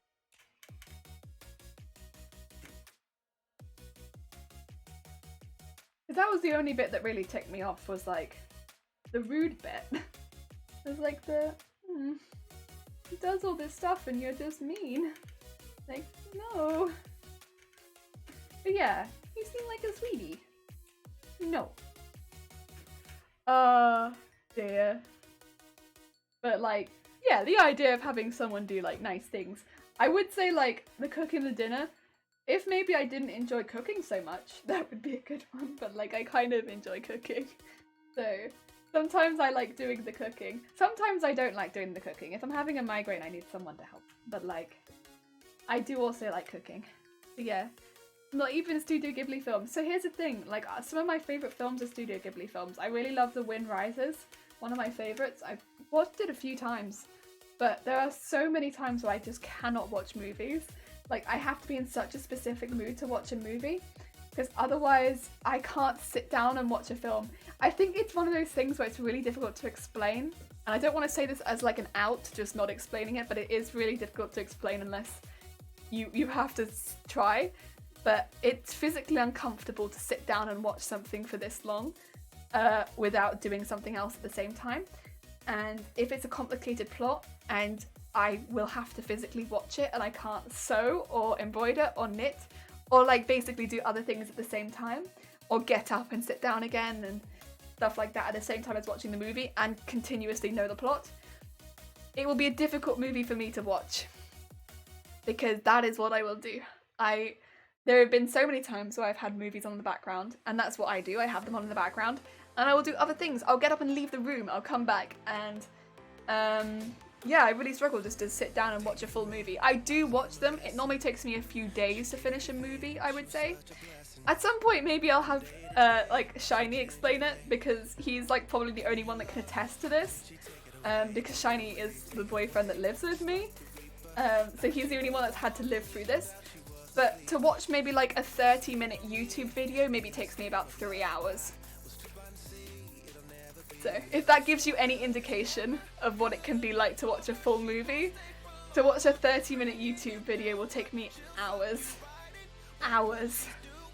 Because I will pause it continuously and watch something else and then come back and then watch it again and come back and watch it and come back. And then I'll go do something else. I'll get up and leave the room and come back and do some sewing and then come back. And like, that is how much it is difficult. And if you try to sit me down and watch a film and just sit me there and do nothing, I will be physically uncomfortable. Like, I will hate it. And I will not leave with the positive experience of your movie, however much it is a good movie and I may have enjoyed it otherwise, because I've been so uncomfortable the entire time I've been watching it. And I think unless you have to go through that, you might struggle to understand that. But it's really difficult, really difficult. Definitely lazy and a slob compared to the outside. Oh, you know, I can relate to that, to an extent, yeah. You know, it's nice to lie down and just, you know, veg out to like a game. I say video games probably for me more than anything else. Again, I'm not someone who watches films and stuff like that, but I can veg out to a video game. Hours. Jelly, I watch movies while I'm doing the most important thing, and that is procrastinate. See, I can't really do that. I'm just constantly buzzing, I suppose. Like, my brain is just boo, and like, if I'm not busy all the time, yeah, that's when I struggle. I think would be like, I feel uncomfortable if I'm not busy, and like I'd say like I'm uncomfortable if my hands aren't busy and like I'm not doing something. Like, it's fine if I'm playing a video game, that's a bit better. But if it's like watching a video, that's not enough. If it's watching a film, that's not enough. I need more than that. So yeah, that's why watching a film, it doesn't relax me. Let's put it that way. I don't find watching a film a nice way of relaxing unless I'm doing other things at the same time. Also, that is all the ironing done. How interesting. I am the opposite. I tend to hyper-focus on something for like 8 hours and then I come out of a fog and realise I haven't eaten or used the bathroom all day. I thought it might be the opposite when you said that you're someone who could just sit there and do that. Because yeah, I am not someone, and that's part of the reason like this Twitch channel has been so good for me. Because I'm someone who really likes, I say needs, but like really likes to talk a lot, and getting that out of my system is really good. Otherwise I just talk off Shiny's ear and that's like not great. But also, it keeps me focused on cosplay for a good long length of time because I'm talking, I'm doing cosplay. It's like doing enough things at once where I am actually doing one thing consistently, and that's really good for me. It's really good for me. So it's like a really happy thing happy thing that keeps me doing things that I enjoy. And like, I love making cosplay, but it can be really difficult if I'm constantly losing focus all the time. But I love making cosplay. So it's complicated to explain because it's like, well, if you love doing it, you'd keep doing it all the time, right? And you wouldn't get distracted. It's like, but I do, and I don't want to get distracted, but I do. And yeah, so by streaming it, it keeps me really focused because it's like I'm talking to you, I'm listening to music, I'm making cosplay, and it's enough things at once where I can keep doing it constantly for like hours. And otherwise I wouldn't be able to do that very easily. There are times where I can, but there are times where I can't, and that's why like 50% of the reason that I was streaming was because I wanted to make cosplays. I wanted to keep making cosplays and have that focus, and it keeps making them, and that's been really good. And the other half is because I want to chat with people, and it's given me a lot more chatting, and that's been good.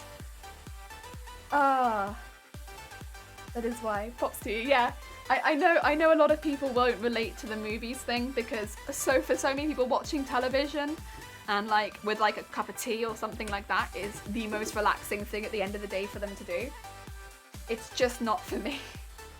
For me, if I'm like got television on in the background, I'm chatting with people, like that's good.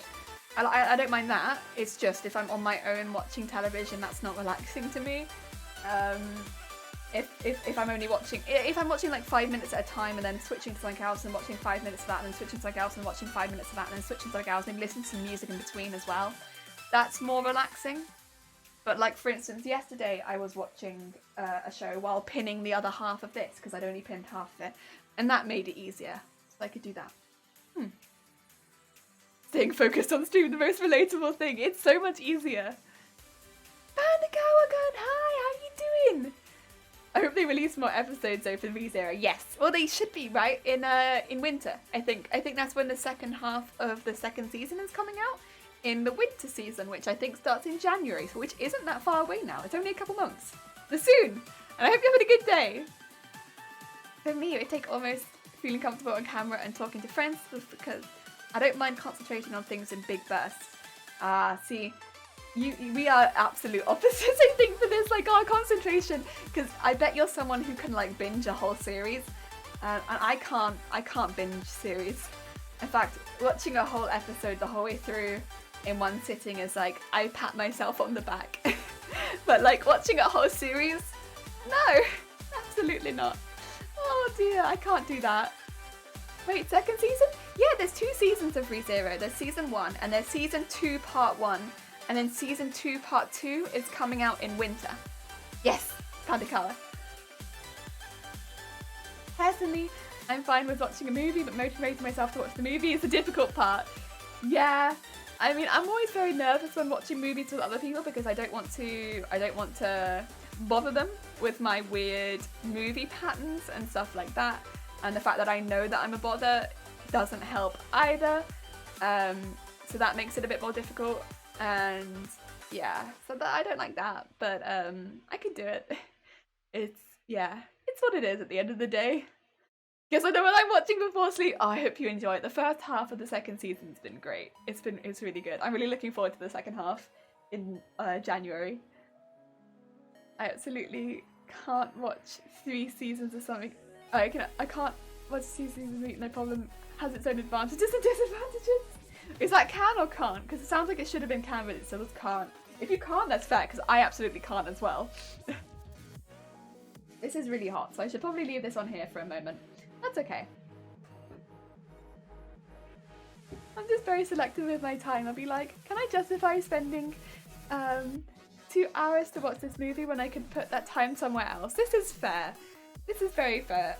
That's probably a good way of thinking about your time. I don't think about my time like that until maybe the end of the day sometimes. Wait, no, I meant can. I wrote can't, my mistake. Okay, yeah, I thought it was meant to be can. I was like, this whole sentence is like leading up to can. So I'm making the assumption it's meant to be can, but that's okay. Yeah, I can't binge things. So if somebody recommends a show that I want to watch, and I do want to watch it, it's a slow catch up. Like, I remember when Game of Thrones was very, very popular, there was just no way I was ever going to be able to catch up to it, because they'd be like, oh, it's fine, you can catch up if you watch all of these episodes in like the next couple weeks, you can catch up. And I was just looking at it like, there's no way. They're like, you only have to watch like 3 episodes a night, and I'm just here like, I can maybe watch 1 episode a week. If that. That's about, those are hour-long episodes, and I watch other things. Oh, things I'm less good at. Spell checking before hitting enter. Bless you. No, it's alright. Recently, animes have been weird for me. I'm like, oh, this anime is really good, but this isn't complete. I don't think I wait for episodes and then never watch the anime entirely. There's been some good ones, and then there's been some... It's been an odd year, I think, because there's been less anime released as well, because for obvious reasons, I suppose, with the state of the world. But it's been an odd year, but there's been some good ones. There's been some that I've really enjoyed. This season has got some really good stuff that I'm enjoying a lot. I watch the seasonal stuff, and I have for a very long time. It suits me well because they release 1 a week. 1 20-minute episode a week. Good, I can do that. And yeah, I enjoy that because, again, I struggle to watch a whole season once it's out. But yeah, ReZero I've enjoyed. I'm enjoying Jujutsu Kaisen as it comes out, Higurashi as it comes out. That's been really good. The Sleepy Princess and Demon Castle's been really nice fluff. I've been enjoying that. And yeah, there's a few others I think that I'm watching that I like. And there's some earlier in the year that I definitely enjoyed. And yeah, there's been some that I've really liked. Some that I didn't like as much. But it's been a quieter year all around, I'd say. Yeah. I was just waiting for my iron to cool down a bit so that I can maybe do like a little bit of sewing today. I realised we're 4 hours into the stream and I've not done any sewing. But hey! 4 hours of ironing, yay! Floaty Sleepy Princess is so nice this season. It is. When I saw that cosplay, I was like, oh, not cosplay, that costume, I was like, I want that as a cosplay, and I want a pillow. But yeah, it is. You know, Avocado, I don't often say, like, people would probably like one anime or another, but because when you were talking about the anime before, which I've forgotten the name of now, but I knew that one. I'm so sorry. Umaru, that's it, Umaru. When you were talking about that one, and that you related because of all like snuggling up in a blanket and like snacking and stuff like that, I feel like you'd really like Sleepy Princess because it's all about snuggling up in a blanket. It is all about snuggling up in a blanket. I feel like you'd really like it. It's a very cozy anime. And yeah, I can never watch 1 episode. That's my weakness. It's either completely not at all. Recently I started watching older animes because I love Bowhead, Black Lagoon, and Toradora. I've watched all of them. They were all really, really good. Oh yes, I did like those. Black Lagoon was great. Wait, Higurashi's isn't complete, is it? No. There's old Higurashi, and then there's the new Higurashi, which they're saying that you can come into as either a newcomer or as someone who's already watched Higurashi. But yeah, I think I watched it entirely. Don't feel like I missed something. There's new Higurashi. You're gonna have to see it yourself, and make your own choices on what you think of the new Higurashi. It's good. I like it. Is it a sequel? Is it a remake? I don't know. They marketed it as a remake, but I don't think it's a remake. I haven't seen any Sleepy Princess. I have to check it out. It's very comfy, and it's like, but it's also like, the Sleepy Princess is very determined. Determined. You watch the first episode and you'll know. You'll know what I mean. I have to work now. I have too much to watch right now to finish old stuff. Yeah, I feel like this every season again because I can't bulk watch episodes. It's really difficult to catch up on the old stuff. Oh, I think I watched the old Higurashi. There's the old Higurashi in like the season 2 and stuff like that. But yeah, there's a new one coming out right now. So it's still coming out right now. It's not finished. It's still coming out, and it's marketed itself originally like a remake, but I don't think that it is a remake, even though it marketed itself as one. And yes, it's good. I am the same. I try to only watch stuff that's already completed. The princess is honestly straight up evil, but she's just too cute. Yeah. Determined. She is determined to get a good night's sleep. The opening as well to Sleepy Princess. It was like so much more intense than I thought it was gonna be. Like the opening, like I watch it every time, and I often will skip openings if they're just like But like the opening to Sleepy Princess is intense, and I love it so much. It's so cute.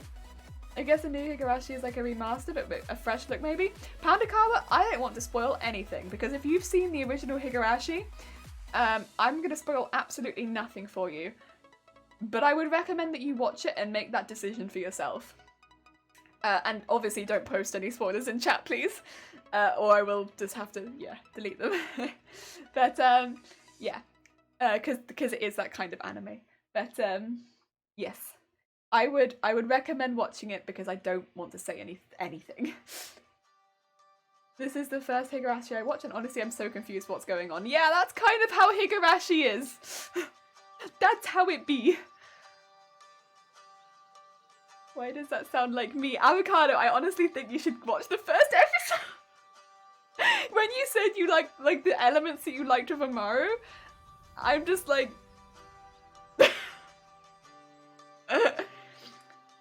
Yeah, Princess OP. Yeah, Princess. She's something. The old Higurashi was really confusing as well. Higurashi is it's a thing. See, I didn't originally watch Higurashi, like when I first became an anime fan. I'm now going back and watching it, and it's just like yo. I missed out on this, but yeah, it's a gem, and the new one is good. It is good. I'd say if you're watching the new one, it's good. So far, at least. I can't guarantee that the whole thing is going to be good, because I haven't seen the whole thing. It's still coming out, but yeah. Oh, but oh, there was another thing that... Fruits Basket! That's another thing. Sorry, talking about remakes. Fruits Basket! That had another season this year. Sorry, I'm just talking about anime while the iron's cooling down, because I don't want to take it off the board while it's still hot. Fruits Basket had another season this year, and that was really good. And I never watched the original Fruits Basket either. I still haven't watched the original Fruits Basket, bear in mind. But, yeah. My god, I went into Fruits Basket thinking it was going to be all sunshine and rainbows and cute and romantic. No! It's not that kind of show. My god. It was, ooh. Intense. Yeah, Fruits Basket has been my watch list, just never got around to watching it. I've not ever watched the original, so I can't speak on what the original's like, but the remake is good. It's good. I quite enjoyed Fruits Basket, which is good, because I didn't like the art style of the manga. I'm glad I got to enjoy the story, yeah. Because Fruits Basket's like Clannad. I watched Clannad. No. I don't feel the same vibes from them. Clannad, I guess they have some of the same sort of like, because they were both in a school, so I guess, yeah, but nah. I heard the original Fruits Basket was good, but I never watched it. Yeah, I never watched the original. I had friends say that they liked it, but I never went and watched it. I tend to stay away from ones that might have romantic stuff in them. And I just was like, don't feel like it. But then when the new one was coming out, it had so much hype around it, I was like, right, I might as well watch it as it's coming out. And the dark bits, how dark it gets at times, I really liked it. Yeah, it was pretty cool. I didn't expect it, but I enjoyed it. Right, we're gonna start. I think this one's okay to probably pop on the floor at this point, because it's still a little warm, but it's more like, it's a little warm, it's not like boiling hot anymore. So yeah. We are halfway with Higurashi, but apparently it has, yeah, 24 eps, it's a long one. Which is good, I think. Because it's a lot of story. Right. Remove the ironing board. And here we are. Back at desk. Desk again. It's been a while. Been a while since we've seen desk. I'll say. There we go. Wow. Here we are. Back at it again.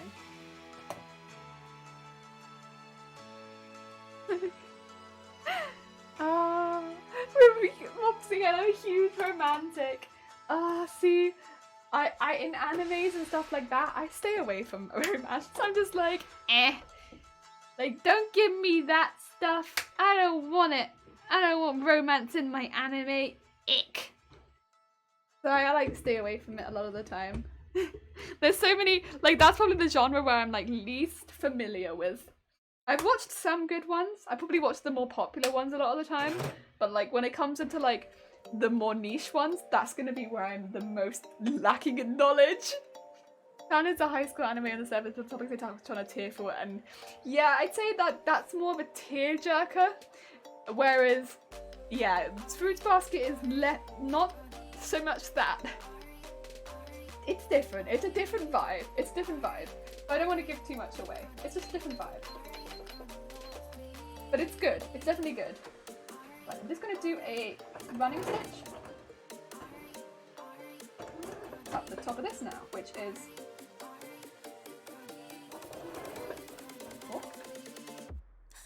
Oh, unless I suck the fabric in, which is not ideal. Okay, we'll start that one again. That was just a bad few starting stitches.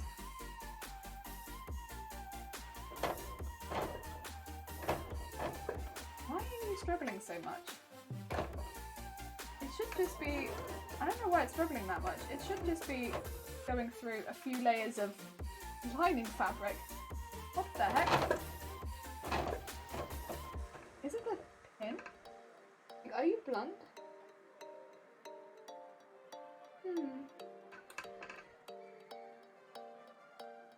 I wonder. I wonder if it's because it's blunt, but...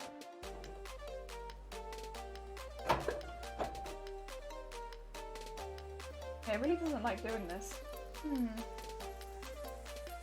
Maybe if I don't know if having a sharper needle would help though.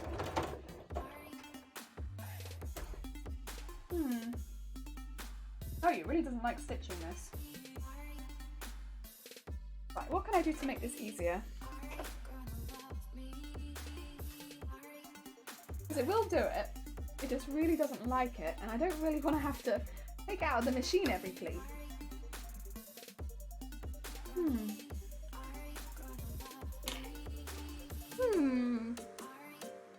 Boy meets girl. I just like characters growing when they call. Oh yeah, friends are cool. There are ones that I like, to be fair, that have romantic ones, like what's it called? Oh, there's one that I really do like. I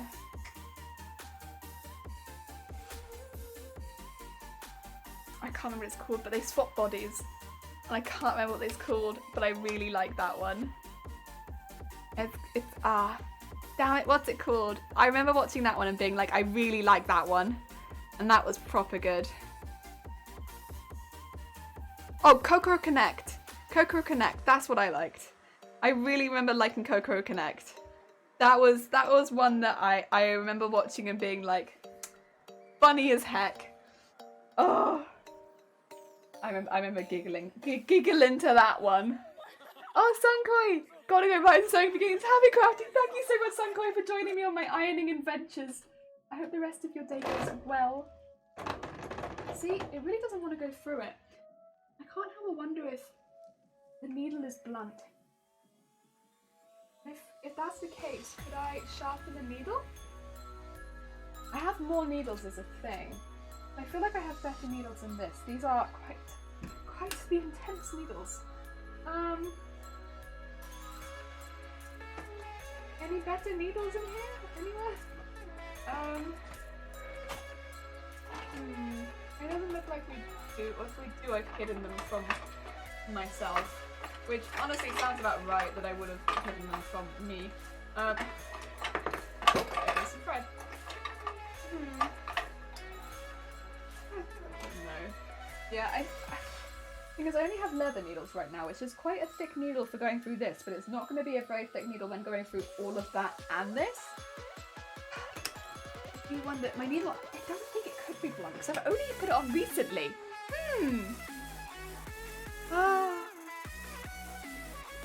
Dear. On topic of seasonal anime, Shankin's getting a reboot. Ah, your name? No, haven't seen it but heard about it. Ah, yeah, you've heard about Coco Connect. It's got some memorable pictures from it. I want to say, like memes, but also it's actually a really good one. And just as like of a character, overcoming differences in miscommunication and caring about each other. Oh, you, sweetie. Pull it through. Be like, you will work with me. You're not working with me, you are working against me. After all the work that I put into you, you will not work against me, I'll tell you that much. Fabric. Hi, Sunkoi. Oh, Kaguya! Like Kaguya Summer Lovers War, or? Okay, because I did kind of like that one.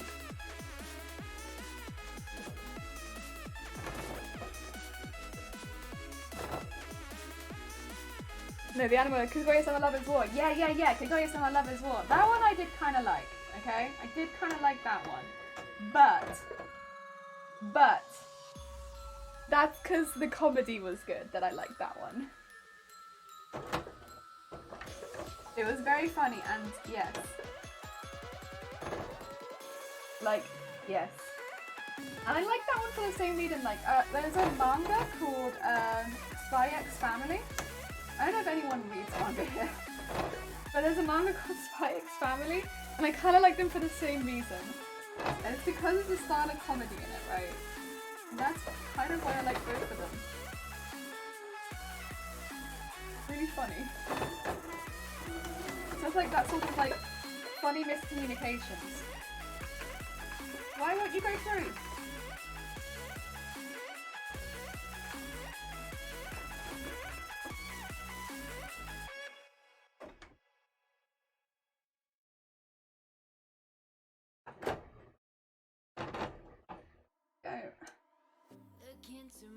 Not technically miscommunication, but pretty close. Yeah, the comedy was amazing. Heck yeah.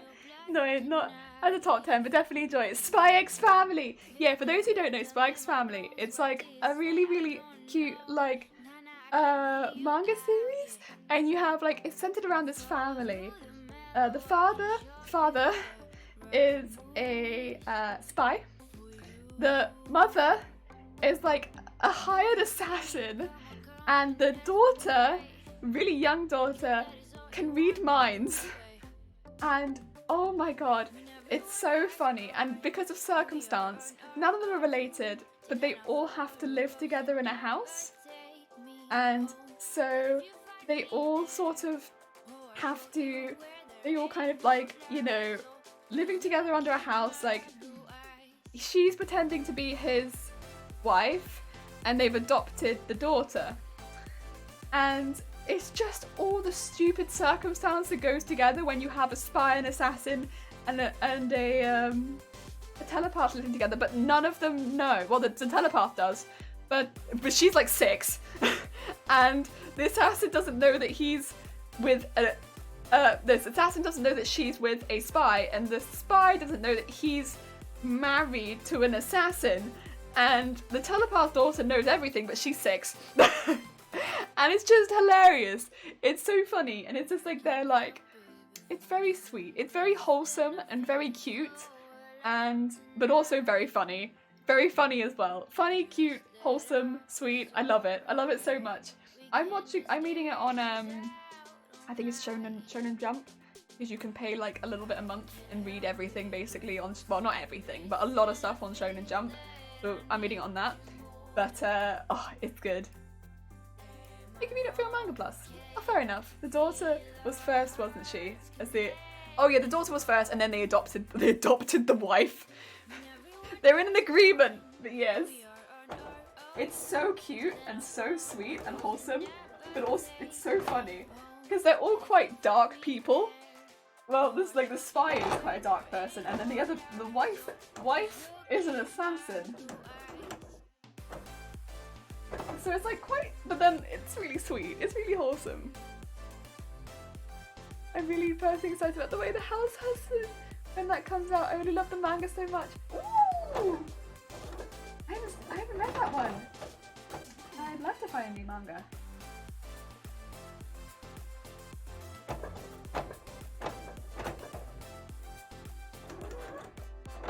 Yeah.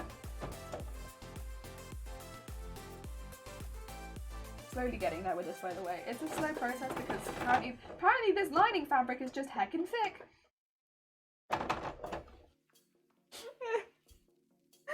That's what's amazing about this drama series of it. Oh, but exactly said that the house husband. Actually, have I heard of this? Now that you say that, I'm like, wait a minute. Have I heard of this one? I think I have heard of this one.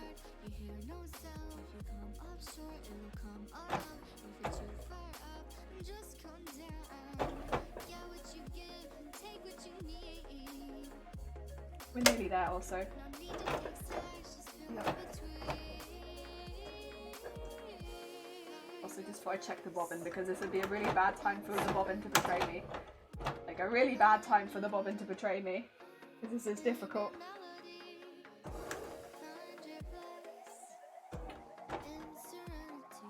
There we go.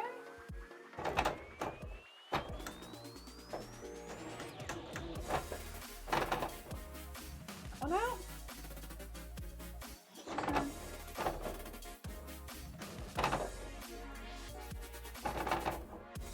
That one out.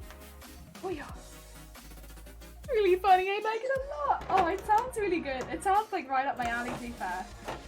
That sounds like, I'll have to look that one up because that sounds like right there with stuff that I'd enjoy. I love manga like that. Yeah, I'm a real sucker for comedy, to be honest. I love comedy. Like good comedy, yes. Comedy is one of my favourite.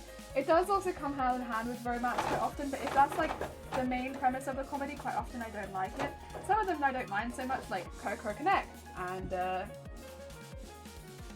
Kaguya-sama, they're like okay, but oftentimes I'm not keen.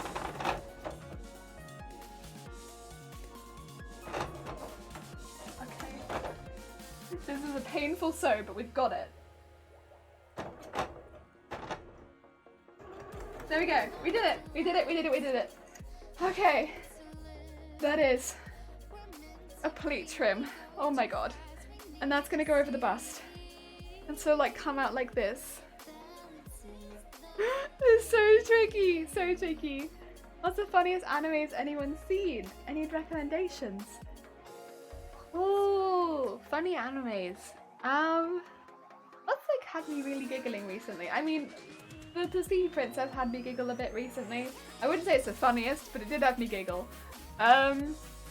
More funny than... Oh, what's really had me laughing? There's definitely been animes where I've like full on laughed out loud.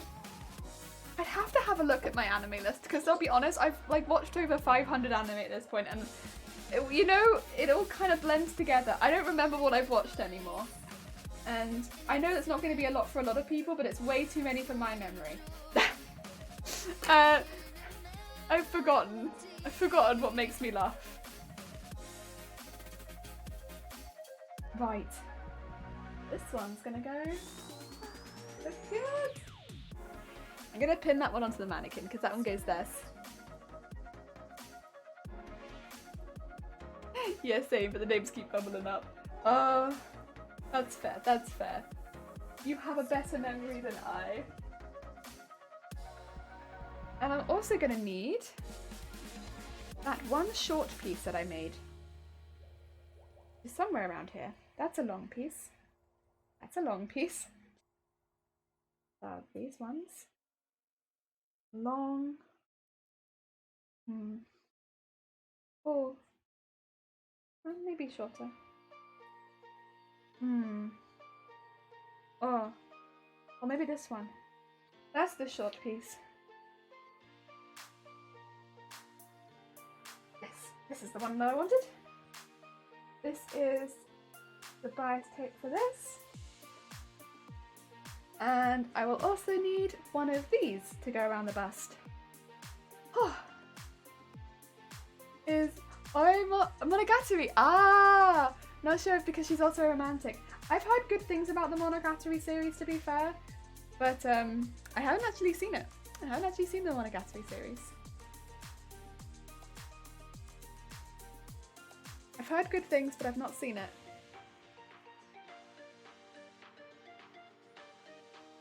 I'm just going to put that one there because it's a bit longer. Oh, I think that might be me done for the day. It's been like 4.5 hours. And I think if I start the next bit now, I might be there for a while. Oh, I apologise that today it's mainly been, in fact, focused around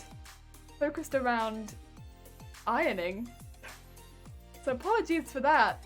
But I hope that everyone had a good time with me ironing.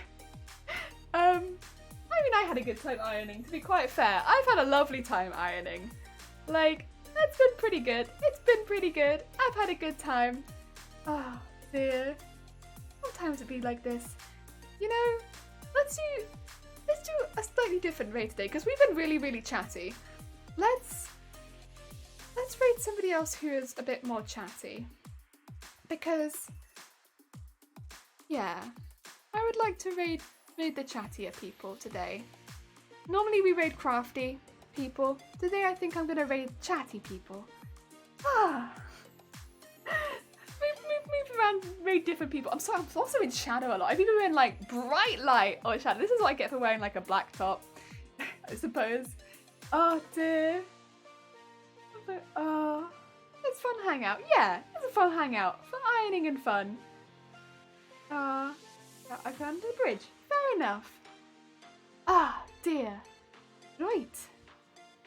Let's pop over to Yazzie, I think. That'd be a nice place to go. I've not raided Yazzie for a while. Oh dear. Otherwise, thank you everyone for popping along. I have had a lovely, lovely, lovely, lovely day. Actually, to be fair, we have got a lot of work done. We have actually got a whole lot of work done.